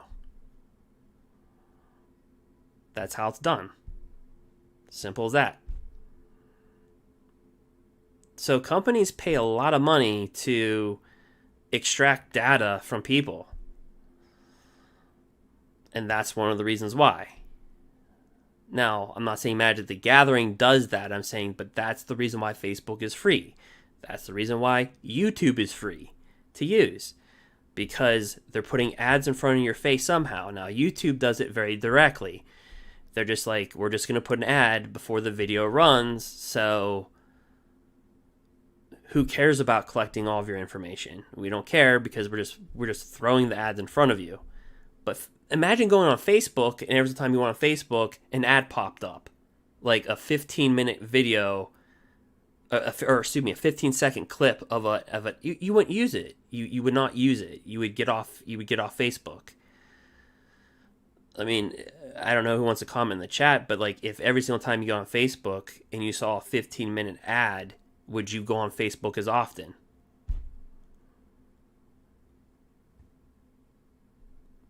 Probably not.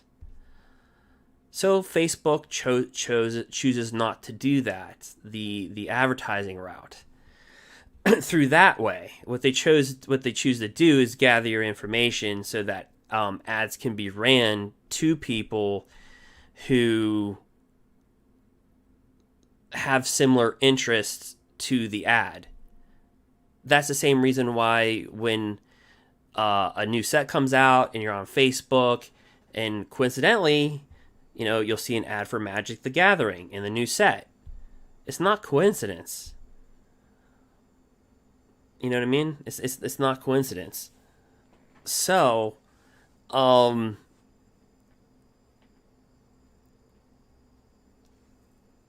with that being said, there was a system set up in place where Magic the Gathering had information on the content creators that were sponsored. Right? So they had their emails, they had their names. It was very direct. So they did away with that and went on a new system, and that's where things were weird to me. I'm like, why would you do that? Because companies pay so much money to get emails, to try to get people. Like, have you ever gone on a website and it says, hey, get 10% off if you enter your email? Or on checkout, hey, if you enter your email, you could save, 20% on your next order. The reason why they're doing that is so that they can have your email, so that then they can email you stuff over time and create a returning customer. Now, that yield acquisition is only 1%. So for every 100 people that do that, only 1% will buy again. Statistically, it's a 1% acquisition.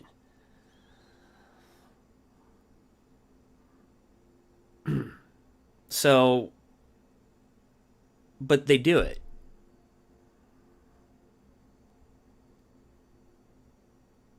So, now Magic the Gathering doesn't do that.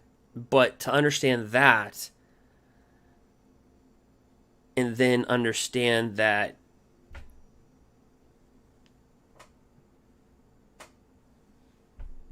why would they get rid of a system that's very direct, where they have all the information of their content creators that are sponsored, where they can deliver codes directly to that person, and they have all the information of that person? Why would they do away with that?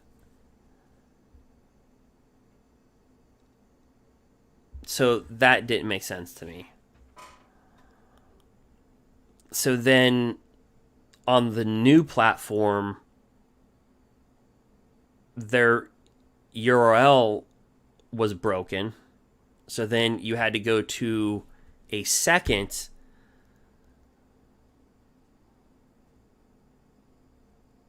and then that's when I kind of knew something was off. Cuz like it's like okay, it doesn't make sense from a business standpoint to go from you have all this information about all these you have their names, their emails, their user IDs on Arena, their VIP accounts that they're going to use. You have all this information. Why would you this company spend thousands of dollars to get that?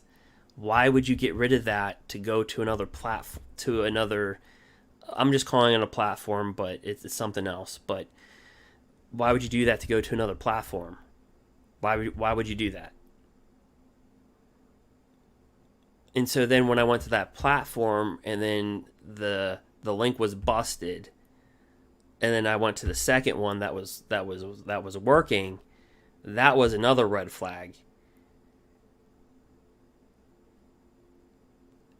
And then it was, what was it, like 2 days ago, I was live streaming Magic Legends, and I so happened to check my email, and I saw from Wizards of the Coast what they wrote, and that's when on live stream, I didn't read the email verbatim. I just basically just said, hey, if you have a favorite streamer or Reddit starts to blow up here, I said this April 13th, probably like around noon. I probably said this. And I just told people, hey, if you have a Magic the Gathering content creator, you might want to, and they're sponsored by Wizards, you might want to tell them that they're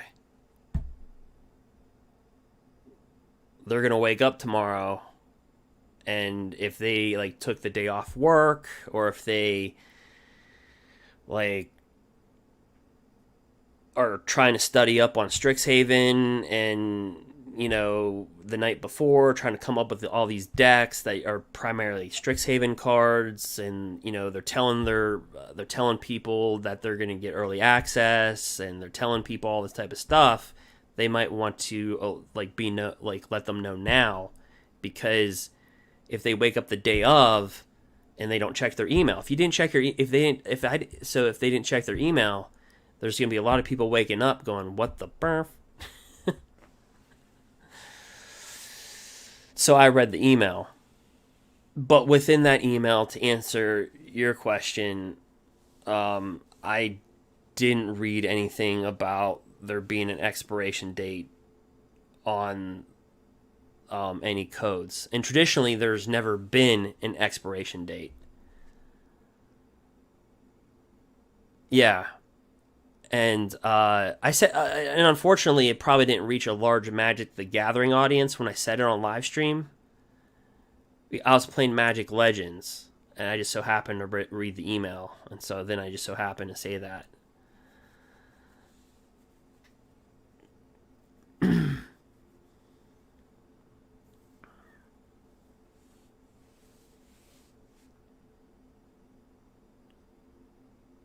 But I knew something was wrong. So that's the reason why I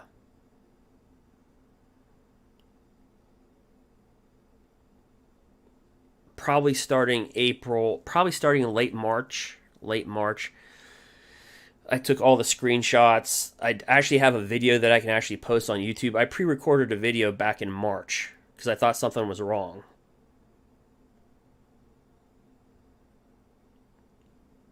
And they're also not allowing anybody else. Doesn't matter if you have 1 million subscribers, 100 million followers. They're not letting anybody else in the future. They're not sponsoring anybody else. So if you're in, you're in. If you're not, you'll never be.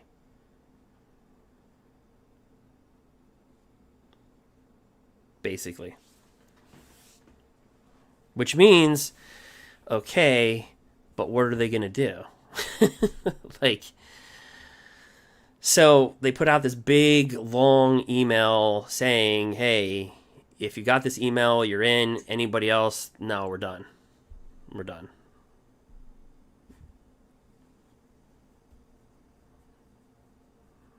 So it was one email after another email after another email, and you're reading it, and then they did that on the early access.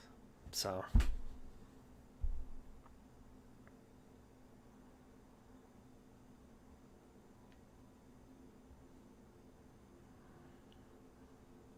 it was weird. It was fishy. So I recorded everything as I went, dating back to March. I literally could put it on YouTube. But then if I did that, it would expose a lot. Like, I'm pretty sure any Magic the Gathering drama channel would love what I have on my hard drive.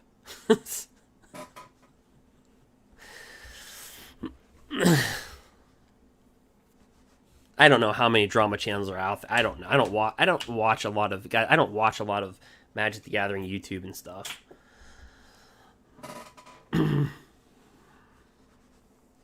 So, I don't know.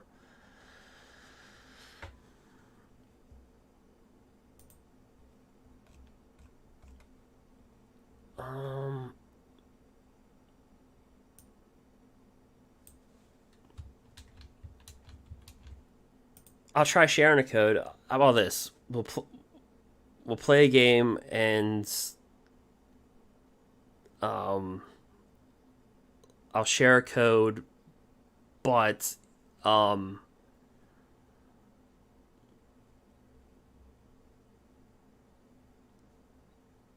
figure out how I'm going to do this now.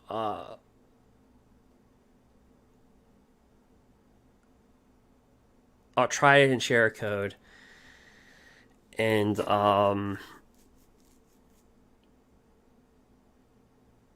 if you want to be involved, in it, you have to do it in chat, because I'm just going to do it through. I'll send a message to you. Because I don't want to put a code, and then it's like a free for all in who can type it the fastest. You know what I mean? Like, I don't want to do it that way. Like, who can open up the Arena browser and type it in the fastest. So if you want to participate in it, I don't have a bot for this, so I'm just going to wing it. And so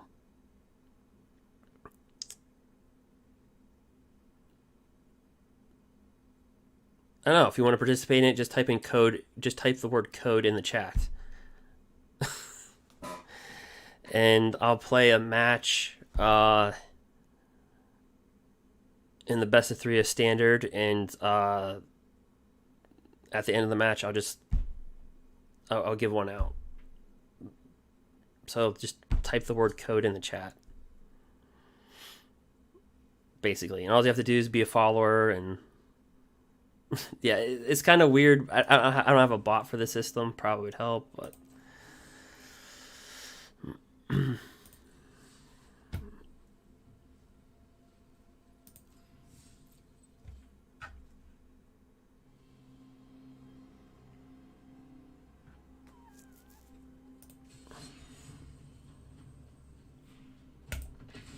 and we'll see if the meta's changed.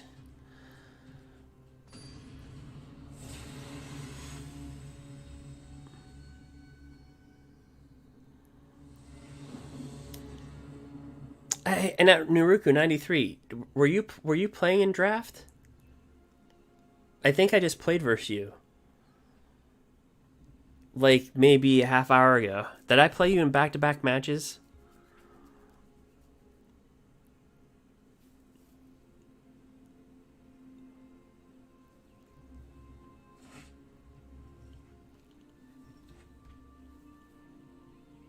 Oh, okay. I thought somebody had your username.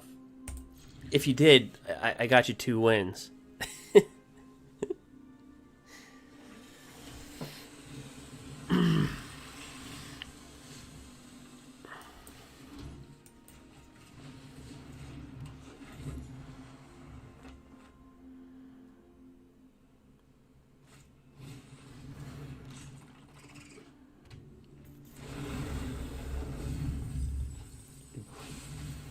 Double Hendren. Or Ruin Crab. Alright.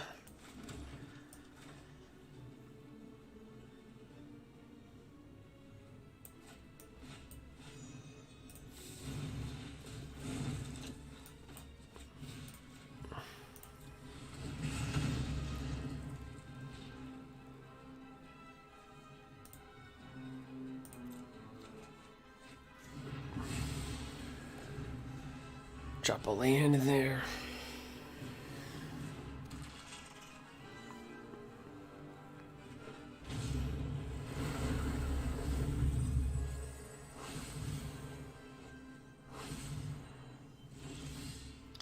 This guy got triple ruin crabs? Dang.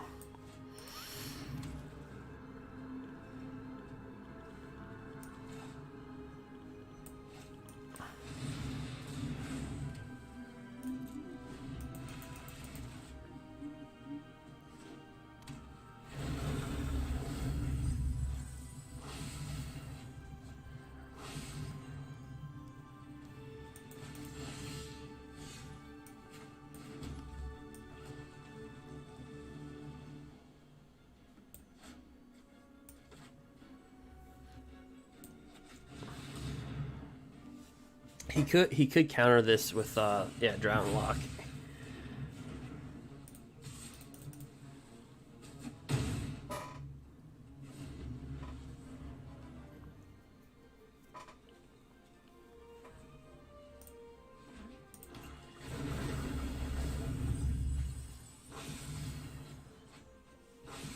Might die to mill.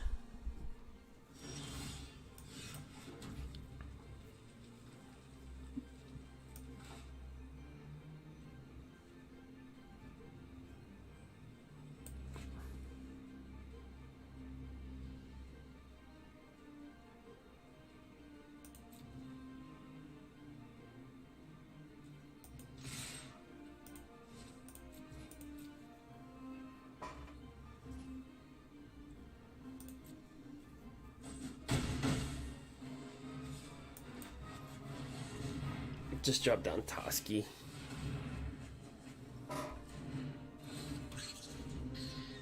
Toski's pretty good because it gives you a 1/1 with Lovestruck. And it gives you Bear Secrets. I mean, so it allows Lovestruck. He's got 4 Ruin Crabs.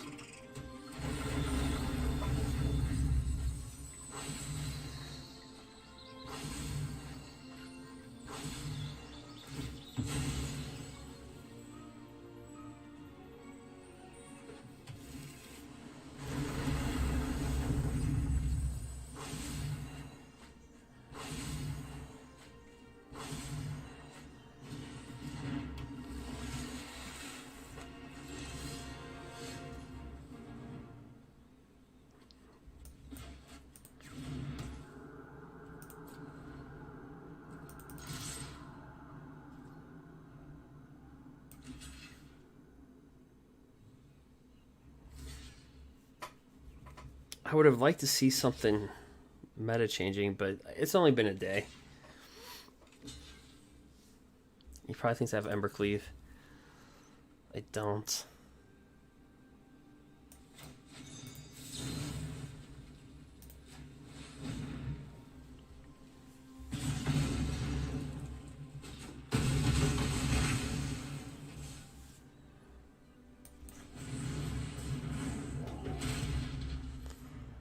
I have 5 cards left. And Fable Passage.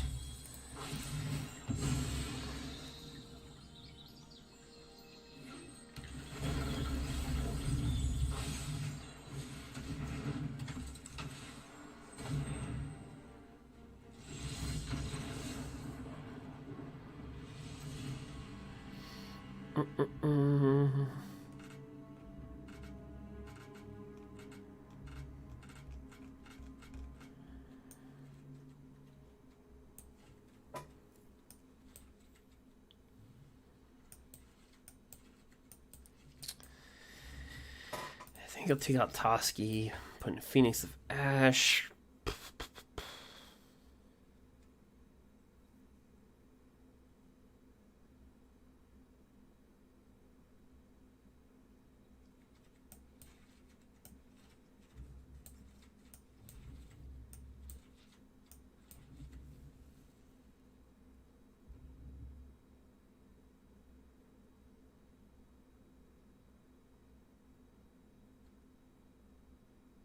Terrapiece is a decent win condition, but Harbinger.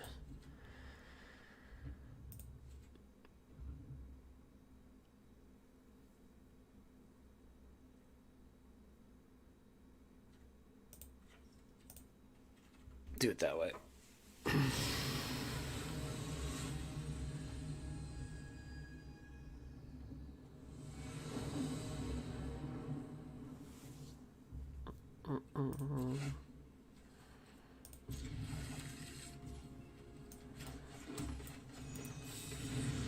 So we'll drop a Lovestruck Beast. Another Ruin Crab.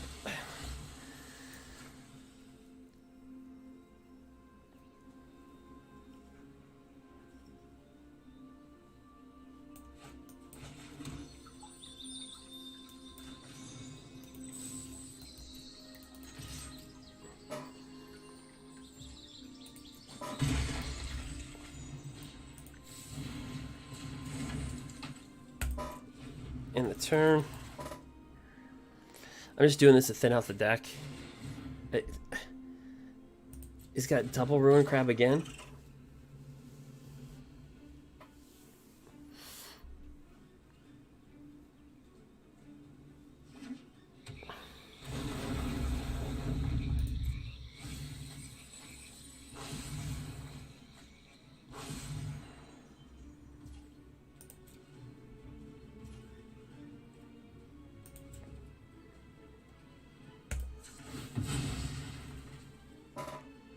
I wonder if he's got that one rogue that mills for 2.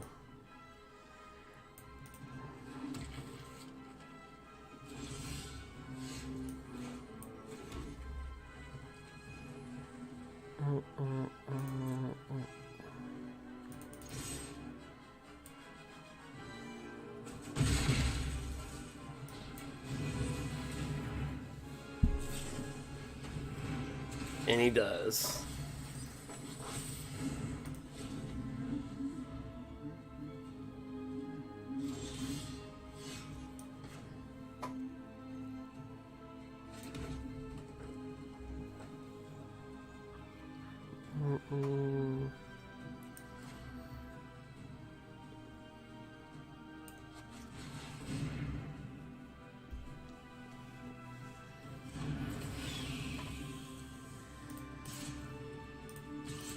Attack with these 2.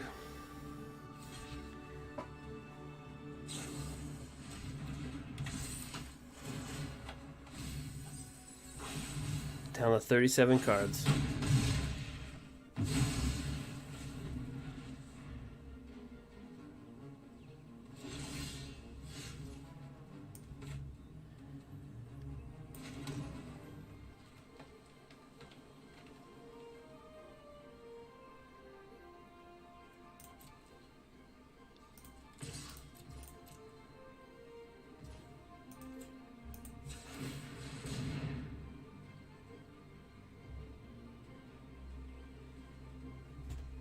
He could have a kill spell.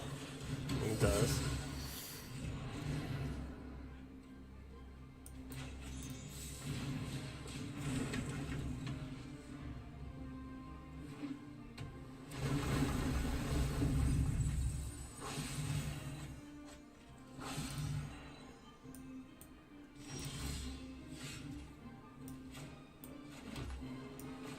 Yeah, that double Ruin Crab.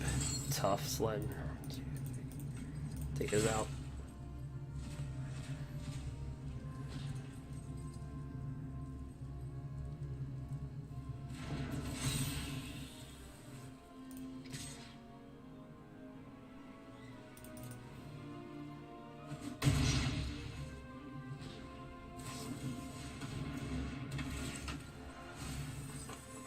Down to 27 cards.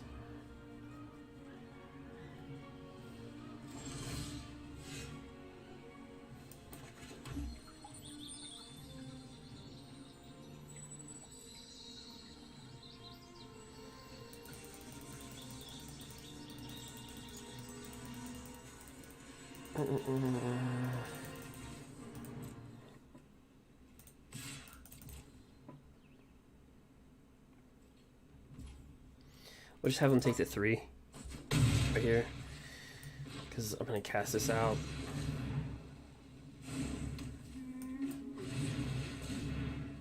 And cast that out.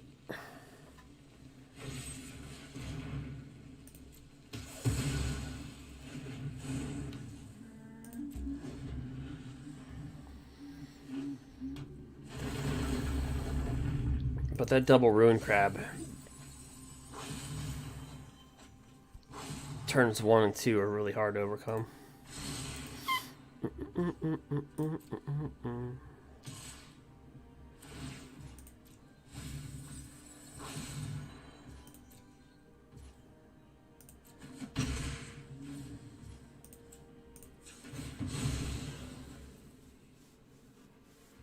Go fishing for red.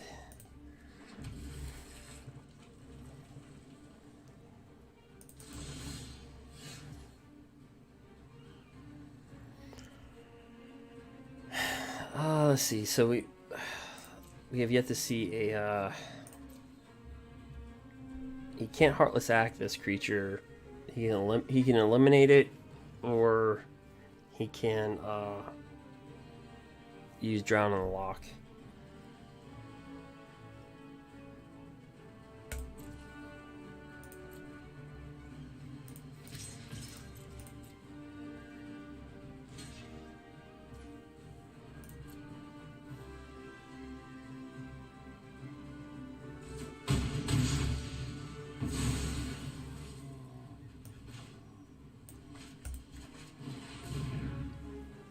Let's bring down the Mammoth. I'm half tempted to put Trample on this thing, because he can keep on blocking with that. But I'm going to hard cast this.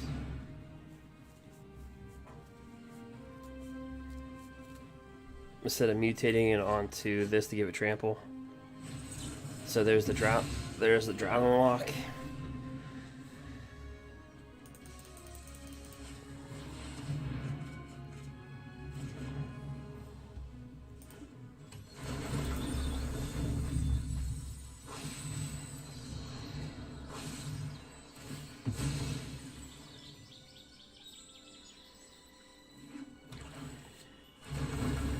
So we're down to 7 cards. Now down to 4.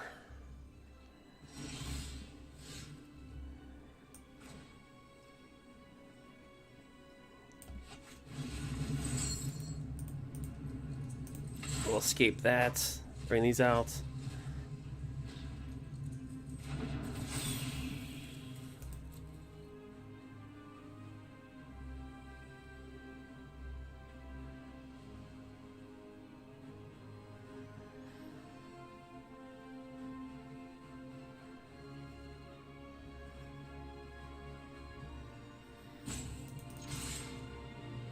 And I think he's dead.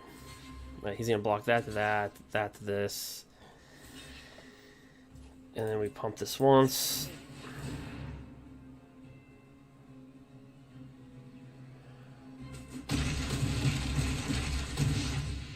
With 3 puny cards left.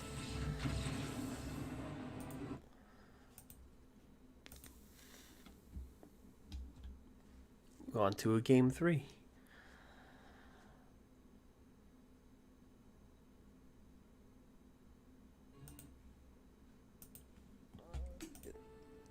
And we'll just keep it the same.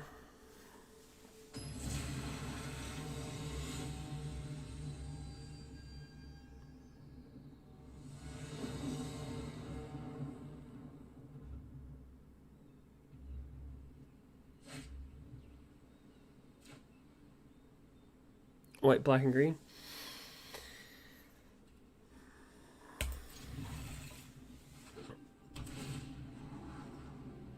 Yeah, well, with pathways and everything, you have pathways, you have triomes, now you have the other mana, yeah.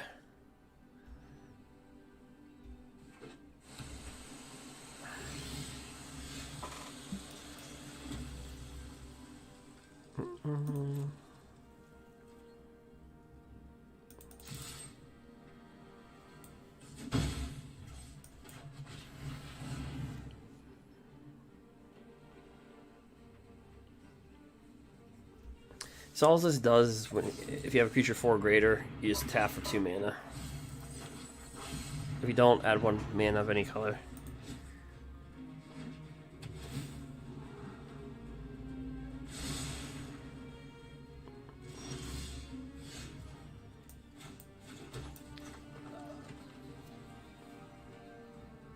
Alright, so we're going to bring down Grook's Harbinger.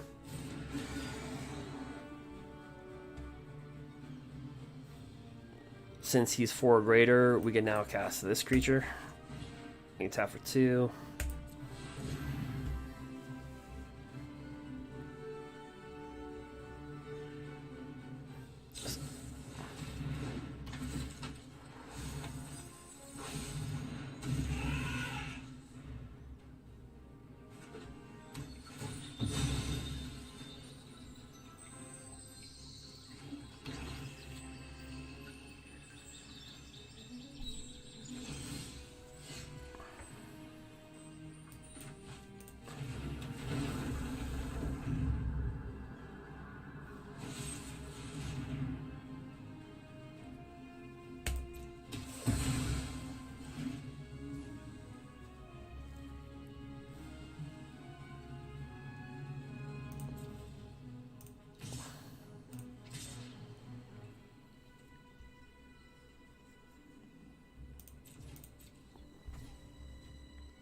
He's gonna go to damage. And that on the Harbinger, we're gonna look for a card. We're gonna draw into Questing Beast. And the Harbinger will hit again. So we'll draw into Phoenix of Ash.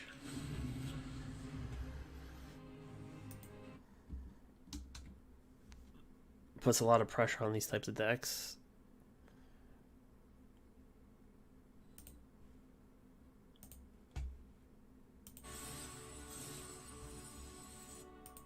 Yep. Puts a lot of pressure on them. Harbinger with a cleavage. We'll hit again. Alright.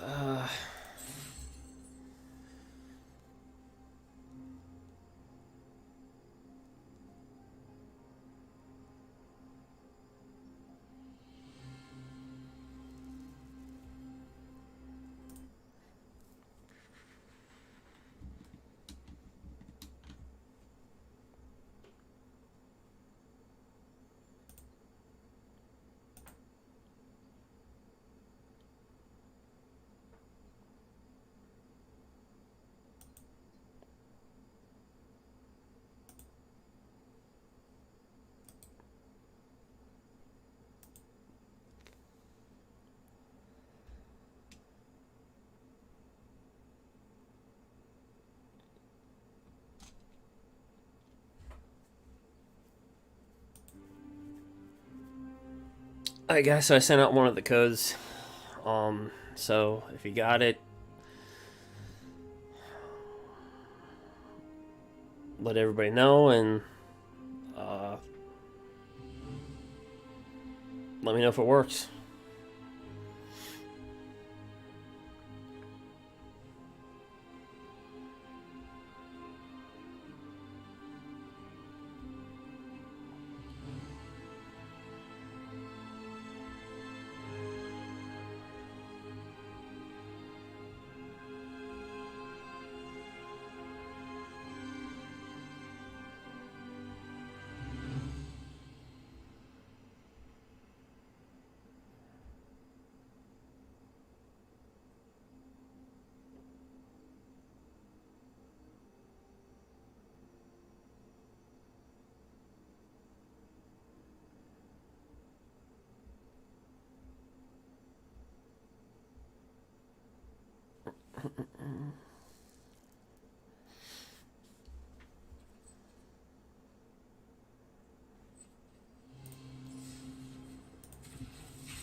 Get a wild card.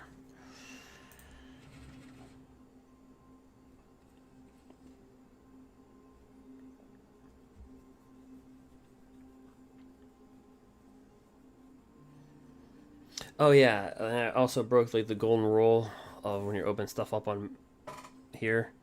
See all these common wild cards and uncommon wild cards? You should unlock at least 80 commons and 80 uncommons before you open up packs to help your vault progress.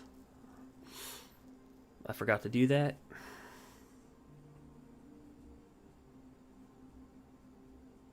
Because if you get 4 or more of a card, your vault progress will go up. If it's more than one of a particular playset of a common, it'll go up by 0.1%. Uncommon 0.3, and then a rare they give you gems.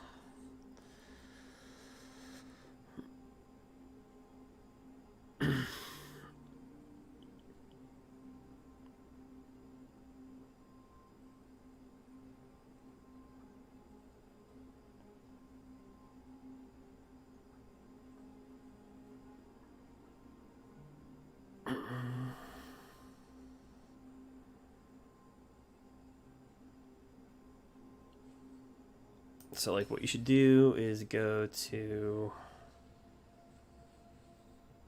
doesn't matter, and do like STRIXHAVEN, hit OK, go to craft, and just look and say, okay, these are, well, that's rare, but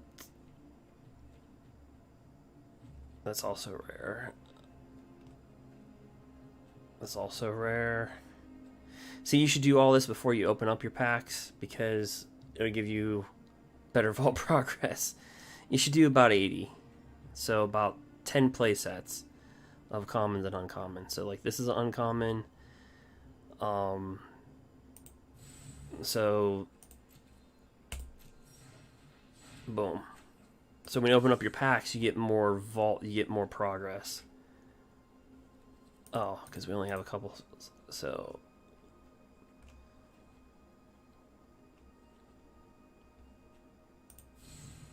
like right here. So that's 2 play sets. If you have them. So that's 2 play sets of uncommons.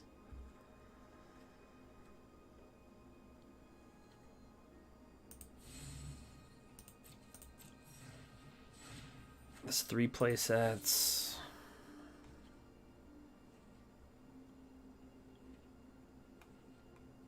See, because I already got some of these through the booster pack, so it kind of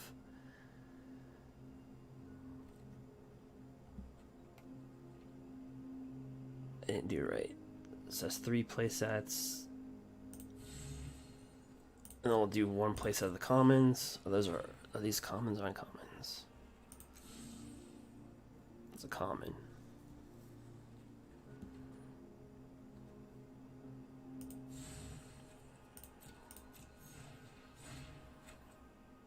So it's 5 play sets.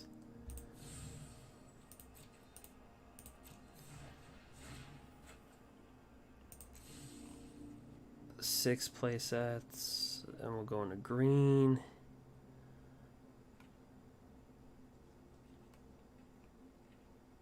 Wow, green doesn't really have a whole lot, huh?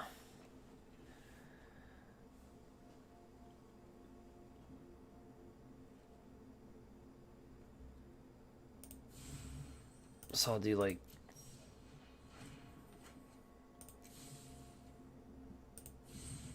what does it call that? Let's call that 7 and 8.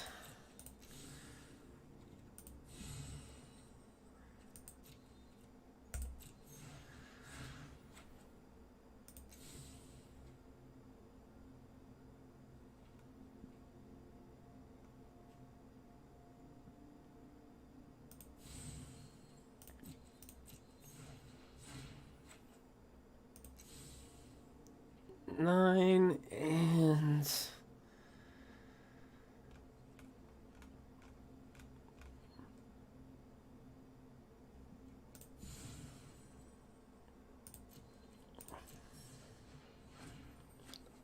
that's just common, so that's a third common.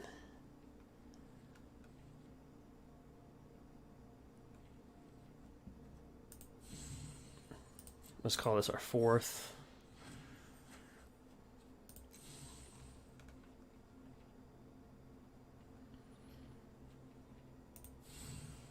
We'll call this our fifth.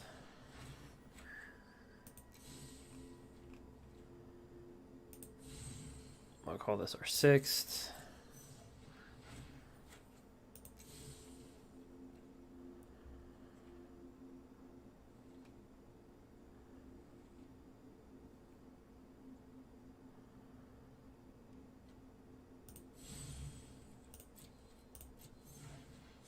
For uncommons, we'll say that's 10. So we just need to unlock 4 commons.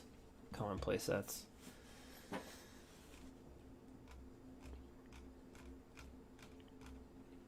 And then I should open up my booster packs.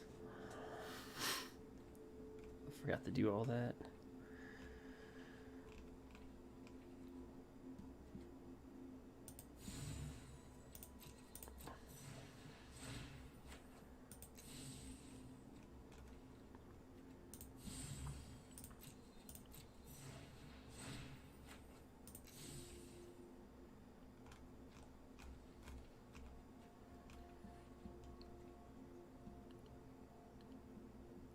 So we got to look for the commons.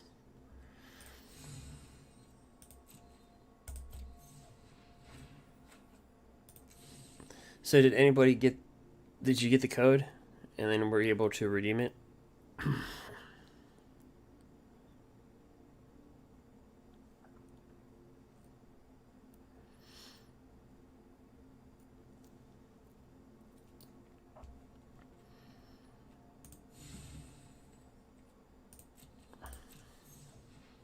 Okay, so it worked. Okay. So what I'll do then is I'll do since that worked,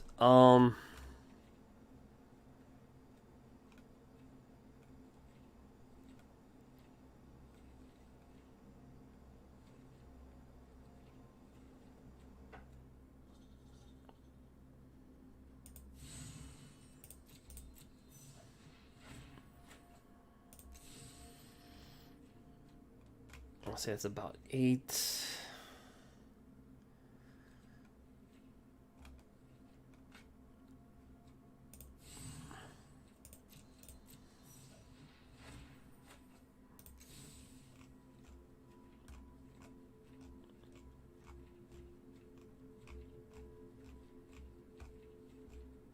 So I'll do one more, and I'm actually just gonna grab a 20-sided die, and I'll just roll it, and whose number is the closest. So you just have to guess a number from 1 to 20. Obviously, a double number. So, like, say if somebody picks, like, 19, somebody else picks 19, well, that's not going to work.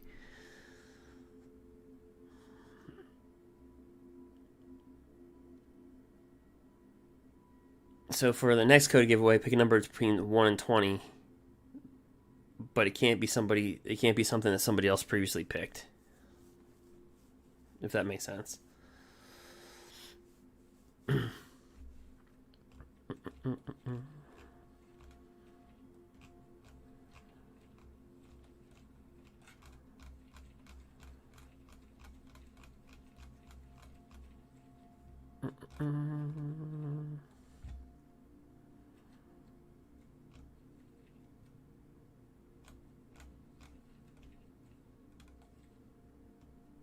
So is there any commons that we haven't got, or uncommons?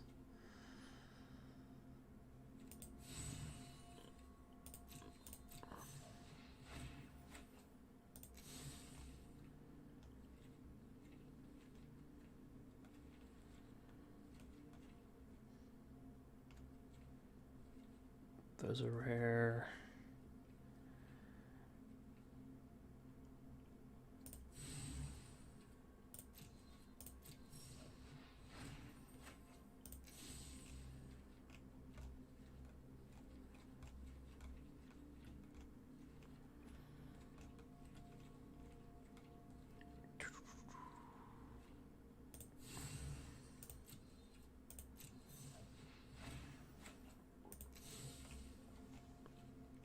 I'm just going through this really quick.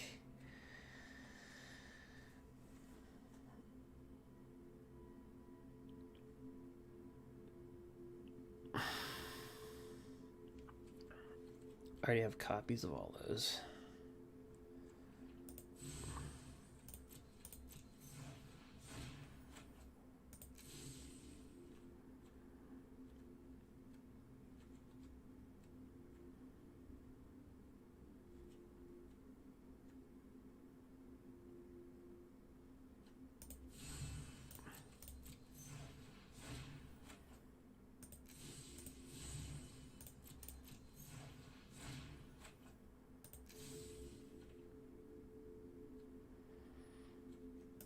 So I'm going to go 3 of these.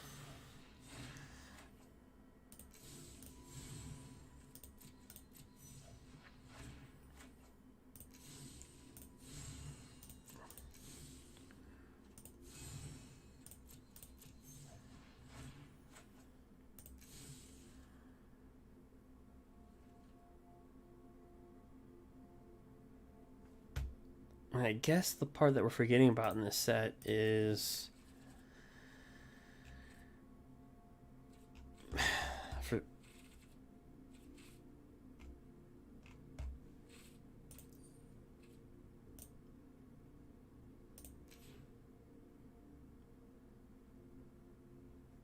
for these to pop up.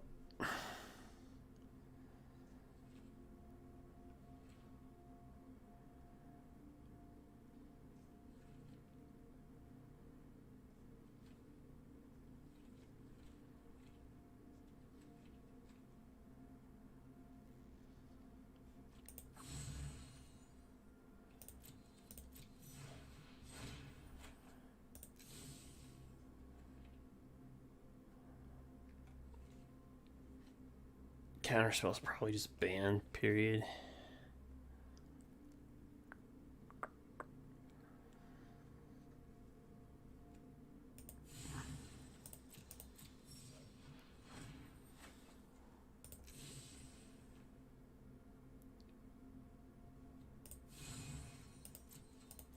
We got a 4 and a 13.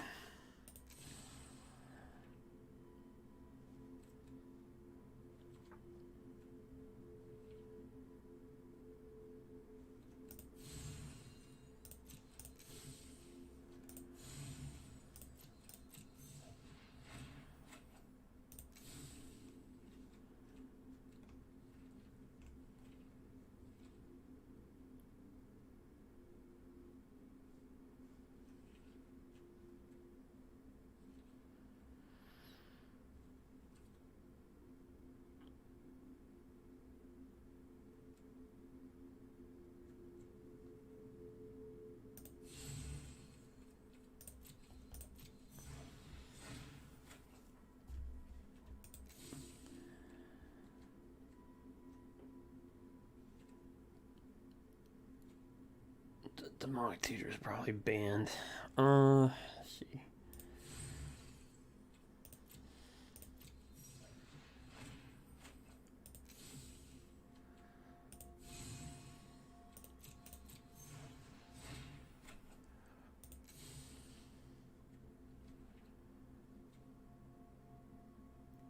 Exile top card of your library. You may put that card into your hand unless it has the same name as another card. Exile this way. Repeat this process. So you put a card into your hand.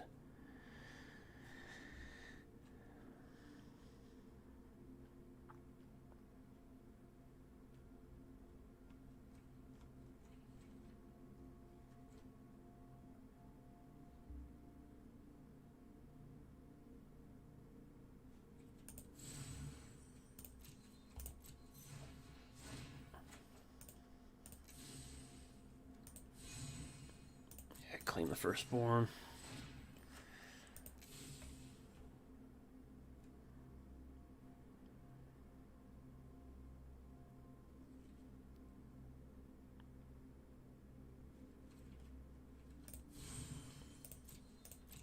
Yeah, so then I'll do the giveaway after the match. So we got 4, 13, 17. I'll play another match and do it that way. I just roll a 20-sided die. Right, this deals 3 damage to each opponent. You may exile this from your graveyard. If you do, search your library for a card, a dragon creature, put that onto the battlefield, then shuffle. A deck can have any number of cards named Dragon's Approach. What?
But these are things that you want to do before you open up stuff, because if you care about vault progress.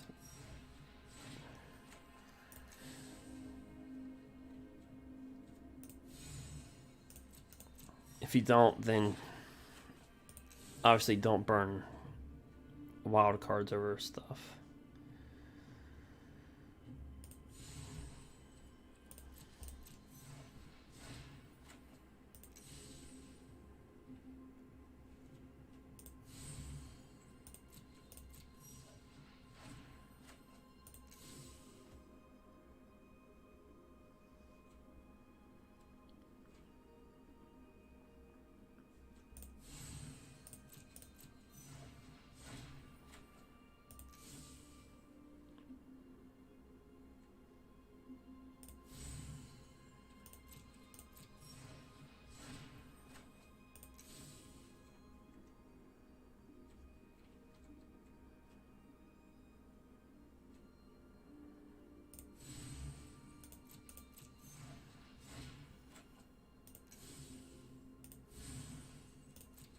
And also, when you enter your drafts, you can just, if you wanted to, just rare draft at that point then.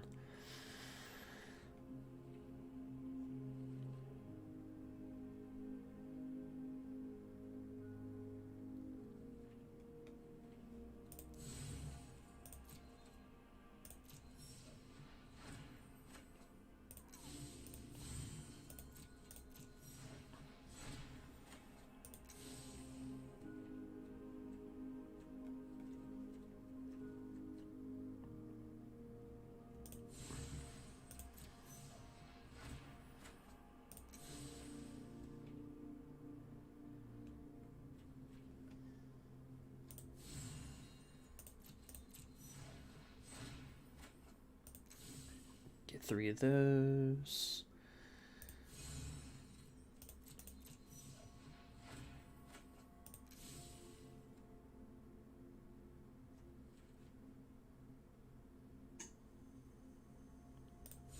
Just go after the uncommons.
Get that little bugger out of there.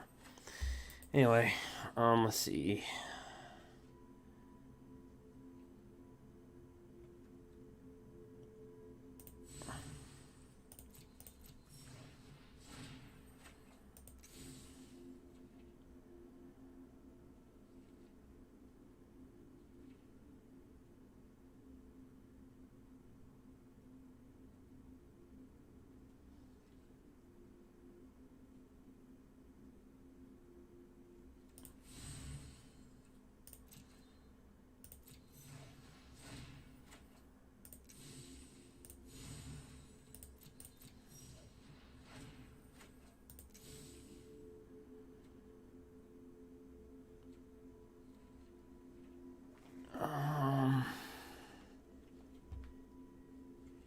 Got one more uncommon here.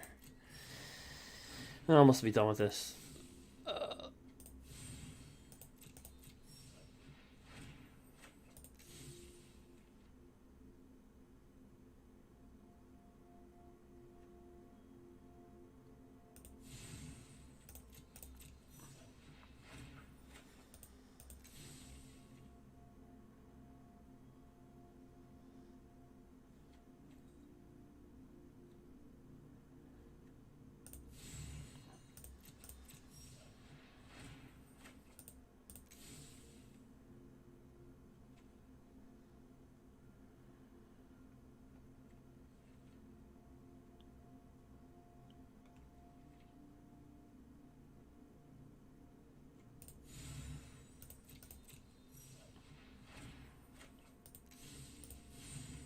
I'll just do these two.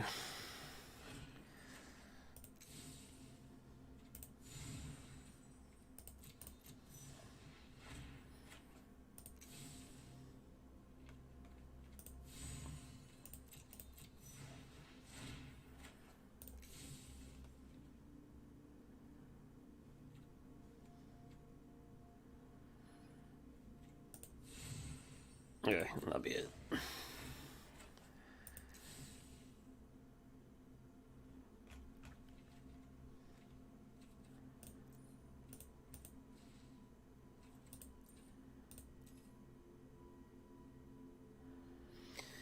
Alright, so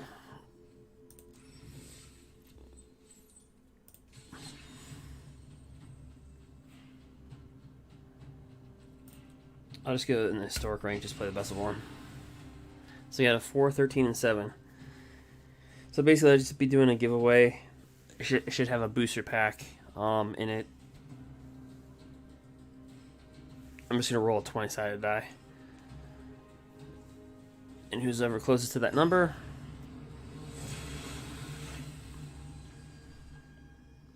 Mythic Mohawk.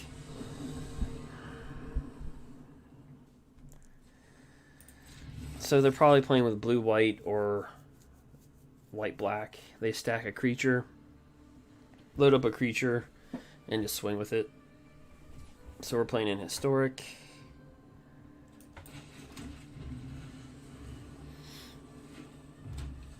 No, it's red. Whoops.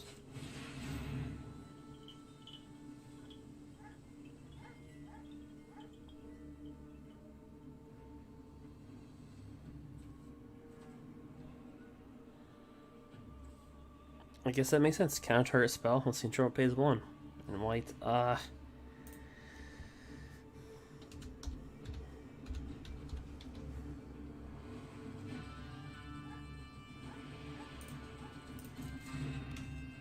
oh wait, he can't have Chandra Torch of Defiance because he's got Luris. So basically with this deck, you have Solemnity, players can't get counters, counters can't be put on creatures or lands. We need to get a land, and then you have 9 lives, so 9 lives can't get counters on it. But we do need mana. So this deck would probably have like Lightning Helix in it, very similar to Modern, pretty much.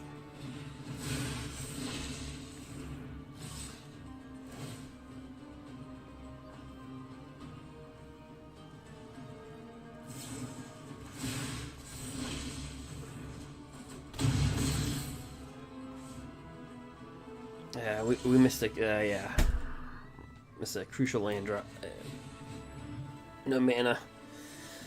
I did put 26 lands in the deck.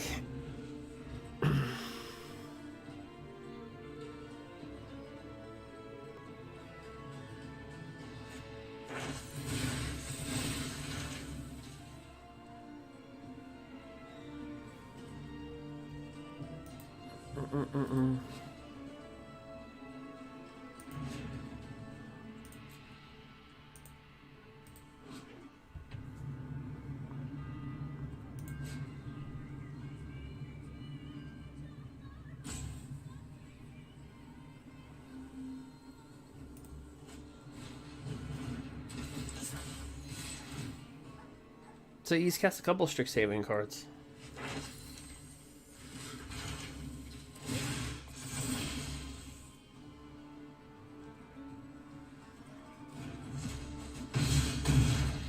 But we just didn't get mana. A little bit too late.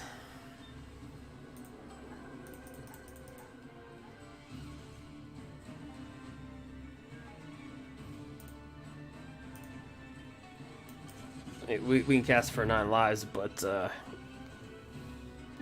we missed 2 land drops. Dope.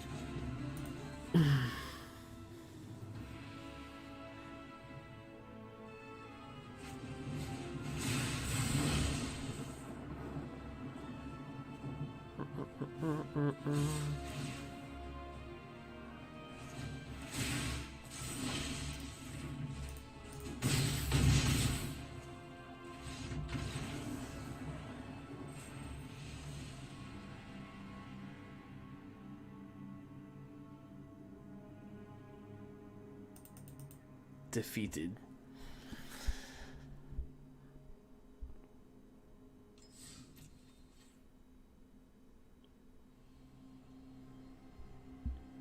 Alright guys, give me a second, I'm gonna get the 20-sided die and go from there. Be right back.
Alright, so we got 4, 13, and 17. So it took me a while to find a 20-sided die, because when you haven't played Magic the Gathering in real life for over a year, you have to remember where stuff's at.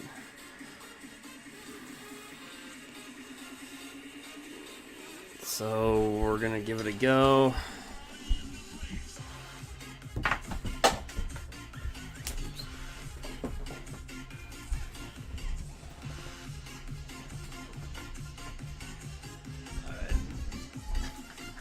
Try to create room on the surface.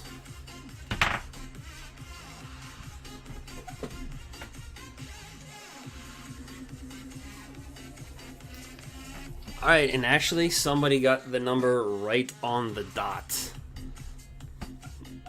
So it wasn't who's the closest. It's like got the number right on the dot.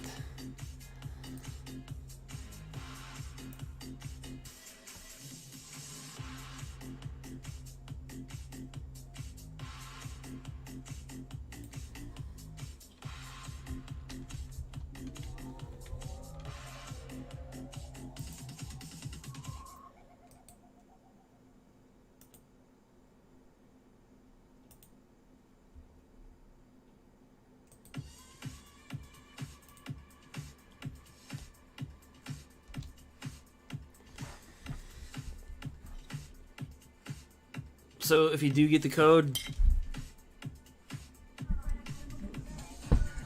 let everybody know what you got. If it's a booster pack, let people know what you got in the booster pack.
It's Loris again.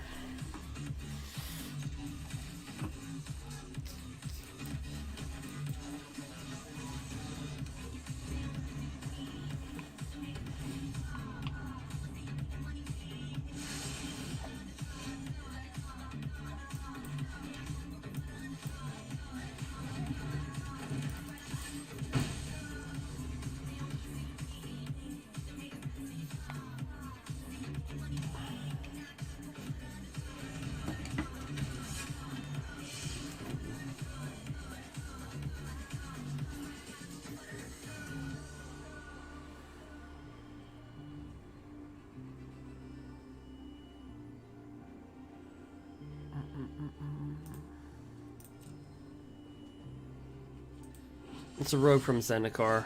They can make you discard a card.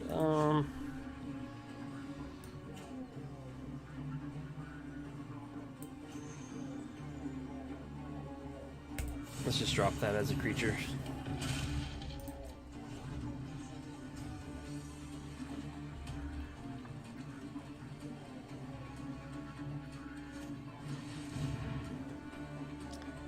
Discard 2 cards.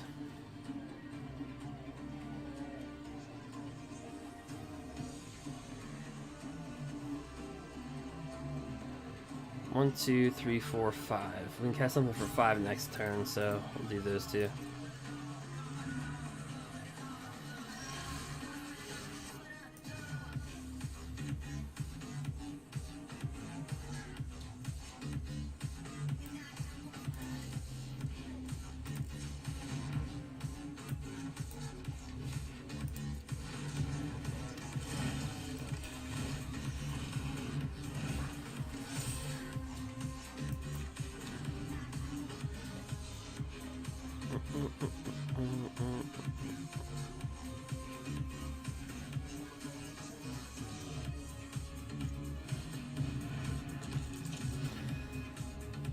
So that's also from Zendikar as well.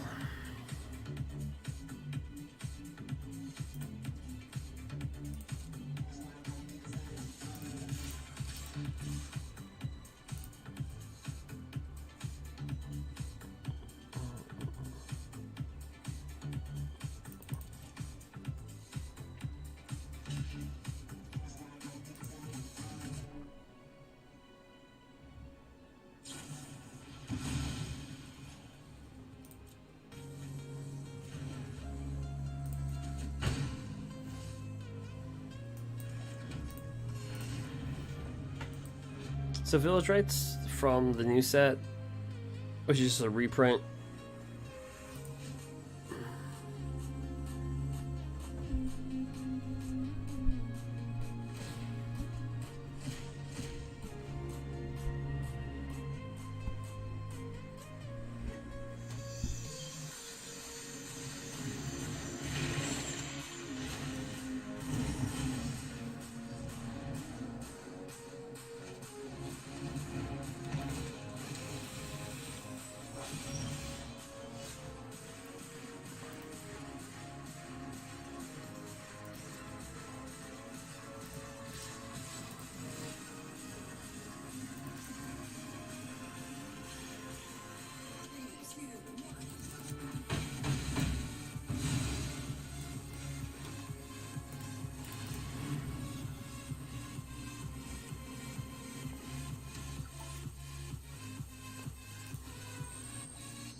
So he's got Croxa in his graveyard.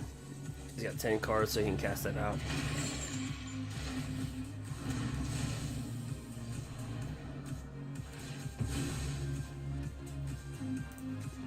We just need to get a creature. Keep on getting mana.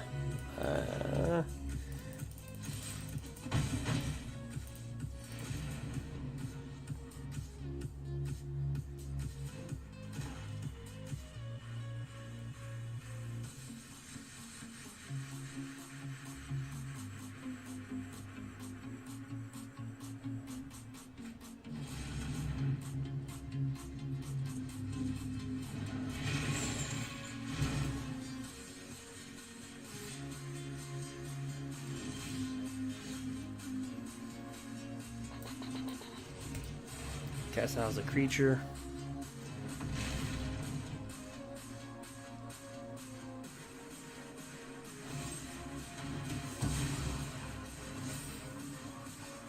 Another land.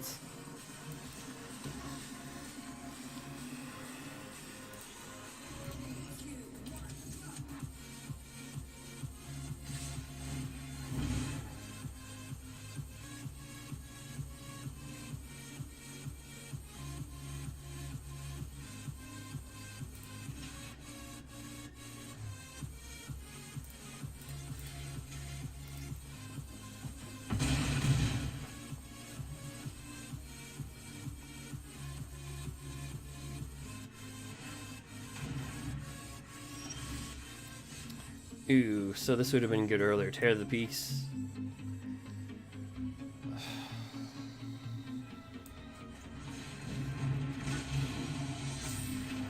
And a land, so...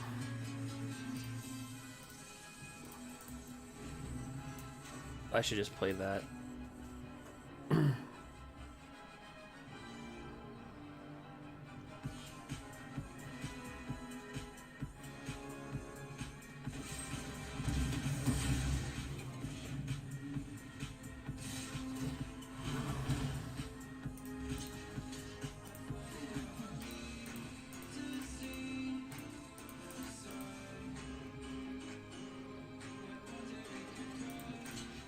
They got a bucket. It's just unfortunate I drew a lot of lands, really.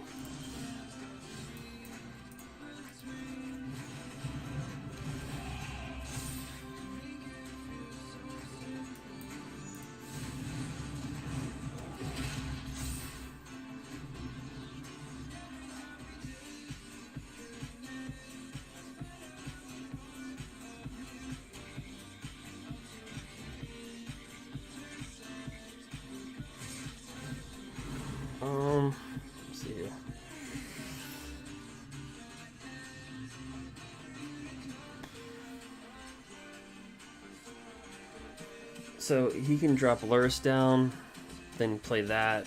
So that's 3 damage right there. That brings down the 8.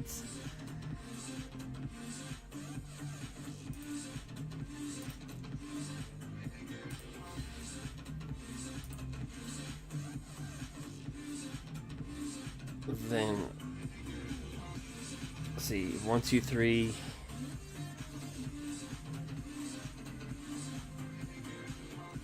Two.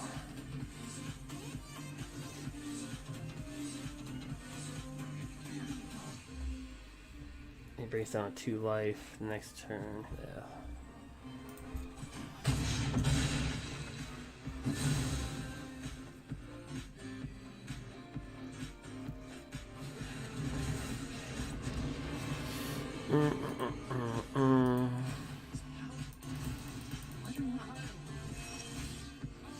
Yeah, another land.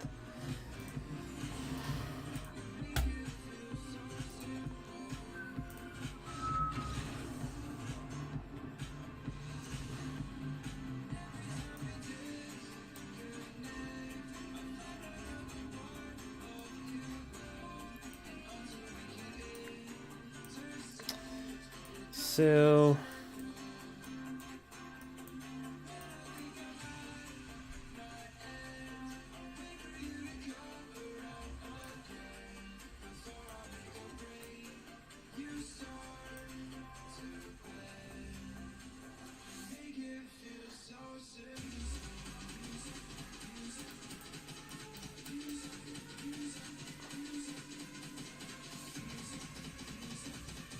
he probably boards in a lot of kill spells at this point, to be honest.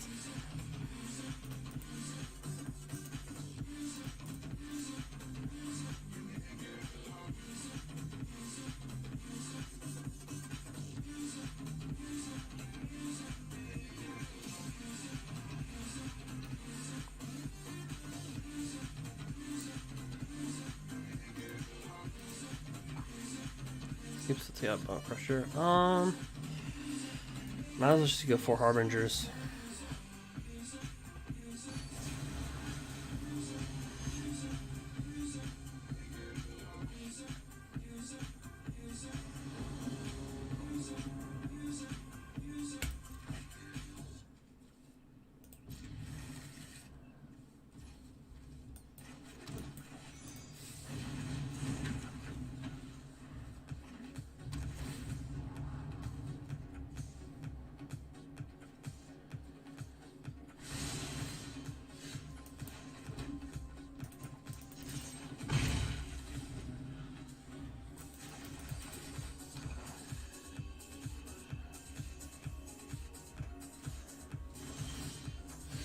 And this deck would be pretty good versus Sultai Control, the one that he's playing. I run a deck that's kind of similar to what he's doing. It just overall didn't perform that well.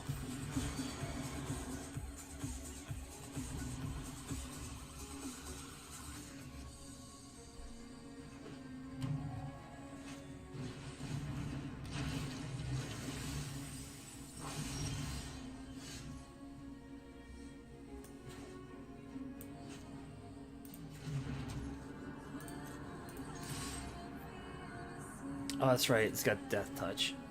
So he's just going to probably block this to this, but we'll Ember Cleave it.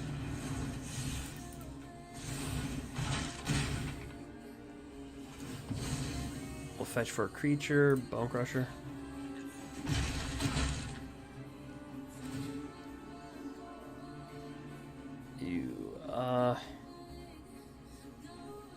Phoenix of Ash.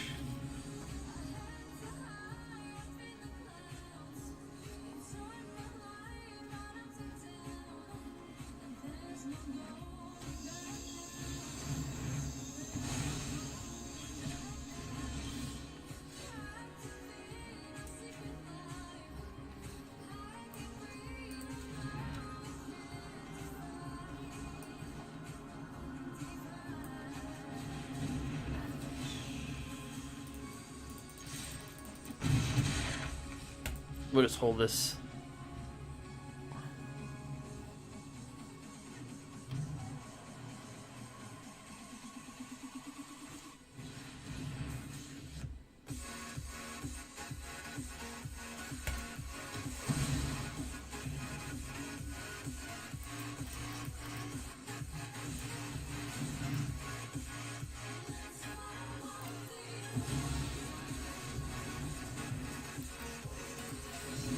So he's playing Grixis control. Huh.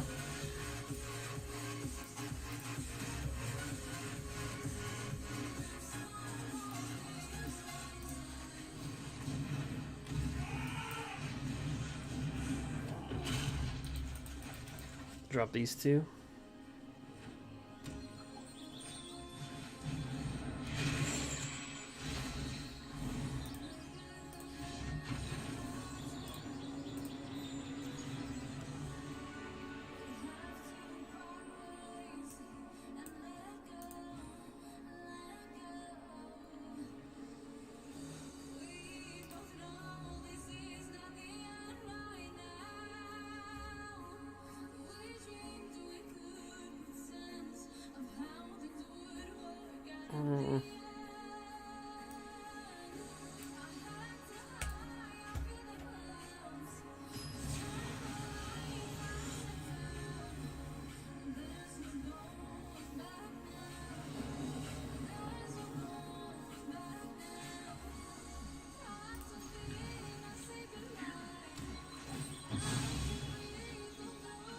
So Harbinger is going to be big on this board, so if we don't draw land, I'm going to play this.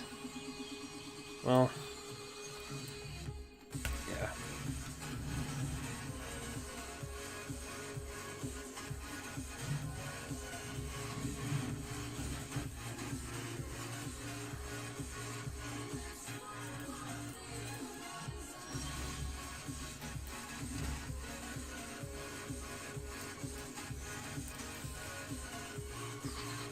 We'll just hold on to this.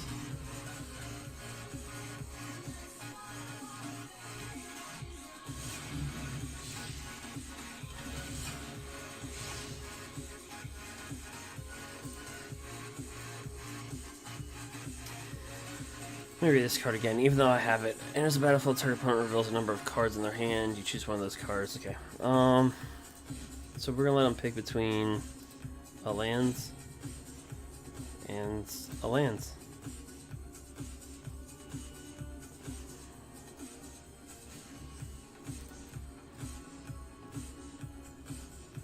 He'll get rid of Fabled Passage. No, he doesn't.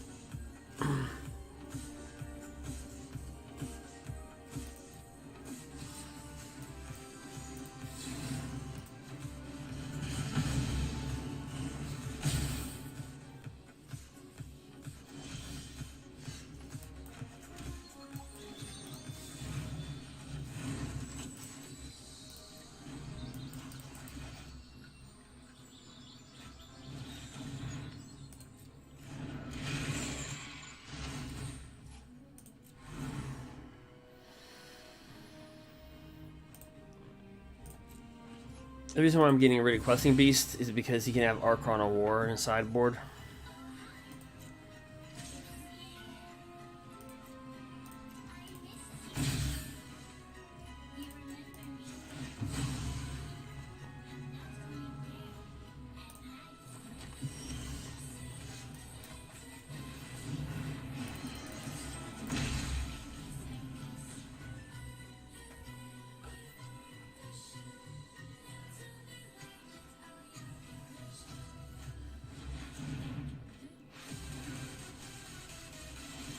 Really good card, so he may have to discard 2 cards.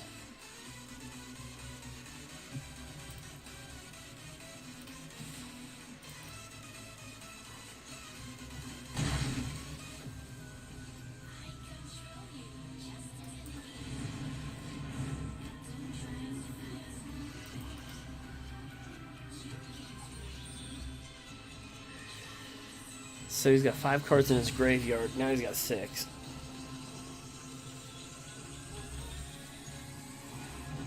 Is an extinction event.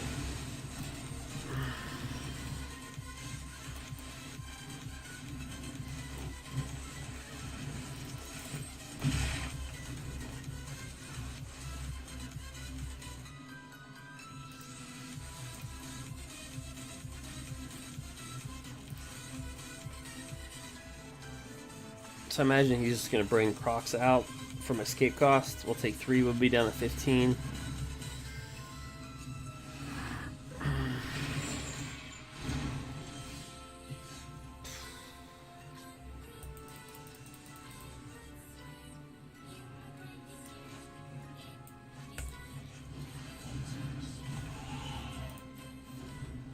But the mana's been killing us.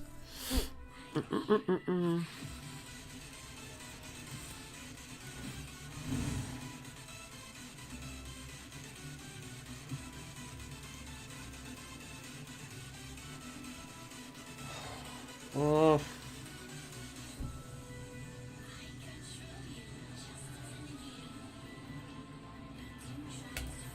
If we were to block with everything, he'd just kill one creature, so.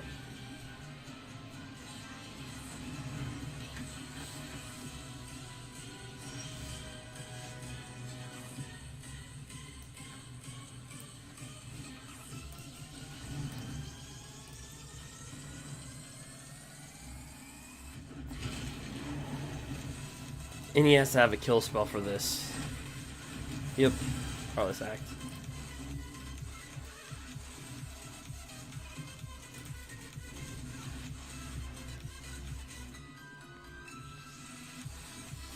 And there's no reason for him not to attack with this.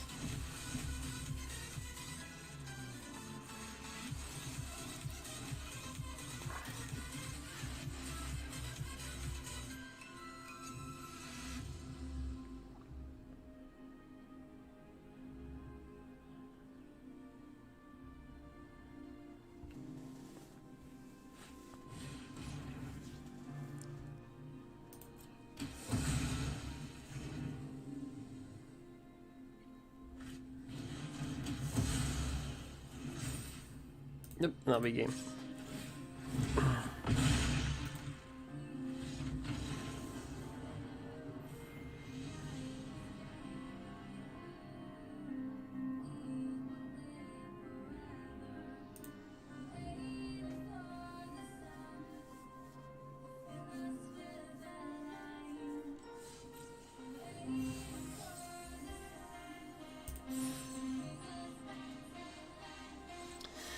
But yeah, so if you got the card, or excuse me, if you got the code, just let the chat know.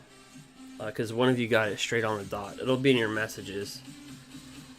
That'd be like, because somebody got it right on the dot.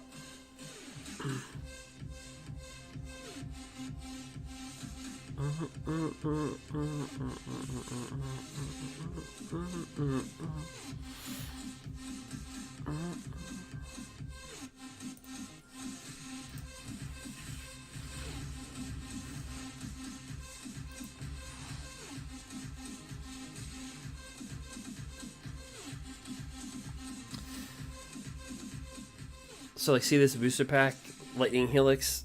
If you don't play Standard, this doesn't do you anything.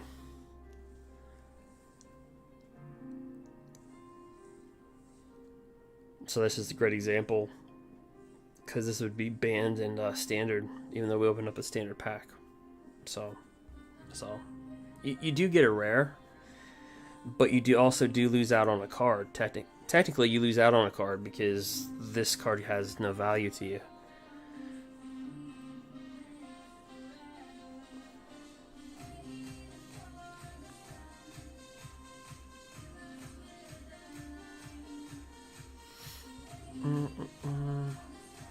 Just an example.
So again, that's just a good example. If you open up Lightning Helix, it's not gonna help you in Standard. It's gonna help you in Historic.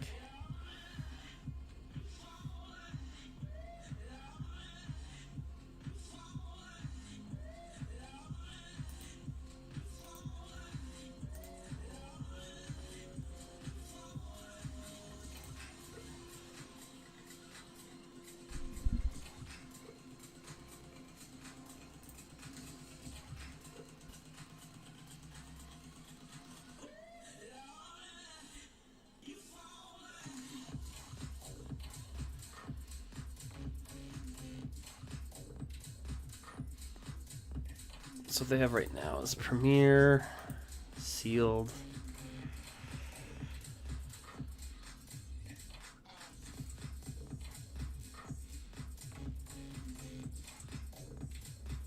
and they have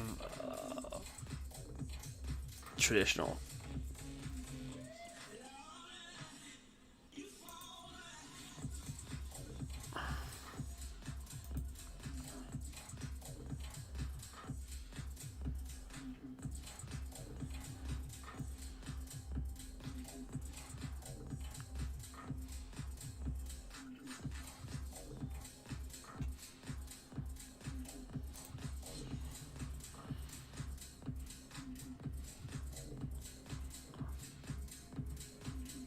But yeah, a lot of sets got pumped into Historic.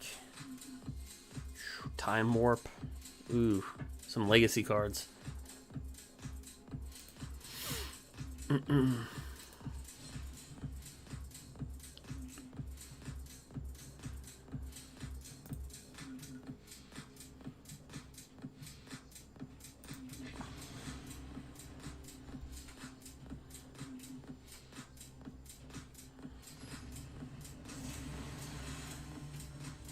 See if the meta changed ever so slightly. So far it hasn't. But it's only been a day.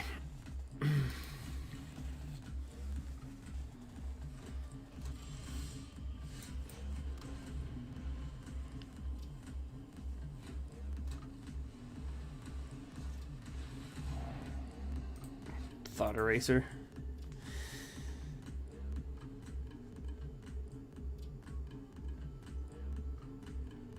I mean, if he's control, he might want to get rid of Gideon's Intervention or Idyllic Tutor. But this is also a big one too. Shuts down all planeswalkers. We got rid of Idyllic Tutor.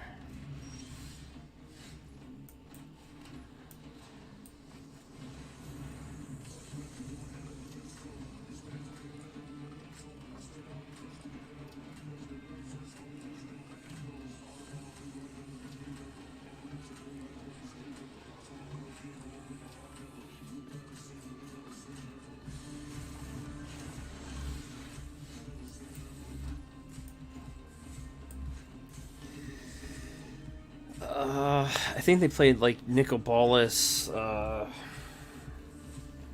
What's the one Bolas they run?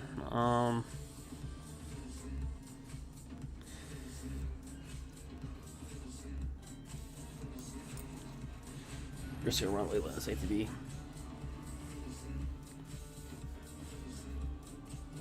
It's a Nicol Bolas as a tied to a creature.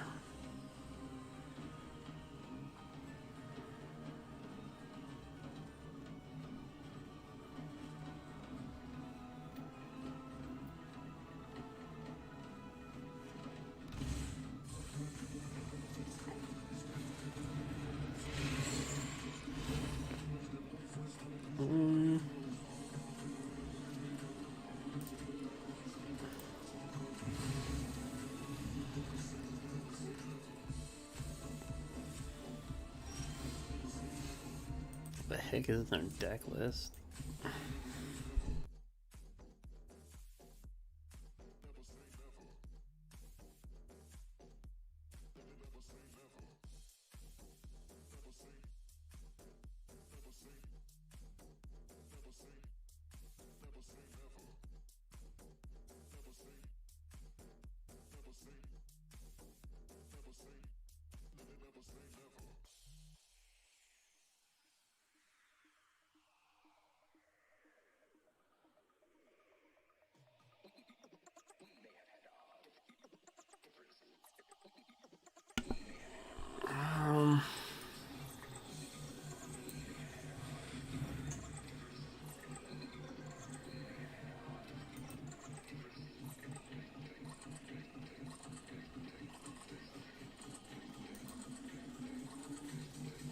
Oops, I should play the land first. Misplay that.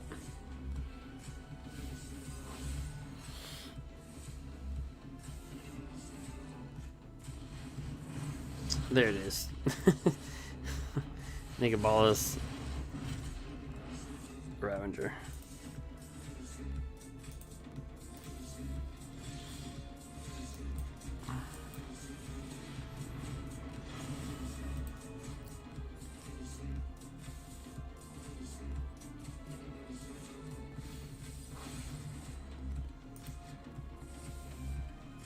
I just couldn't remember what Nicobolas it was.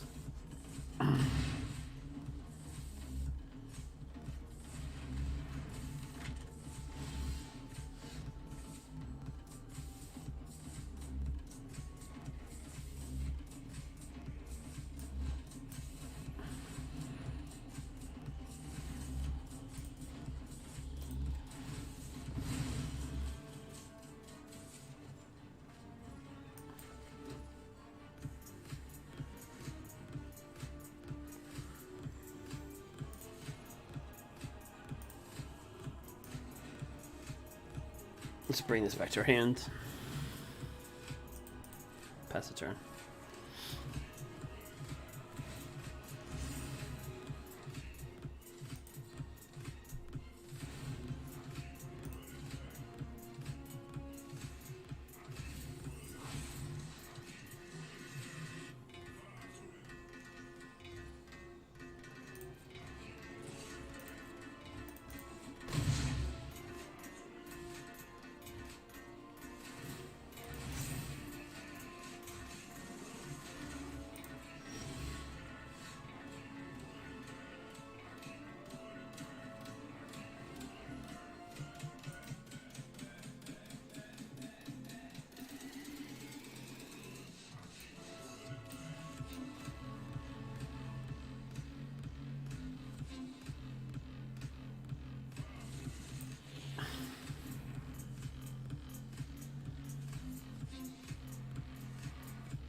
No Nicobolas. Probably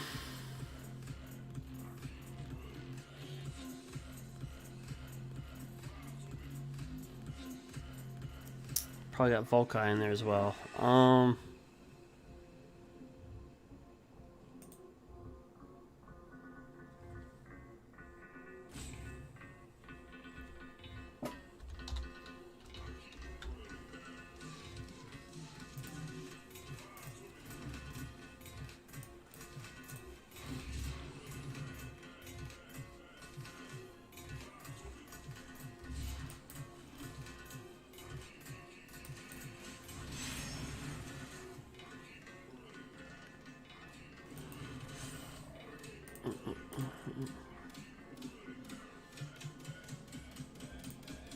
He'll just end up killing us at the end of our upkeep.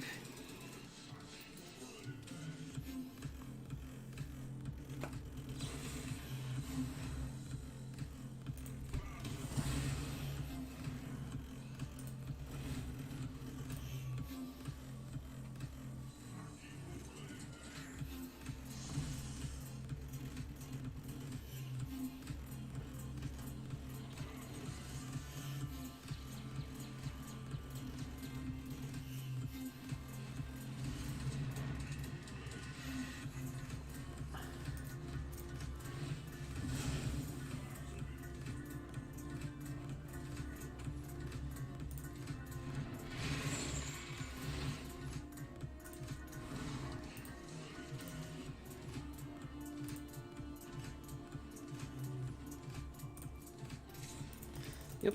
So we'll be down to 8.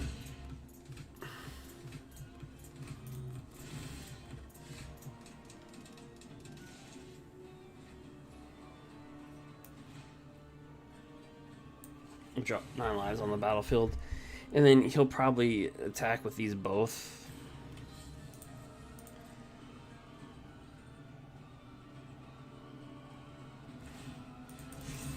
So then on his attack phase, we're going to discard this card because we have the discard card. But then we'll sell the wreckage to exile these two.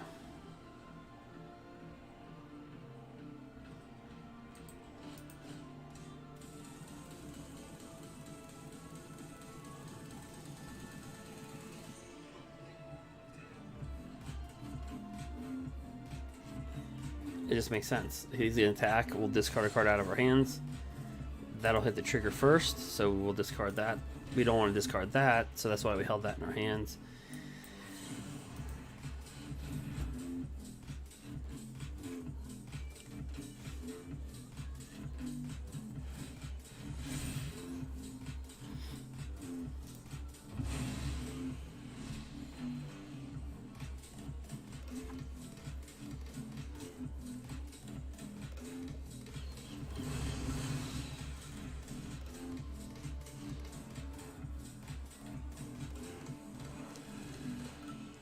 The only thing that would be disturbing, well, Ugin wouldn't matter because we shut that down.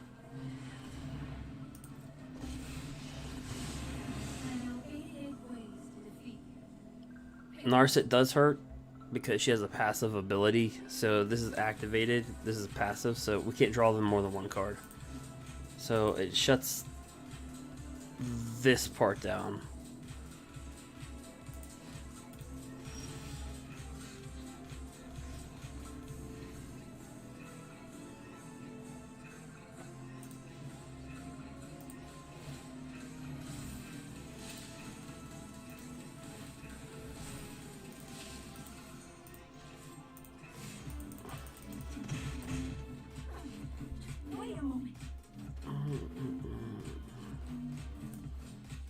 And we might as well just bring that down.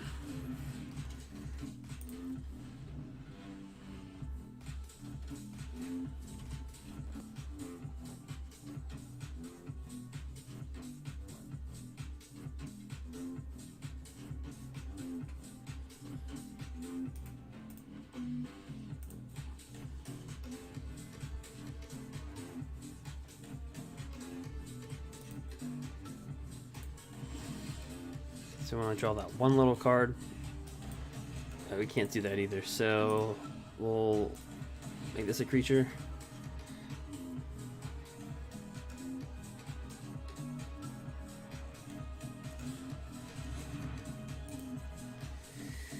So he gets to look at the top 4 cards of the library, reveal a card. It's multiverse. Yeah, so he's probably looking for a kill spell.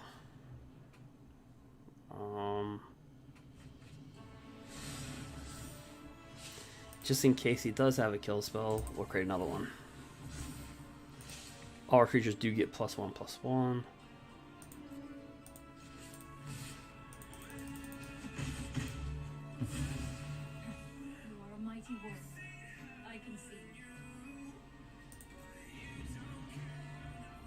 Because of this right here. Card does a lot.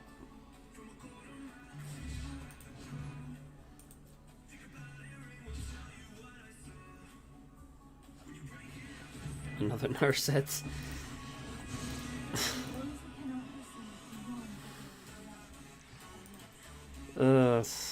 Well, their whole deck's a Planeswalker. So we have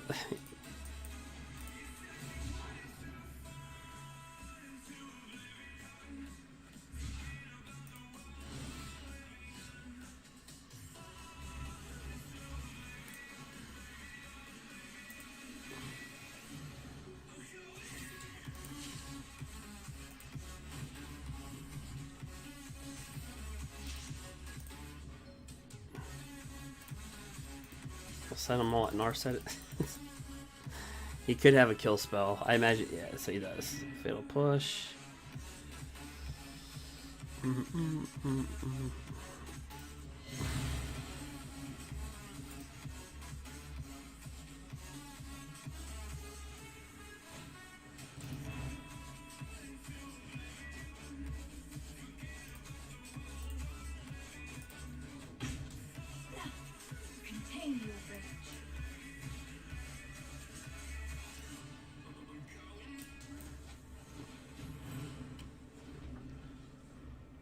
So we'll just pass a turn.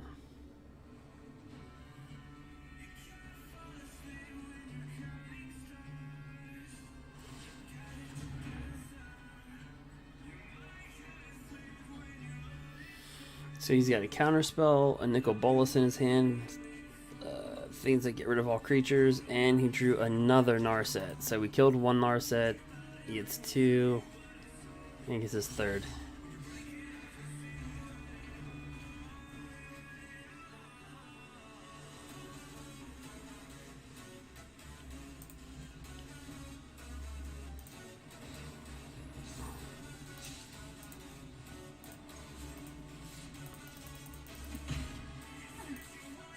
Commotion.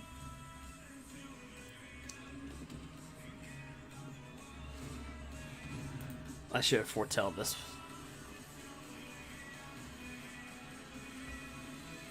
So he's sitting on 2 counter spells, another Narset.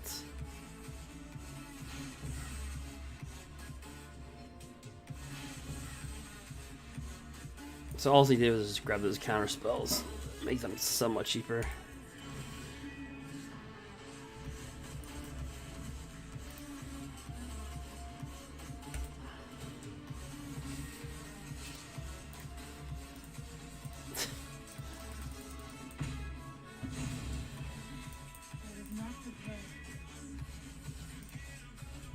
So we have Hexproof, Planeswalkers can't be activated, and we have 3/9 lives. And creatures he comes into play, which doesn't matter, he's not playing with many, come into play tapped, gain a life.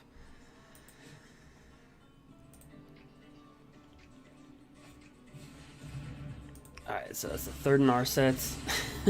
Train every day. No one is more prepared than me.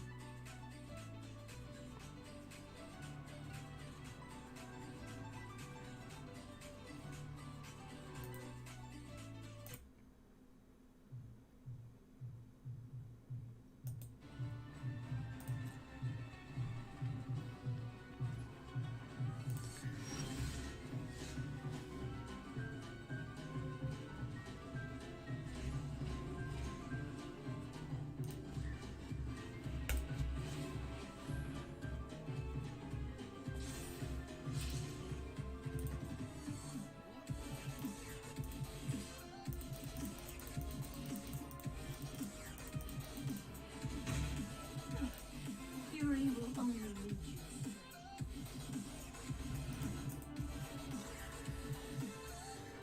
astray. At this rate, he's down to 23 cards.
I mean, let's see, all they had to do is bring that out last turn. We're going to take 3. It'll go around 9 lives because it says each opponent.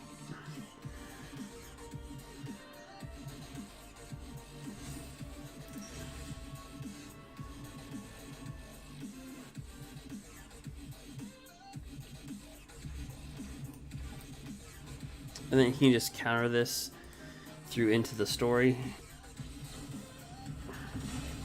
Or saw it coming, I meant. Into the story.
I guess, well, I don't know how many people played Magic Legends or not. If you haven't, feel free to check it out. Also, we'll be doing more Magic the Gathering, so we open up 50 booster packs. And then we kind of went through how you have to find the cards.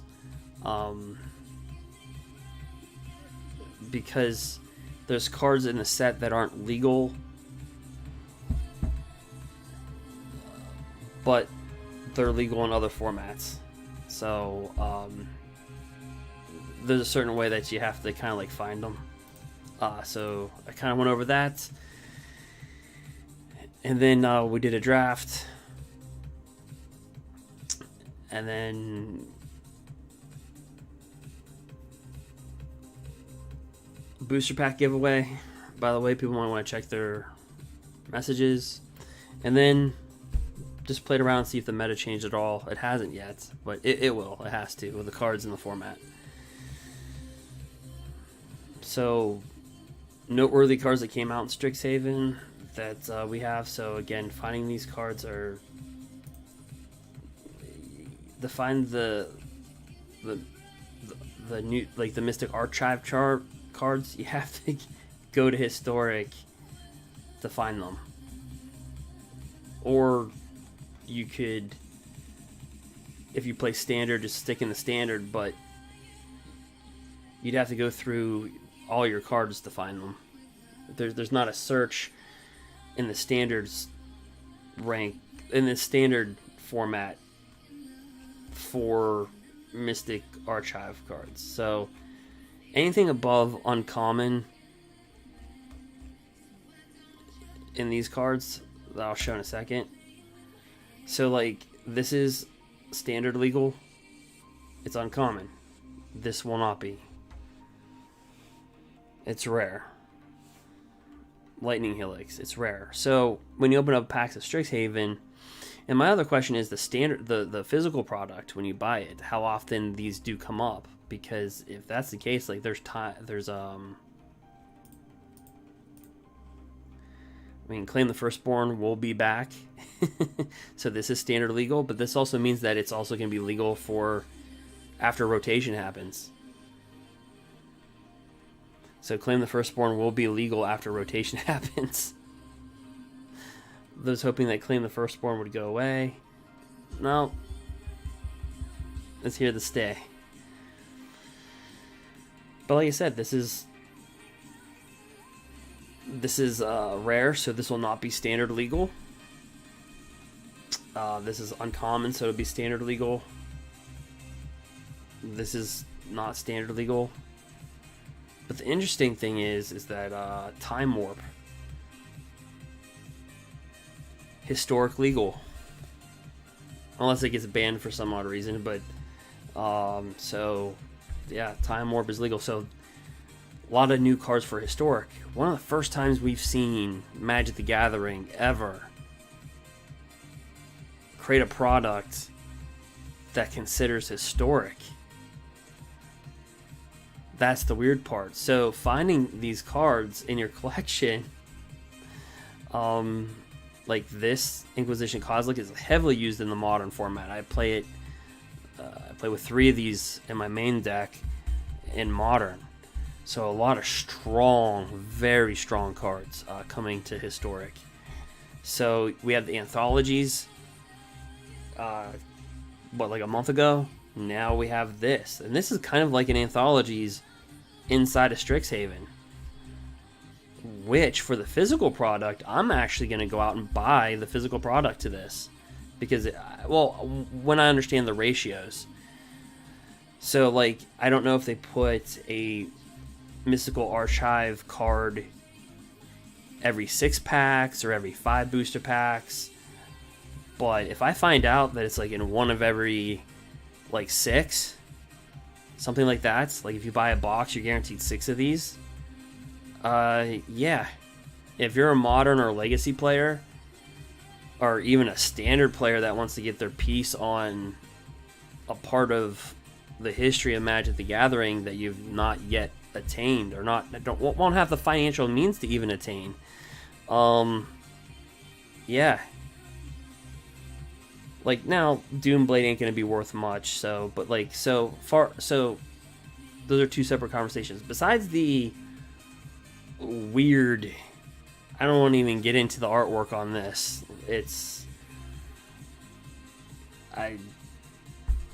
Outside of this artwork,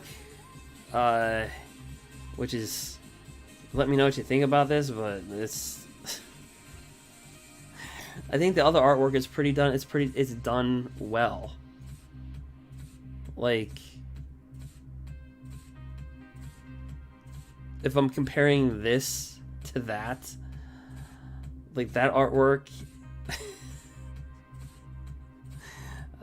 clip art, this artwork, like comparing to that, I think that's the only outlier. Like, I think Shock's pretty cool. So, yeah.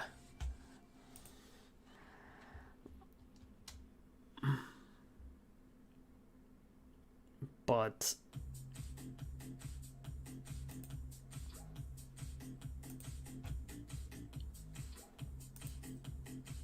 yeah, I mean, Stone Rain, awesome card.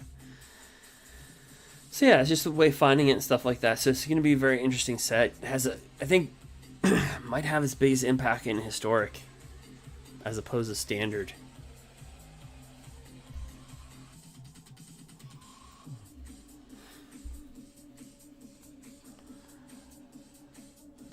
But Grape Shot.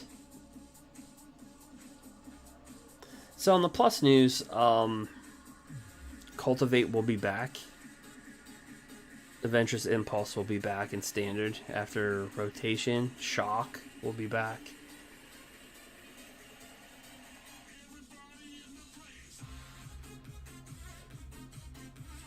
Village Rights will be back. So anyway, that's for the online thing. So how you have to find that, if you want to find everything like this, and for it to be more palatable, you're going to have to go into Historic, because that's the only place that you could actually find all of them. If you were to go into and take this away, and just go Standard, then you would have to,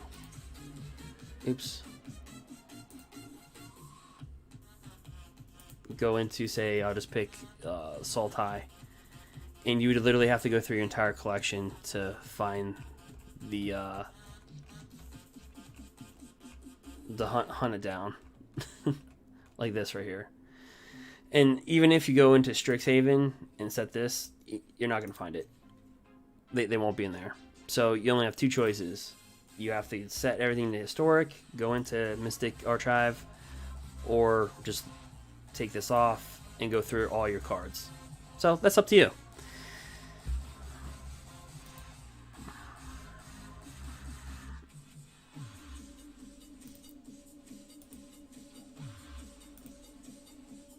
On how you want to do that.